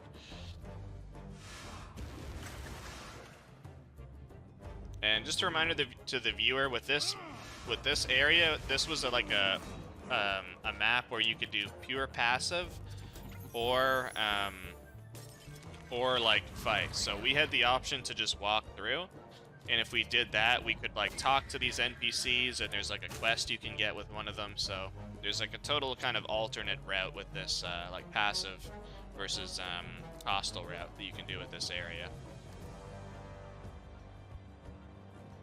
So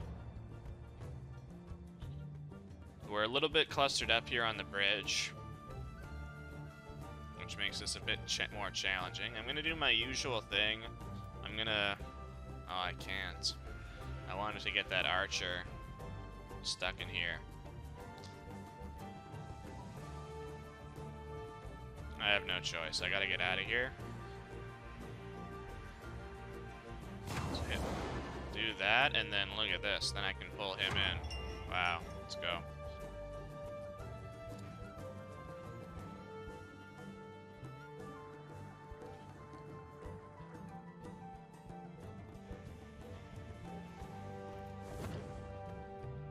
Teleport her out. What level are these guys? These guys are only level 4, so we are over leveled now. I think doing that that Stormcaller boss really put us ahead. Yeah. So that's pretty clutch for this battle, which has a lot of enemies. And our party is really well equipped. Let's trap him there.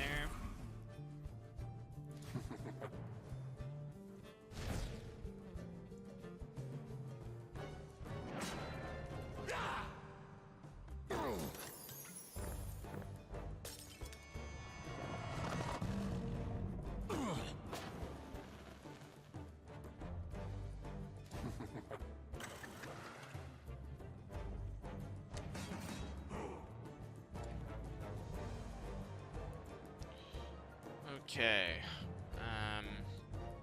this is my character now.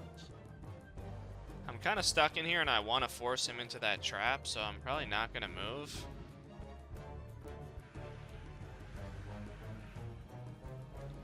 But let's get a slime out there. This is a big battle. We could use as many people on our side as possible. And we want to try to do as much damage, though, to these guys up close before these guys who are far away join the fight.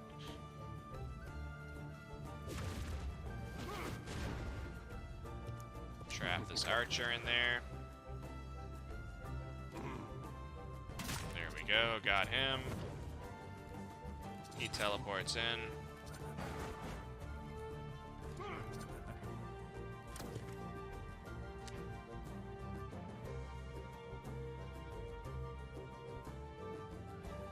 Let's do a disarm on the archer so we can't shoot his bow. Oh, basically killed him. That's perfect. That was an insanely powerful attack. And then I'm gonna spread out a bit in case I want to do a comet on those guys. I can make sure that there's no allies caught in the crossfire. He's gonna burn to the fire he's on, so I don't need to hit Fox anymore. Oh, what I could do is try to wall these guys off from the fight a little bit. Let's see if I can... Yeah. This is perfect. Look at this. Wow, okay. That's excellent. Delay them from coming. Make sure we kill all these guys first.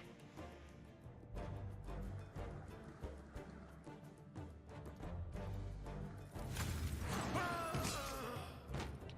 that was a bit of a waste. He was gonna die anyways.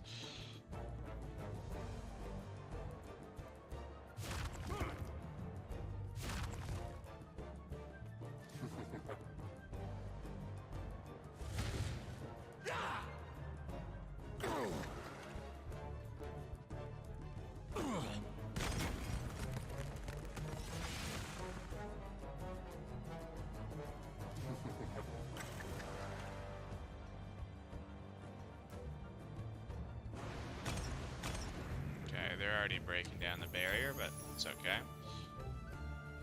Undyne just healed us all. Very good, very good. I do think she's it's time actually for a in the comet. fight, is she? Yeah, so she's represented by these like statues here. In the first one, she was represented by this statue in the middle. Oh. And in this one battle, she's this one here, and on that turn, she does like a buff. She'll do damage everyone, or like buff everyone, that kind of thing.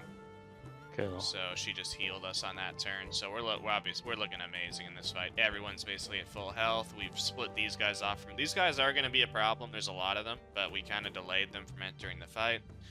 And we're about to hit these guys with a full comet, so they're about to get messed up. Yeah, look at that. Both of them are going to die on their next turn. And we can start working our way up.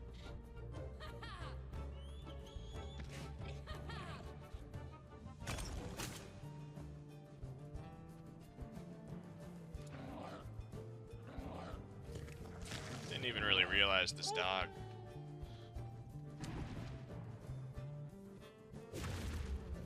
Put our slime after him.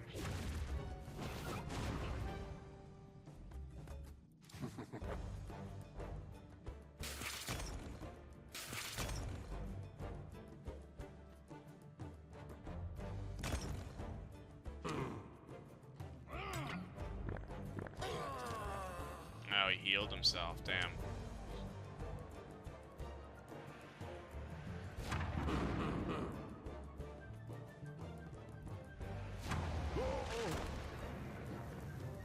There we go. And nobody needs any healing. We'll just start putting some damage on this guy.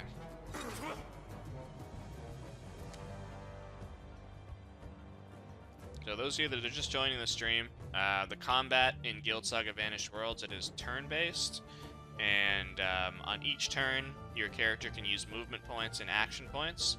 Movement points cost 1 movement point to move 1 tile, and actions, each skill at the bottom here, you can see in the top right, there's a cost to the actions that you can take.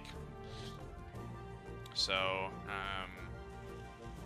I'm just going to keep putting damage down on Urtai. We just want to clean up as much as possible as we can in this part of the battle before these enemies start becoming relevant. We're doing really well so far. We're currently over-leveled in this area because we did some really hard fights earlier, and we're kind of seeing the rewards of that now. Our party's really well equipped. We've got some really nice skills, and we're doing really well. After a pretty rough start where we had characters dying pretty constantly. Oh, they've broken through this barrier here. He's going to finish that one off as well.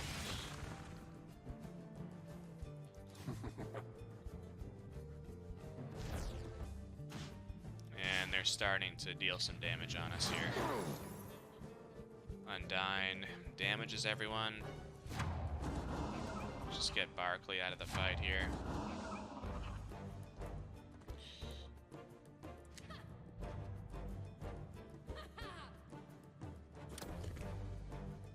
Okay, perfect. She attacks the slime. That's what I like to see. And so does the dog. Nice. Slime just absorbed 2 full turns for us and can finish the dog off. Gonna bring him up. Slimes do leave a elemental surface.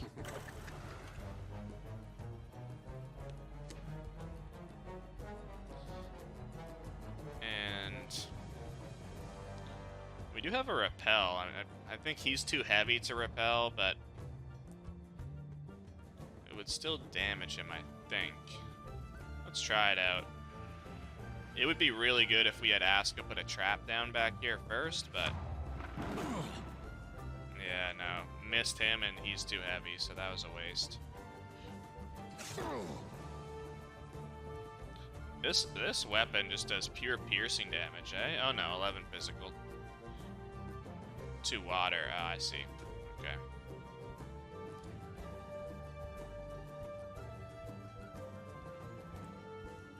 Get some backstabs in on him. With daggers, most of the attacks provide you with the option to backstab, which is a guaranteed critical when attacking from character's back. Asuka's full here, so I'm just gonna heal up Leora, get her magic barrier back. And we'll dash a little bit closer.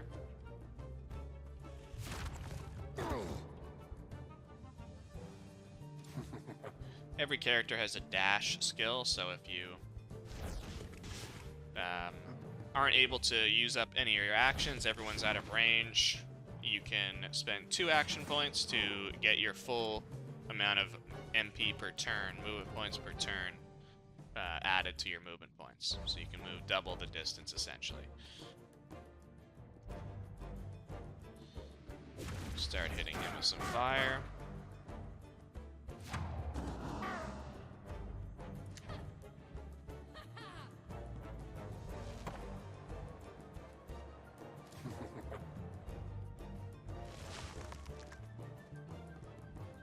Summons a Thorny Tulip.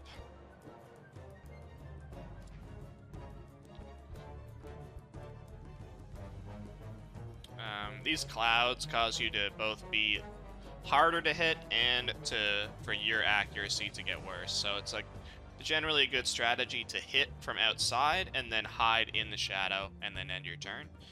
Unfortunately, these shadows are kind of all around this enemy. I am going to get up on this archer though and just start dealing some damage.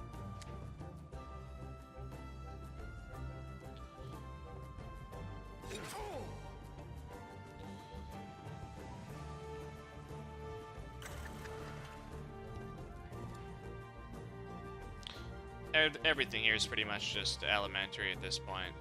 We're in total control of this battle, and just need to just deal damage at this point. Every spell, so the way the memory works is memory determines how many active skills you can have. Each staff and each sword, every weapon basically provides you with a 2 AP, 0 cooldown skill, so you can get it every turn and you can use it as much as you want.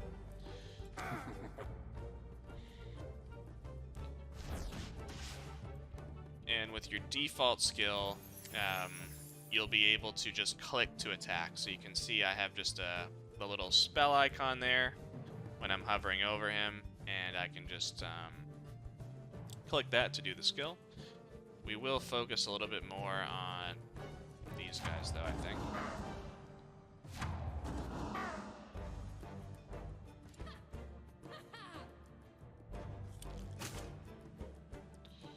This archer is cornered.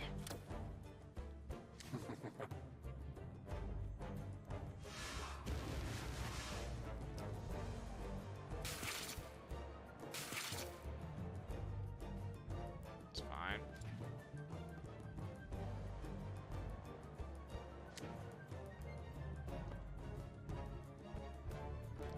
should finish this guy off.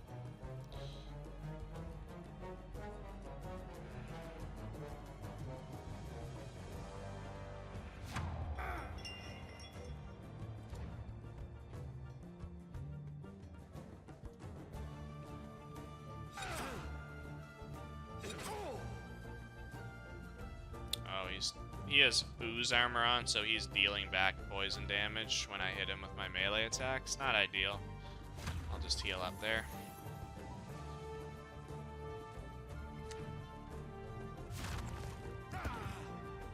Range attacks, though, are safe.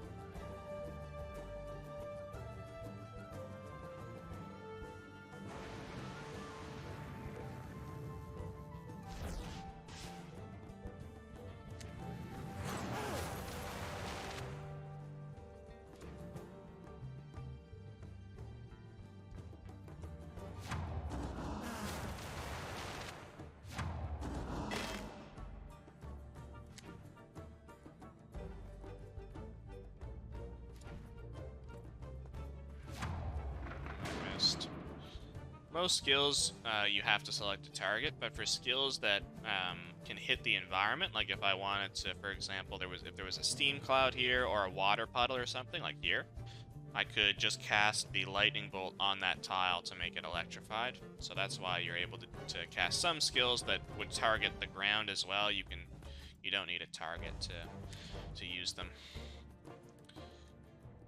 This battle is pretty much over. Let's just teleport over here, finish this guy off, and be on our way.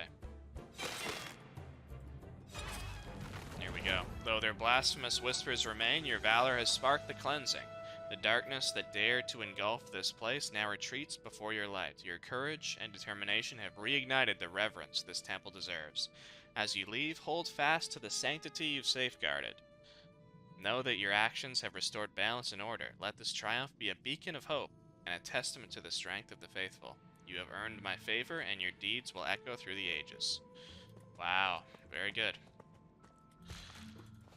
So I don't think I've actually played the extreme loyal Undyne route before, so it's good that we decided to go that route, and she quite likes us, which is good. We do need a way to get to Mistshade, a way through the Maelstrom, so having a water goddess on our side is obviously a good strategic choice. Yeah, we do find a small iron key. Another helmet. I don't think that's needed. We can stash that. Okay.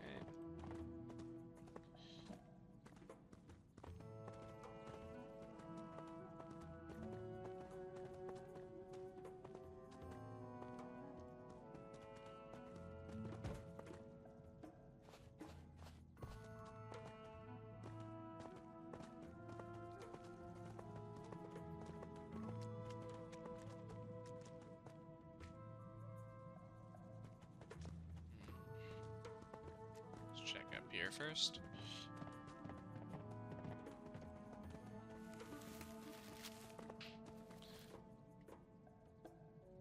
Near the cave's end, you stumble upon a haphazard cache of military supplies. Their blue and yellow markings betraying their origin. House Mazan, shields, weapons, and various essentials lie scattered, repurposed by the hands of the smugglers. General Zilfrid was spot on. Seeing all these Mazan-marked supplies here, it's clear someone's been trading them on the black market. Indeed, House Mazan is known for their strict military discipline. If smugglers have their equipment, there must be betrayal within their ranks. This operation has to involve a high-ranking officer. No ordinary soldier would risk a death penalty for this. Whoever is behind this treachery risks severe punishment for themselves and their entire company. They could face decimation, a brutal Mazan practice where only 1 in every 10 soldiers was executed by their peers to enforce loyalty and obedience.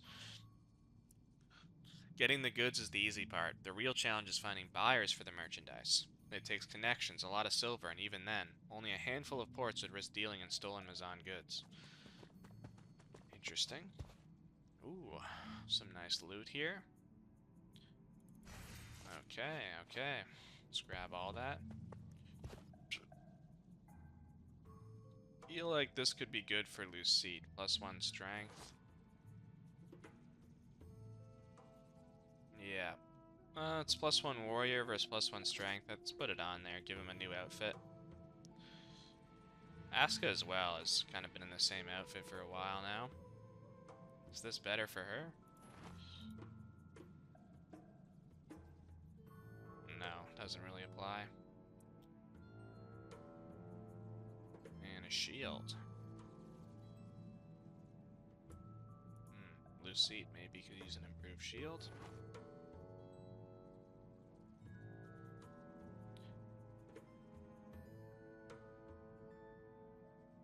Yeah, that's way better. Okay. Nice. So we can go up there. This is going to take us out towards kind of the black spot, as has been discussed earlier in the story. What do you think of Lucite's hat? I don't love it, to be His honest. cap. Sorry, his cap. I'm not a huge fan of it. Would you prefer it be hidden? No, I kind of think it suits him, but Okay. I don't love it. It goes with his like warrior style and his outfit and stuff like that. It reminds me of like a low level, like like a low level swords, like cell sword kind of thing. Soldier, yeah. Yeah. Let's hide it. Let's hide it there. All right. He's getting self-conscious there with your commentary, so. So yeah, we could go up to the black spot now, but because we have no real reason to be there, we don't have the deed for the ship yet, we are going to venture deeper into the temple. Let us save. Coming up on almost 4.5 hours on the stream. This is getting a little bit out of hand, folks. I'm not really sure.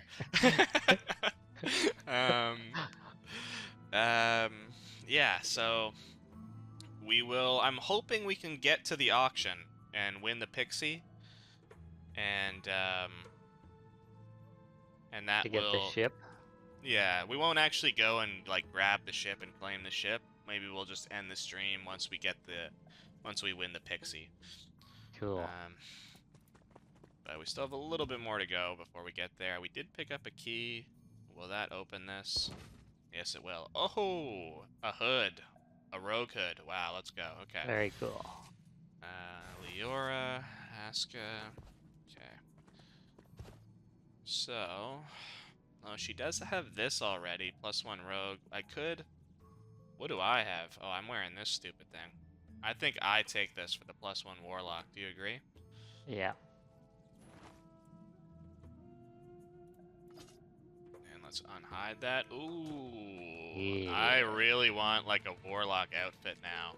Yeah. I would. Yeah, we gotta get one of those. Yeah, Mama Donna has a secret warlock store. There's a quest that needs to be done. Mama for it, Donna needs a warlock robe. Yeah, but honestly, it's that's just a must at this point. Okay, Yeah. so we're looking pretty cool though with our hood, and our demon face, and our like tombstone. We are really decked out here. Yeah. We need some more warlock skills though. That's the thing. I think that's a must at this point. But oh, let's search this. Oh, a leaf. Okay, and a scroll of crusade. Okay, interesting. Does anyone not have a trinket? It is a scroll. Oh, the resurrect thing? No, this is a different cleric skill. It does crusade, which sets inspired on nearby party members, +1 all attributes. So just a buff to all nearby party, basically. Let us go deeper. As you begin your descent, the ancient worn stairs seem to stretch endlessly into the abyss below, each step a journey into itself. Echoes of your footsteps reverberate against the cold, stone walls, a haunting rhythm in the silence. The air grows steadily colder with every step, wrapping around you like a shroud. Time becomes a distant memory as you delve deeper, swallowed by the oppressive darkness, the immense depth of the temple revealing itself in the silence. After what feels like an eternity, a faint light pierces the suffocating darkness ahead. The oppressive gloom begins to recede as you near the end of the stairs. So we've just gone down a very long staircase, and here we are. Emerging from the dark stairs, your eyes slowly adjust, revealing a grim and foreboding sight ahead. You stand in a crude laboratory, questioning what dark experiments could demand such isolation. The sight before you is one that will be etched into your memory, desks overflowing with body parts, cruel instruments of torture, and the remnants of what were once human beings. Amid the unsettling order of the laboratory, you spot wooden crates marked with the Ouroboros of the Azure Company. This grotesque scene is unmistakably their doing. So, for the newer viewers here who hasn't been watching since the beginning of this 4.5 hour stream, which I imagine is probably most people, we've been kind of like learning about this Azure Company and their activities on Respite Island. There's basically people are going missing. The crops are being corrupted. We discovered these like disgusting poison caves that they were involved in with like pits of like decomposed bodies, and now we seem to have found like some scientific experiments being done. So we're starting to kind of connect the dots here on what this group is up to. And this is the Heart of Corruption questline, and we can see some new entries being added here. Ultimately, we do need to venture to continue this questline. We are going to need to venture further into the corrosive caverns, those poison caves, but I think that will have to be for a future stream. It'll be too long to go and get all the helmets and then to go back there. And we also are still looking to find the General's daughter as well. That's an outstanding quest as well that we have. And oh yes, we should go back and we should finish off the scouting party quest when we go back to Gladeheim again. We can quickly get that out of the way as we save the scouting party there, at least 2 of 3 of them. And just a heads up to the viewers here, there are a lot more secondary quests that you can get. We really just, when we were exploring the main town, we really just wanted to kind of focus, to not spend too much time going around, being in dialogue, picking up side quests. Just wanted to make sure that this stream, which is going to be predominantly on the Steam page and predominantly in like Steam festivals and stuff like that, has enough kind of action going on that if a person tunes in for like 5-10 minutes, they're gonna kind of see some excitement, you know. So I didn't want to spend too much time going around in dialogue picking up side quests, but just a heads up that there's a way more available than what you're seeing here. So you have this note here. Your stomach churns as you skim the Alchemist Ledger, unable to believe the horrors written within. Each page reveals excruciating details of experiments and tortures inflicted upon victims, smugglers, pirates, and even animals. The unmistakable hand of the Azure Company is behind these atrocities. A specific entry titled Subject Persephone draws your attention. It describes several procedures performed on the General's daughter, torture, ocular extraction, and a chilling note about the Azure Company's doctor removing her to the central laboratory. Oh my. Ocular extraction. Is that removing eyeballs, or? It is. It is. Mm. That is grim. Nasco says, oh my, this is horrible. We can't just stand by. We must help her, Vault. We have to find that laboratory no matter what it takes. We can't let her suffer like this. This is beyond anything I've ever seen. Pure evil, plain and simple. Evil. Ha! You haven't seen true evil, Sea Princess, not until you've watched me command a man of war. When I get my body back, why don't I take you and that white rat of yours for a spin on the old seas? Might just open your eyes a bit. Mori, this isn't a game. People are suffering. Aye, don't get your knickers in a twist, lass. Just having a bit of fun with you. You should know better than to take a skull like me too seriously. Okay, Mori with an odd moment of, you know, not being a complete asshole there for a second, so that was nice. Oh, and we can find a key. A peculiar desk covered in grotesque jars and odd collections catches your eye. Inside its creaking, worn drawer, you find a key. It is a strange key, cold to the touch, cast in iron and shaped like a serpent eating its own tail. You recognize the symbol? It's the sigil of the Azure Company. Okay, so we have an important key that we found, and a screw as well. Alright. We will continue. And we come upon some more enemy. Oi, who's this? Some rat sneaking where he ain't wanted? I mean, we've already been killing them all, so there's no real... We're cleansing the temple for Undyne, so... Yeah. Let's keep it going. Ah, ye will. Slick, he saw ye. Frightened... Fighting up top, causing a stir. Okay, they saw us fighting up there. No more talking, I'll roast your bones for tonight's meal. Okay.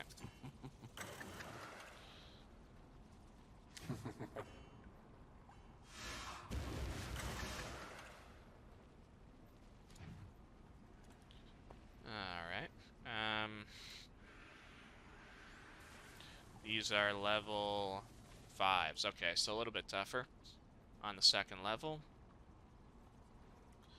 But nothing I'm too concerned about. Let's... Can we... 11 magic barrier. We do 5 to 8, so that should get him shocked. Good.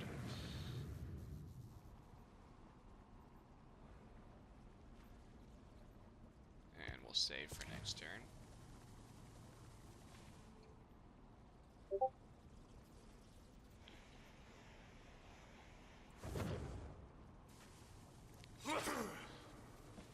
We'll focus physical on this guy.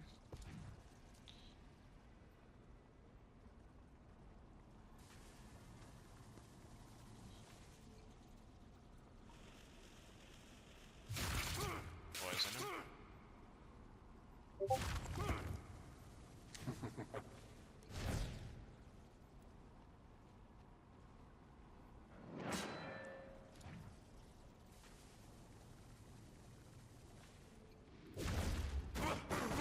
I should have done that on the other guy.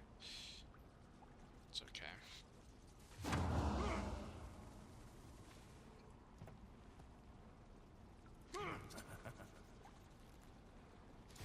Okay, he was shocked and he walked in water, so he got paralyzed for a turn.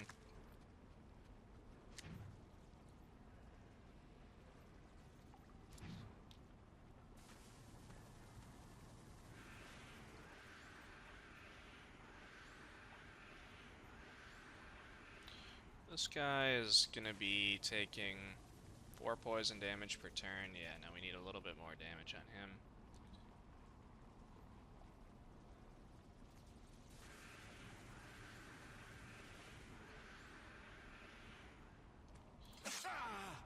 Start putting melee damage down on him. He doesn't have a weapon, there's no point to disarm.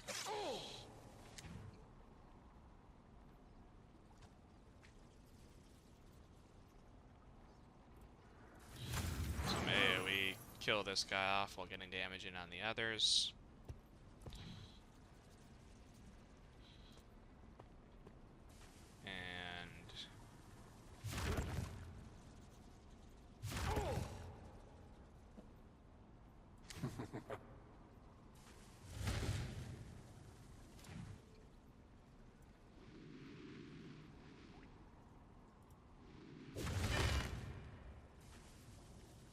Okay. They're getting impaired sight because they're standing in steam. When the fire combines with the water disappears, and the fire disappears, and you get steam instead. That's why that's happening.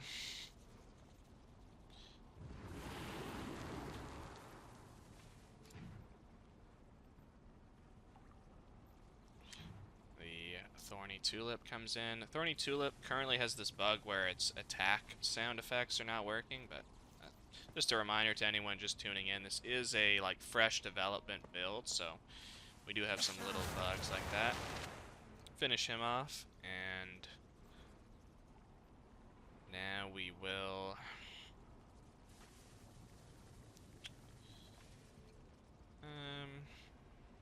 just end my turn.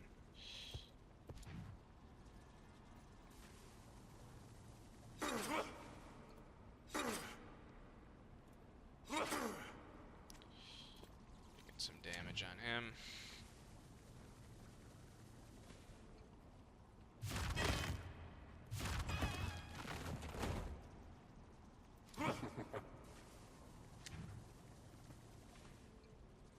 And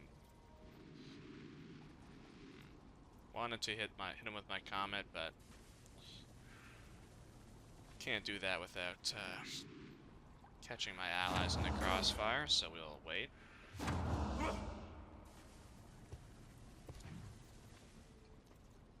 that should be the end. Good.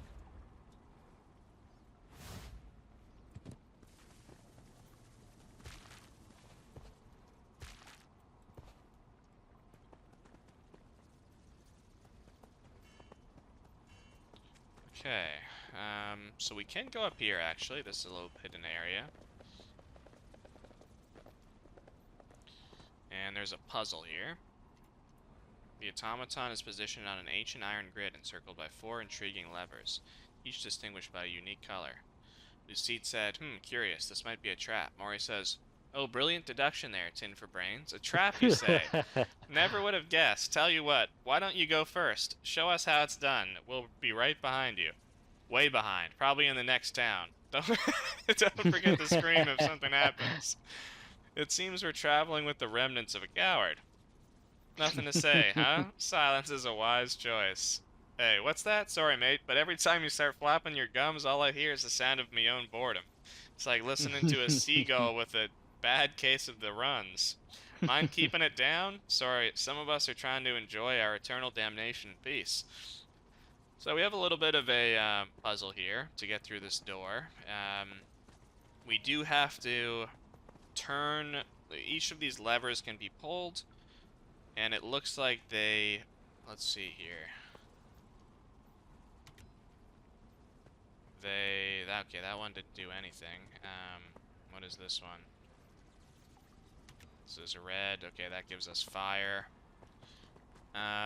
So, what are your thoughts, Caruso, on what we have to do here? What would be your thoughts on these levers? Out of which order to pull them in? I already know the answer. Well, what do we have to go on there? We've got 4 levers that put surfaces down. We've got a green one, which is probably going to be poison. We've got a red one, which is fire. The blue one is water. Let's see. Yeah. The blue one is water. And then this one is maybe some electricity. Electricity. Yeah, you got it. So yeah, we already got the fire, and then we went water to make the steam, and then we hit it with the electricity to create the storm cloud and power up the robot here. With a surge of electrically charged steam, the automaton whirs and clanks, awakening from its dormant state. Speak your name, friend, and enter. Let's give him our real name. Displaying message number 068420 for Vault. My friend, I hope this message finds you well. Message corrupted. Files inaccessible. Static. Great danger. Message corrupted. Beyond the Elven Kingdom. Shadows are onto us. Watch your back. Our meeting is soon. Finished message from Thavir, MT, to Vault. So, we skipped by this part for the purpose of this stream, but at the beginning of the game you have a dream where you run into this, like, realm-devouring golem, and before, like, blowing fire all over the screen, he tells you to not trust the Chronomancer, Thavir. He's a traitor. And now we're starting to get these little hints and messages from these robots about Thavir, but nothing conclusive yet, and quite the loot here. Whoa. Wow. Diamond, a goblet, 2 dexterity trinket. Wow. Okay, and 2 cleric, and 2 rogue. Wow. Okay, absolutely overpowered items there. So 2 dexterity. Leora needs to take that. That'll replace this coin. 2 cleric. That doesn't really do anything for any of our characters, but Asuka does have a heal. But she's got a +2 Geo on right now, so yeah, we'll leave that. +2 rogue. I think it's better if Leora has +2 dex instead, so we'll leave that for now. You have this extra necklace here. I don't know if everyone on our team has one yet. No, he doesn't. Here we go. Poison resistance, one of these masks. Okay, cool. Okay, so this was just a kind of an optional area, a little puzzle and some loot. Let's be on our way here.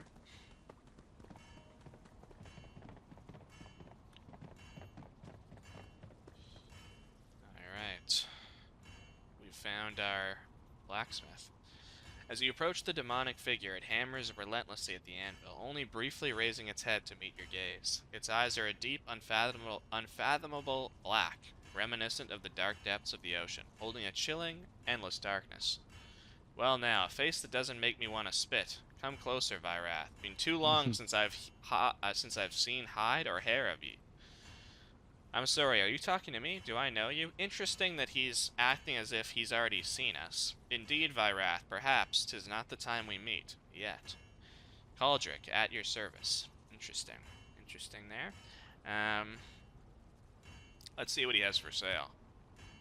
Wow. Okay. He's got some cool stuff. Whoa.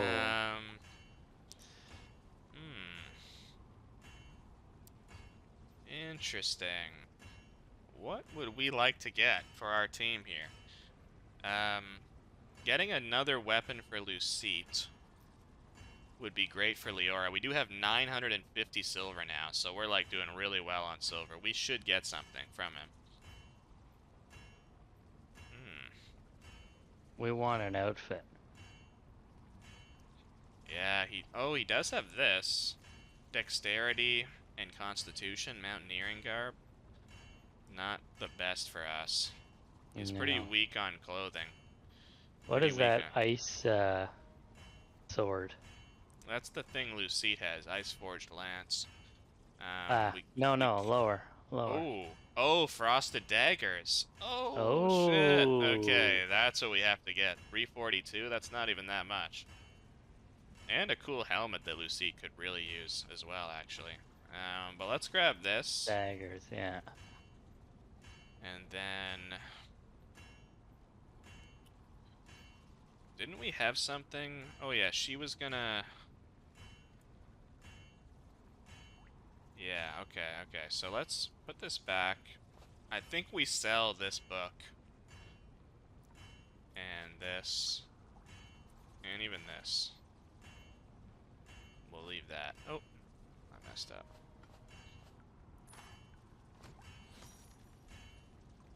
And we can sell this and this. And we've got some other junk here that we can get rid of.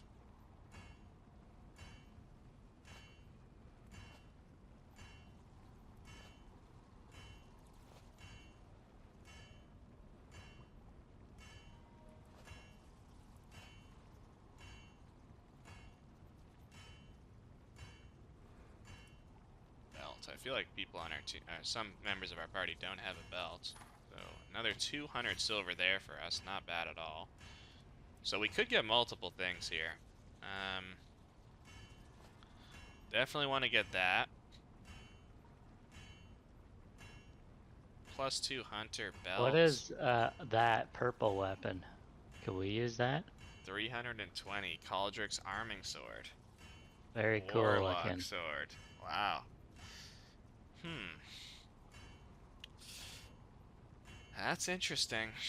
That is an interesting one for sure. And then well, we want to make sure we have enough for yeah, the warlock stuff. we can only really spend 250 more. We don't have good boots. Hydromancer boots. No. This belt could be good for us. Yeah, how about that? We'll grab this +1 Pyromancer belt. There we go. Yeah. And then we have 700 to spare still. And then there does also happen to be a quest that you can do for him to get him to craft you a good weapon. So we will also do that while we're here. Who are you? Who or what I am? Vyrath? Fret not. It is not yet the time we become acquainted with each other. Seems you're new to our kind. I am Nargul, demon in your fleeting commoner tongue. I am Cauldric. The Forge is my domain, and Beleric is my master. Where are we? The depths of an ancient temple long forgotten to a deity who abandoned it. I took refuge here after the massacre of Thal Sereth. Remember that? Or are your eyes still clouded by wrath? See, he's like insinuating that we've seen him before and that we were here for some historic event. Interesting. Aren't you concerned about the smugglers nearby? I've dwelt among the worst and very best this land offers. Some fools dared defy me. They now feed the fires of Belaroc's forge. Balarac's forge. I'll do what I know, Vyrath. Forge, trade, serve Balarak. As long as they bring me the materials, I'll provide resources. The faces at my forge matter not. I care only for the trade itself. I honestly thought there was a quest from him. Anyways, what whispers you've heard, I know not, but if you possess the keystone, I'll grant you passage, okay? We'll hand it over. Good fortune. Are you familiar with the broker? The broker, Krazoth, the Thalaroon. I'm not good at pronouncing this ancient tongue. Uzir. We've known each other for ages, Vyrath. Soon you'll know him too. You'll see none can escape nor deny his reach. And by Balarac's will, he provides the most exquisite wines, a Chateau Belmont, harvested 2 centuries past. Still one of the finest these lands have produced, if you ask me. Oh, here we go. Before you depart, perhaps you'd be interested in a trade with this humble servant of Balarac. Within the temple lies a chamber awash with Balarac's very flames. There I spied a vein of Earth's bounty, a gift from Vorzazeth, untouched for nigh on a Zakrath. Zarkoth, obsidian in your tongue. Given its age, 'tis likely more refined than any you've encountered. Bring it to me, and we'll make Balarac proud. I'll forge ye a masterpiece, Vyrath, worthy of legend. Okay. So let's do that. It's just down here, and then we will make our way to the auction.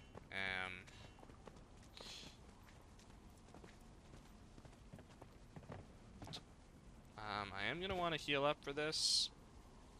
I'm kind of like ruining the surprise, but it is what it is. Let's get Aska some healing. And Leora, perfect. Okay.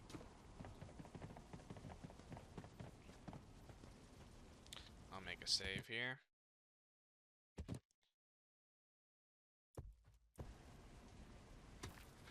You sense a tremendous power emanating from the mineral vein. You strike at the vein with your pickaxe, resulting in slight tremors in the ground and rocks falling from the cavern ceiling. The ore refuses to budge from the vein. Strike at it again. You muster all your strength in your being and strike at the vein again. What? Brace yourself. Something's coming. Alright, we've got a little bit of a golem battle here. Little fire golems. Yeah. Magma golems. My fire skills are not really going to have much of a use here, unfortunately. But that's okay. We do have that warlock skill that's useful. They're going to be too heavy to pull in. Physical armor 30, magic 25. Yeah, we're going to have to just start hitting them. Oh yeah, I get to do both with this Ice Forged Lance. I forgot about that. 5 to 8 water, 13 to 21 physical.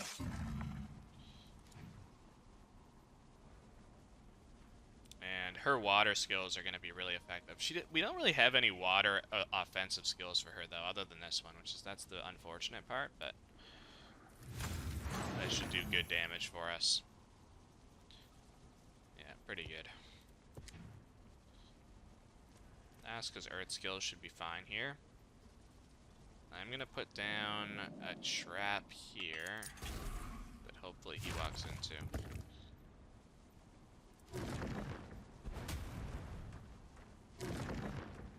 There we go. Perfect. And I really have no choice. There's no point in putting any fire down. They're gonna heal if I hit them with fire. They're minus 50% to water. So I have no choice with my character but to hit him with my one warlock skill that does dark damage.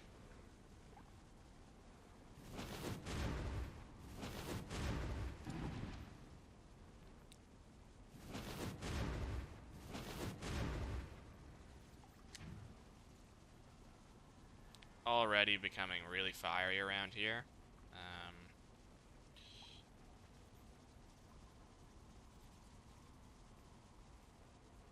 Yeah, really good damage. There we go. Lucide is extremely powerful. Oh, and he's doing water damage. That's actually perfect. I forgot about that.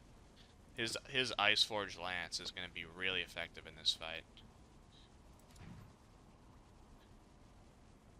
Now let's...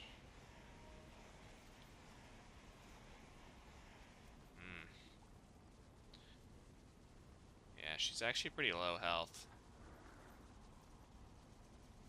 I'm gonna walk over the burning, but then heal.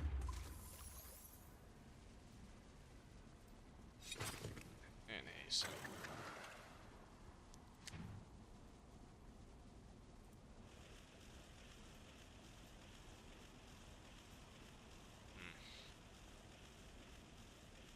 Let's get this slime out of here.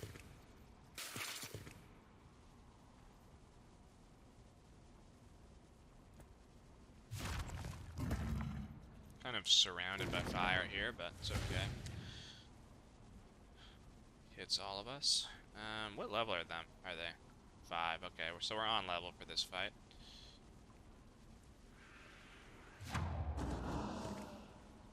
Really good damage there. That'll be it for that slime.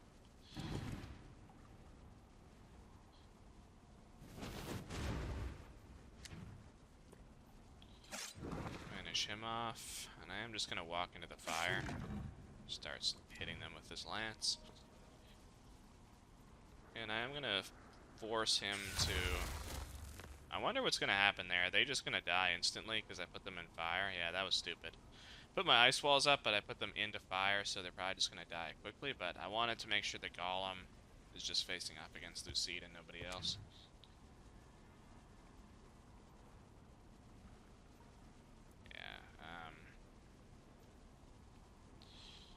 And I'm just going to break it down because it's going to die anyways, and I want to hit this guy.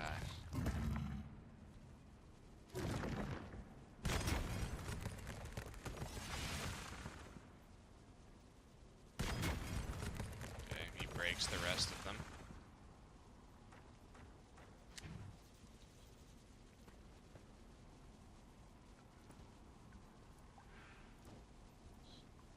Just going to accept the burning here. Let's just finish this fight off.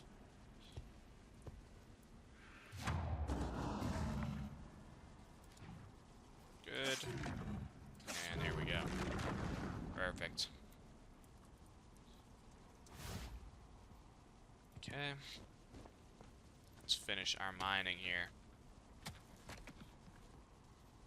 We get obsidian ore twice, and we get an enriched obsidian ore. Exhausted but determined, you continue mining the obsidian outcrop. Amid the dark fragments, one piece draws your attention. It gleams with a distinct, otherworldly brilliance, far surpassing the usual luster of obsidian. This piece is enriched, a rare and valuable find, its exceptional quality immediately apparent. As you examine the shimmering piece of enriched obsidian, you recall Caldrick's description. This is exactly what he spoke of. We should bring it back to him. Okay, perfect. And whoa, oh, we already have this kill. Damn. But I do get a pyromancer hat, though. That is intriguing. What are your thoughts? Oh, 2 of them. Okay, it's kind of useless, but... What do you think?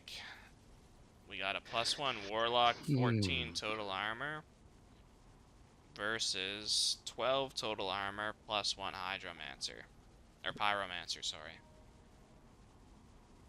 I think we stick with our hood and then just aim to get a different armor.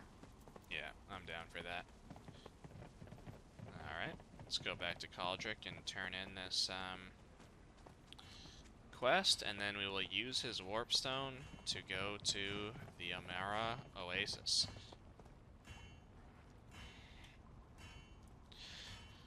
Ah, Vyrath, behold, a piece like that would make a fine offering to Balarak. Should ye be willing to part with it, I could forge a masterpiece of unrivaled quality. An offering to Balarak, if you will. What can you craft? A keen arming sword, a steadfast great shield. There's ore enough for a pair of swift short blades, or a far-reaching great bow. The choice is yours. Sword. The sword? For Lucite? Oh. Or Why? for We can't us? use... Oh. We could. But we don't Use really, the like, sword? we don't have strength, so we wouldn't be, like, and we don't have swordsmanship. So it wouldn't be as effective with us. A shield could be good for us. Great shield. Sounds really big, though. Yeah. And we want to get a good offhand. That's something we could really use, is a good, like, pyro offhand. A bow. We don't have an archer in our party, so daggers is interesting, but we just got We Leora just got those. those. Yeah. And I didn't put them on for that last fight. Yeah, I That was don't see so them on. dumb. I didn't put them on. They would have done such crazy damage to those fire golems. So that was I really say we see what this sword looks like and then potentially just wear it anyway. okay. Vyrath, this won't take long. We'll make Balarak proud of this creation. Just a small engraving, and 'tis worthy of Balarak. Vyrath. East. I'm not gonna try and butcher this. I'm gonna do it. I'm gonna go for it. Zargul, Mokdar, Balarak, Vainath, Karath, Flame Eternal. Forge our will, temper our souls. In your fires we are reborn. Krizoth, Gunthor, strength unbending. Balarak, hear our offering. This is yours now, Vyrath, from Balarak's hands to yours. Alright. It does look fitting just based on the little icon. Yeah, let's find it here. Oh, it's that sword, dude, I Yeah, think. it's this one, his arming sword. That's the Okay. one we wanted. Boom! Wow. Whoa. Okay, yeah, that's pretty epic. And it does give us, like... If we had, like, a lot of... It gives us a warlock. And it gives us a strength and an intelligence, so... Yeah, Yeah, that's fitting. It's good, it's good. It's just we're not going to be able to get much attacks from... We're not going to be able to get much from our basic attack. And you didn't put our belt on. Yeah, I completely forgot. Okay, put that on. This can now probably go to Aska. This needs to go to Leora. I totally forgot to, this I don't need. I already have this skill. She needs a belt. There was another spare belt I had. But everyone else has one? Yeah. Okay, so then... What else am I doing here? Sorry, I've got... Oh yeah, Leora needs to put her blades on. Ooh, that's sick. Damn. That is sick. Wow, look at, we're just an ice crew. Yeah. Lucide's got the ice forged lance, and she has the frosted daggers. Very cool.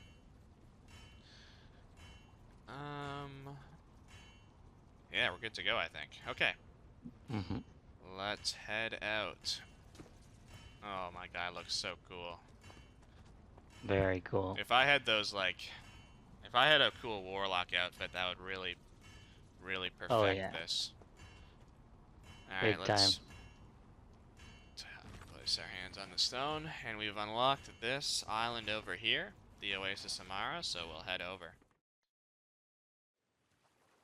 My word, you've deigned to grace us with your presence. The steward's posture remains impeccable as his gaze sweeps over you with practiced discretion. I am to convey that Master Usier has been assiduously anticipating your arrival. His eyes linger momentarily upon your attire, his expression a masterpiece of restrained judgment.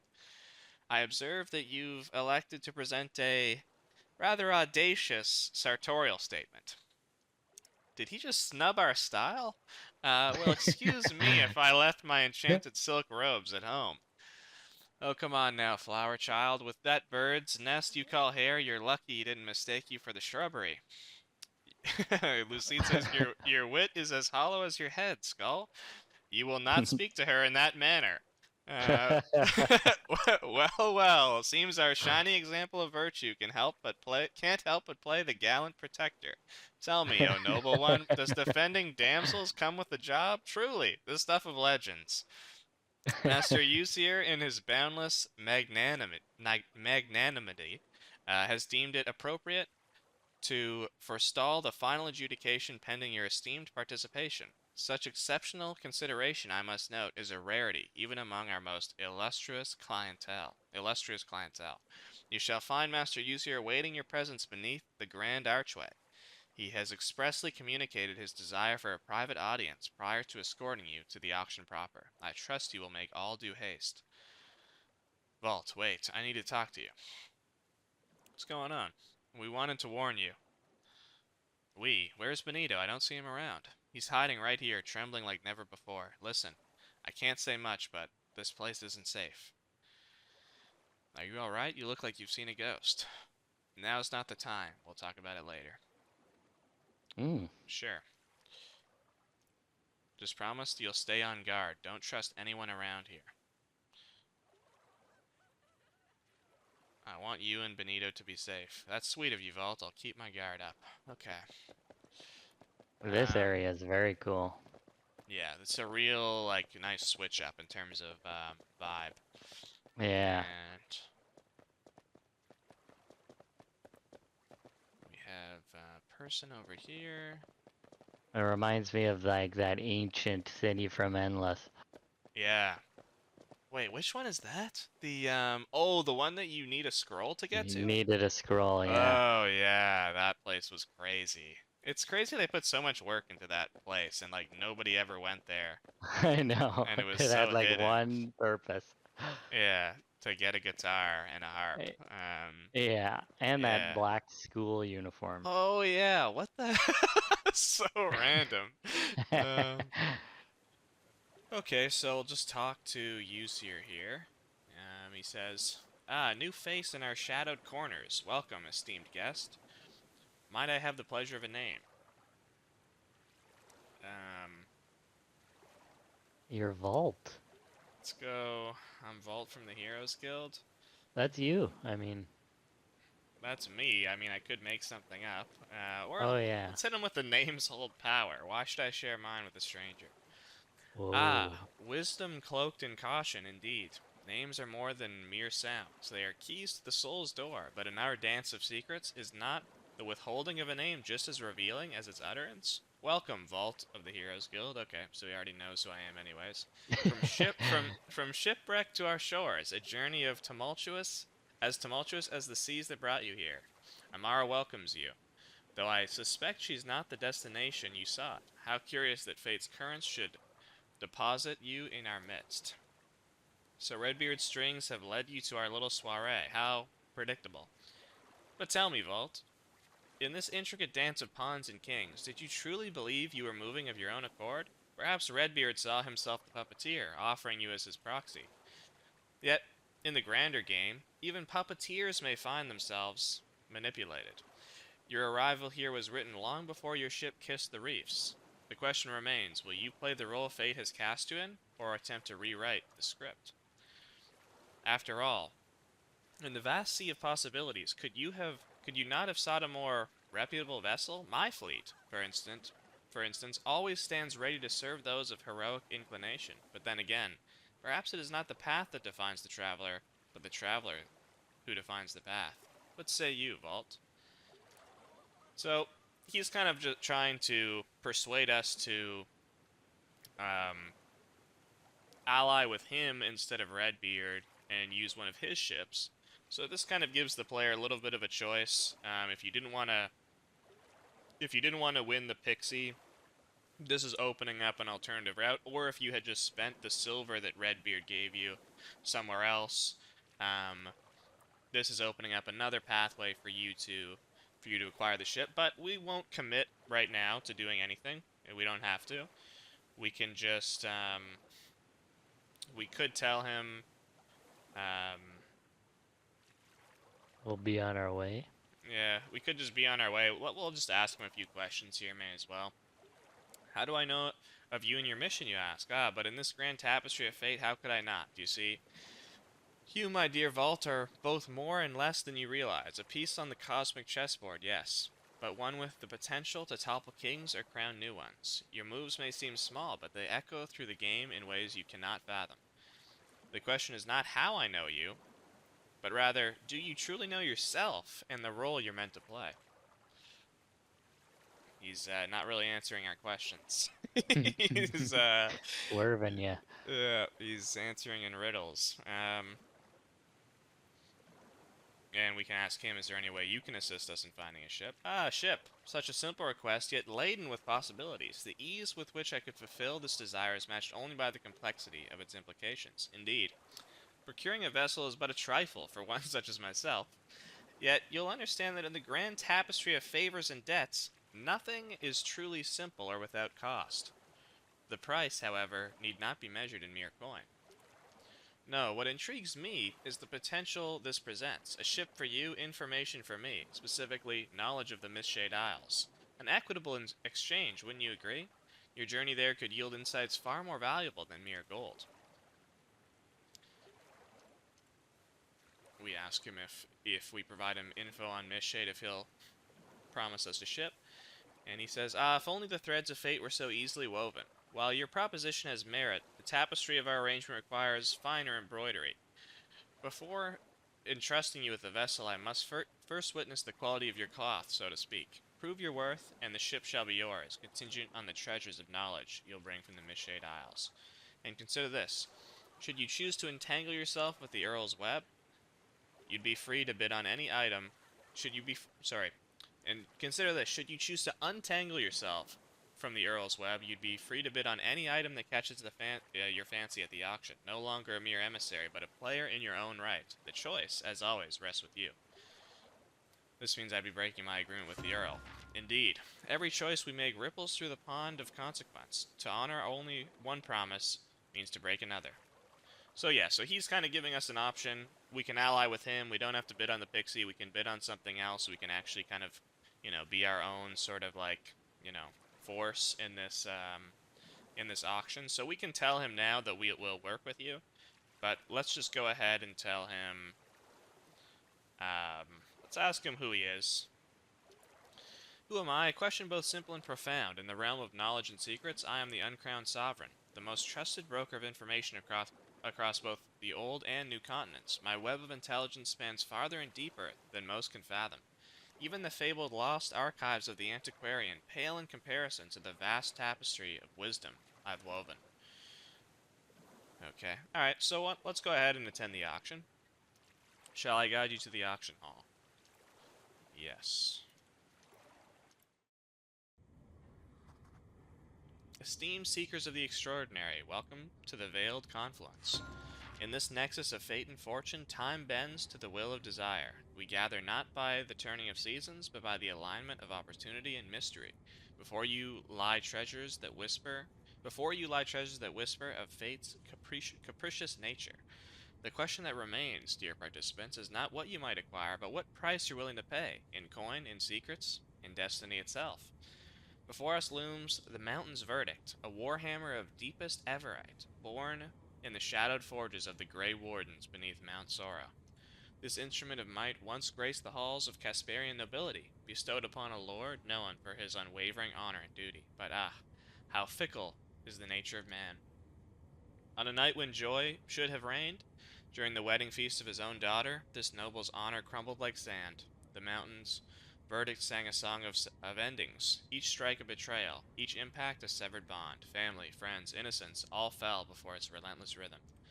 One must wonder, does this hammer now yearn for redemption, or does it thirst for a hand that might continue its grim work?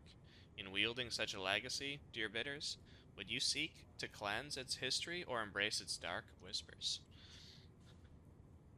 Behold, the egg of eternal flame, a paradox made manifest, the promise of rebirth cradled in a fragile shell. Within its iridescent confines, life and death dance in endless harmony. This egg poses the eternal question, is an end ever truly an end, or merely a prelude to transformation? In whose hands will this cycle of renewal unfold, and what price are they willing to pay for such power? The arm of glory. Once a tool of labor, now an instrument of secrets. In death, it gained a power that life could never grant. This severed limb, wrenched from a criminal at the gallows, now reaches beyond the veil of mortality. Does it not make one wonder about the nature of power? How the condemned may rise to condemn, and the powerless may grasp at forces beyond our comprehension. Mori says, well, shiver me non-existent timbers. Would you look at that beauty? A genuine arm of glory. Is that your arm? My arm? Are you daft? Do you have any idea how many pirates have been hanged over the centuries? The chances of that being my arm are about as likely as you growing a brain. Back to use here now. Next, we have a pixie from the Whispering Willows, confined within a glass prison. Once free to dance on moonbeams, now it flits within walls it cannot see. This diminutive being, barely larger than a human hand, embodies nature's playful spirit. Yet in its tiny form lies power to rival kingdoms. Is it not curious how the smallest things often cast the longest shadows? One must wonder, in possessing such a creature, how do we glimpse the secrets of nature, or merely reveal the limits of our own understanding? Aska says, that's the pixie that Ural mentioned. The one we need for the ship trade. It's so sad to see such a beautiful creature treated like this. Vault, isn't there another way we can handle this? And finally, we have an idol of golden elven craft. Ages have passed, empires have crumbled, yet its luster remains undimmed. One might ponder, is it the gold that endures, or the dreams it once embodied? This relic whispers of forgotten rituals and lost magics. Its origin shrouded in mist. Some claim it predates the sundering of realms, but consider this. What price might one pay for possessing a fragment of history? For in its gleaming surface, I see not just reflections of the past, but shadows of futures yet unwritten. As you contemplate these artifacts, remember that true value often lies hidden beneath the surface. What you see may be but a fraction of what you acquire. May fortune favor the discerning eye and the daring spirit. Let the dance of fates and fortune begin. So, we're now in the auction, and how much silver do we have right now? What is our silver stock looking like? We have 875, so pretty good. So we can probably bid on a few things. Yeah, we're pretty rich. So basically have the auction to bid on all these items. This is a weapon that you can get, obviously. This Everite orc cracker weapon here. Cool. And up here we have an arm that Mori was interested in, so we can go up here and check that out. As you approach the statue, an ethereal voice resonates, as if echoing from a vast unseen chamber. The sound carries a subtle vibration that seems to emanate from within the marble itself, creating a sensation that's felt as much as heard. It's as if the statue is speaking directly to your soul, its words reverberating through air and your very being. The statue says, echoes of countless whispers greet you, seeker. So the statues here are kind of like living beings in a sense, and they kind of talk to you and they take your bid. So we can examine the arm. On the pedestal rests the armor of glory, the skeletal remains of a hanged man's limb. Its desiccated skin clings to the bone, giving it an unsettling, mummified appearance. As you draw closer, a faint chill seems to emanate from the artifact, a subtle reminder of its macabre origins. The fingers are splayed out, as if frozen in a final gesture. Echoes of a final grasp linger here, the statue says. The boundary between life and death blurs in this remnant. Those who seek its gifts must ponder the cost. The hanged man's secrets do not rest easy. Mori says, oi, boss man, lend an ear. That there is some potent magic, the cursed arm of a hanged buccaneer. Oh, the havoc I could wreak with that little beauty. Lucy says, I advise caution here, Vault. If we extend any aid to this entity, there's no telling what chaos it might unleash. No one asked you anything, ever. So whoever's name is Lucite, why don't you take a dagger and stick it into your skull? Oh Come my on. God. Then you wouldn't leave old Mori hanging, would you? Get me that arm. Do it. Do it now. I command thee. Vexum mortis carnum. Petrudis osium fractus. Yes, master. We'll get arms. Yeah. Perfect, my loyal thrall. Now, be a good puppet and tell our shining knight he's out on his duty. He's out on his rusty arse. Mm. Your magic failed. You're about as much of a warlock as an empty jar. Lucide said, "That's a good one, Vault." And then Maury said, "I hate so much the things that you choose to be. For the love of all that's unholy, just get the blasted arm already." All right, let's get this. Yeah, we Let's gotta get get this the arm. arm. All right, let's go 75 on this one. Let's secure it. So yeah, you can talk to each one. You get kind of a 3 selections to bid. Go with a bid of 75. There we go. We can talk to. Oh no, can't talk to these guys yet.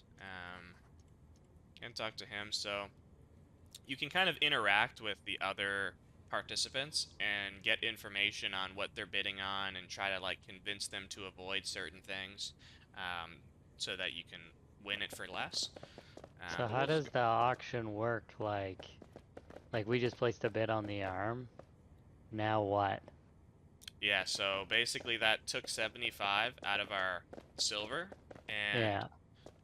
once we're, it's a silent auction, so we placed a bid of 75 there. Once we're done, our bids will go tell Usir we're done. The auction will end, and we'll figure out which items we won and which we didn't, basically. Oh, okay, cool. Narrator says that you approach the statue and okay, this is the same dialogue here. We can interact with the stone and ask it questions. Was it Usir who created you? Whispers of flesh, memories of warmth, all etched into cold stone now. We are, I am, an echo of what was. Purpose clear, yet origin shrouded. Each bid, each silent exchange. Fragments of a life once lived, now bound to stone. The idea is Usir is kind of like turned real people into this like mummified stone golem. Yeah. So we'll go ahead and let's interact with the pixie, see what she has to say. You hear a soft, tinkling sound, like the faintest of sobs. As you approach, that you see a small glass jar resting on a marble pedestal. Inside, a tiny pixie flusters weakly, her delicate wings shimmering faintly against the glass.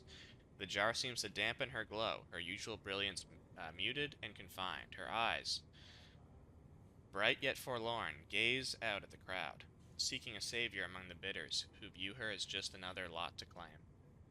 Oh, woe is me. Will these glass walls be the last thing Thistledown ever sees? The whispering glades of Elindria, so far away now. Will I never dance in the moonberry circles again? Never taste the sweet nectar of the laughing lilies? Will no kind soul free this pixie from her crystalline cage?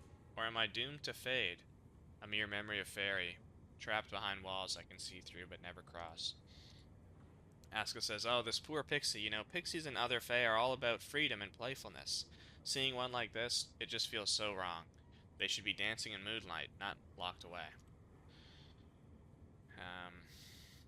We can ask, why have you been trapped here? Greed, curious one. Mortal greed with grasping fingers. A tricksy mage came calling, false cries and honeyed words. Poor Moonbeam answered and snap. Caught in this horrid glass prison. Our fey magic isn't for mortals. Isn't for mortal hands, no. But some don't heed the whispers of the wise woods. Now moonbeams to be sold, freedom lost to jingling coins in greedy eyes. So we're gonna bid on it. Just bidding starts at 200. Let's go 400. We need her for the main quest line. Your offering of 400 joins the silent chorus. May fortune's winds favor your whispered desire. Now we have... For the sake of the stream, we may as well just expend all our gold here. We've got 400 silver left. And we What's have... the gold talisman or something? What is it again? It's an ancient elven artifact. So just a hint for the viewers, the golden idol, which is this one, as well as the egg, those, if you win those, it'll start up a side quest to do with those artifacts. So this one, as you approach the pedestal, the golden idol appears to gaze back at you. Its polished surface looks new, yet it is said to be older than the time when humans walked the land. This idol, an ancient relic of elven worship, was believed to be a key used by elven priests to access a realm of gods. The truth of its origins remains uncertain, whether it is a genuine artifact or simply a myth. Golden gleam draws eyes, clouds minds. Elven mysteries linger. Time's veil parts, then closes. Power sleeps within. Use it, claim it, beware the cost of ancient dreams. So this one we have 200, 400, 600. Pretty, like, Gee, that's yeah, pretty, expensive. very expensive. Maybe we go with the egg because Yeah, we want seems to like see it'll what be comes out of cheaper. it. Yeah, and it's like, what will it hatch one day? Let's check it out. On the pedestal sits an egg, large enough to fill both hands. Its surface glows with a soft, shifting light, giving it an almost otherworldly appearance. The egg seems naturally ornate, with patterns that catch the eye and suggest something more beneath the surface. A faint warmth radiates from it, making you hesitant to reach out. There is a sense of something powerful and ancient inside, urging caution even as it draws your curiosity. The statue says, "Echoes of flame, whispers of rebirth. Slumbering power might soar one day. Ancient as stone, yet unborn. Who will hear its unspoken song?" This one is a bit cheaper. Yeah, yeah, we can go Yeah, 250 for the highest bid. That's a no-brainer, I think. no brainer. Free Grab egg. that. And then we'll go ahead and tell Use here that we're done with our bidding. Vault, seeking whispers amidst the clamor of ambition. This moment belongs to the dance of fortunes and fates. Our deeper discourse must wait for quieter shadows. The auction demands my attention, as it should yours. The sands in our hourglass grow few, Vault. As the veils of possibility begin to close, I wonder, have you truly grasped all that fortune has offered? Perhaps there's wisdom in one last glance at our treasures. After all, regret is a currency far costlier than silver. I'm certain of my bids. So be it. The die is cast, the choice is made. May your decisions prove illuminating. So we bid the most on 3 items, so we should be getting them. Ozier raises his hand. The auction hall comes to a silent stop. The threads of fate have been woven, dear patrons. Let us see how destiny has chosen to reward your ambitions and test your fortunes. For the mountain's verdict, that instrument of judgment and betrayal. Mountain's verdict falls to Burden the Stout for 242 silver. One must wonder what new chapters of history this hammer will inscribe in its ledger of fate. Will it find redemption, or continue its grim work? And now, for the egg of eternal flame, that paradox of rebirth and destruction. Vault, it seems fate has entrusted you with this crucible of potential. For 250 silver, you've acquired not just an object, but a destiny waiting to unfold. What will you nurture within its fragile shell, I wonder? Now, for the arm of glory, that instrument of secrets which death has imbued with unholy power. Curious, it appears Vault stands alone in their desire for this macabre relic. For 75 silver, you claim a fragment of death that pulses with unnatural vitality. One wonders what forgotten knowledge you hope to grasp with this acquisition.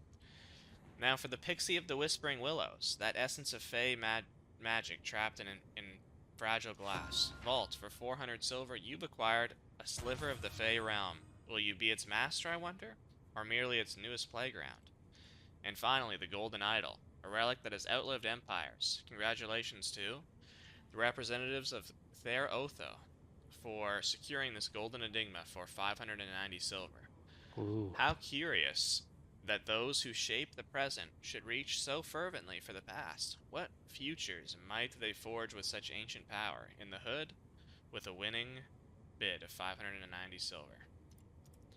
To those who've claimed these artifacts of power and mystery, may your acquisitions bring you knowledge and the wisdom to wield it. You're welcome to linger in these halls of whispers and shadows, but tread carefully. Some secrets are best left undisturbed. Some knowledge comes at a price far greater than silver. The threads of fate have been woven. May you use your acquisitions wisely. Okay, so there we go. We're done the auction now, and we have our main quest line has been updated. We can return the pixie we won to Earl Redbeard. We can discuss with Uzier the possibility of using one of his ships, and we can talk to the pixie, and we do have the option to free her as well. We have one new quest line, discover the means to hatch the mysterious egg. And then I believe also we've probably updated, yes, so we've claimed the Arm of Glory for Mori, and only 2 more bones we need to find now before we can kind of give him a body and add him to our party. But let's go ahead and, before we wrap up the stream, we may as well talk to the pixie. Maybe we'll decide, do we want to set her free, or do we want to, there's our Arm of Glory, there's our pixie, and there's our egg right there. Pretty cool, egg of eternal flame. Whoa. But let's go ahead and talk to our pixie friend. She says, "Oh, kind mortal, you freed Moonbeam. How can this little pixie repay such a grand gesture? Does your heart desire a boon, or will you let Moonbeam's, Moonbeam's wings taste the free air once more? Would you be safe if I let you go?" Yes, yes, magic thrums in Moonbeam's very being. Pixie dust and Stardream whispers, all mine to command. I'll be safe as a dewdrop in morning sun. Promise true. Won't you see this set this glimmering soul free, my friend? Oh, why must you tall folk always want? Greed glimmers in your eyes like fool's gold. What price will you demand for Moonbeam's freedom? Or, could it be? Might your heart be as vast as the summer sky, letting this little pixie fly without a toll? Moonbeam dares to hope she does.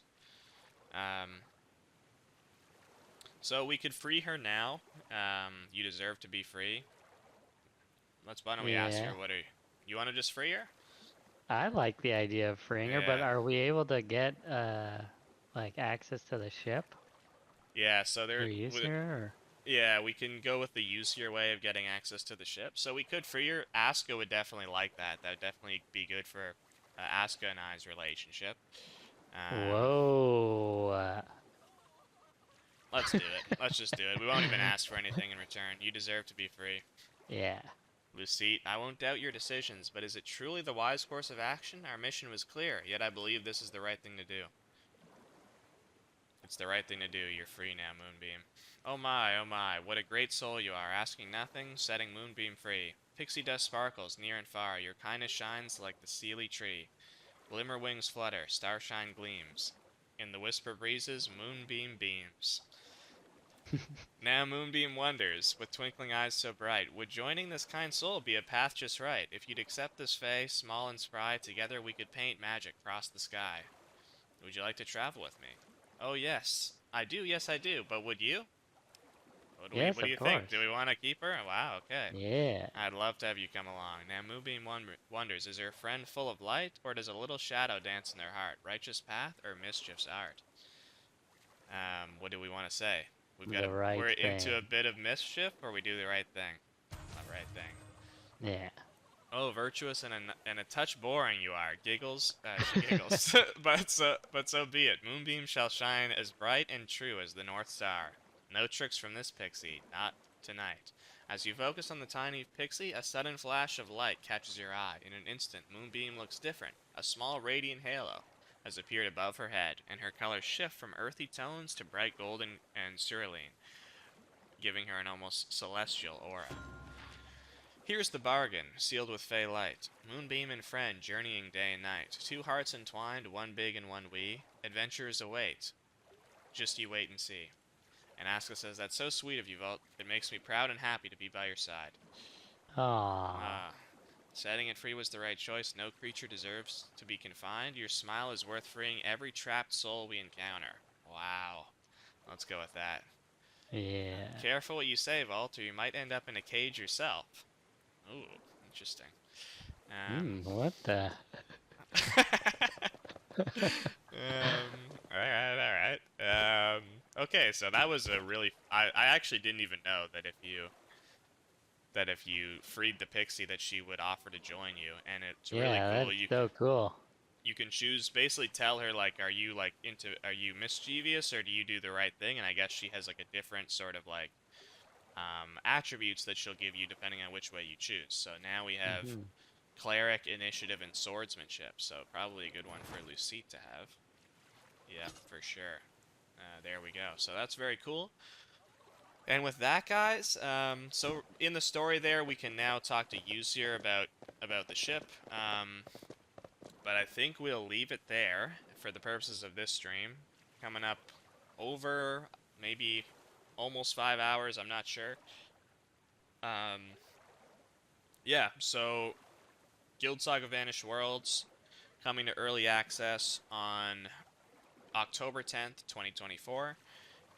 Wishlist, if you're watching this like as a replay, we'll put the wishlist link or the Steam page link in the description. If you would wishlist it, we'd very much appreciate that. And yeah, guys, can't wait for you guys to play the game.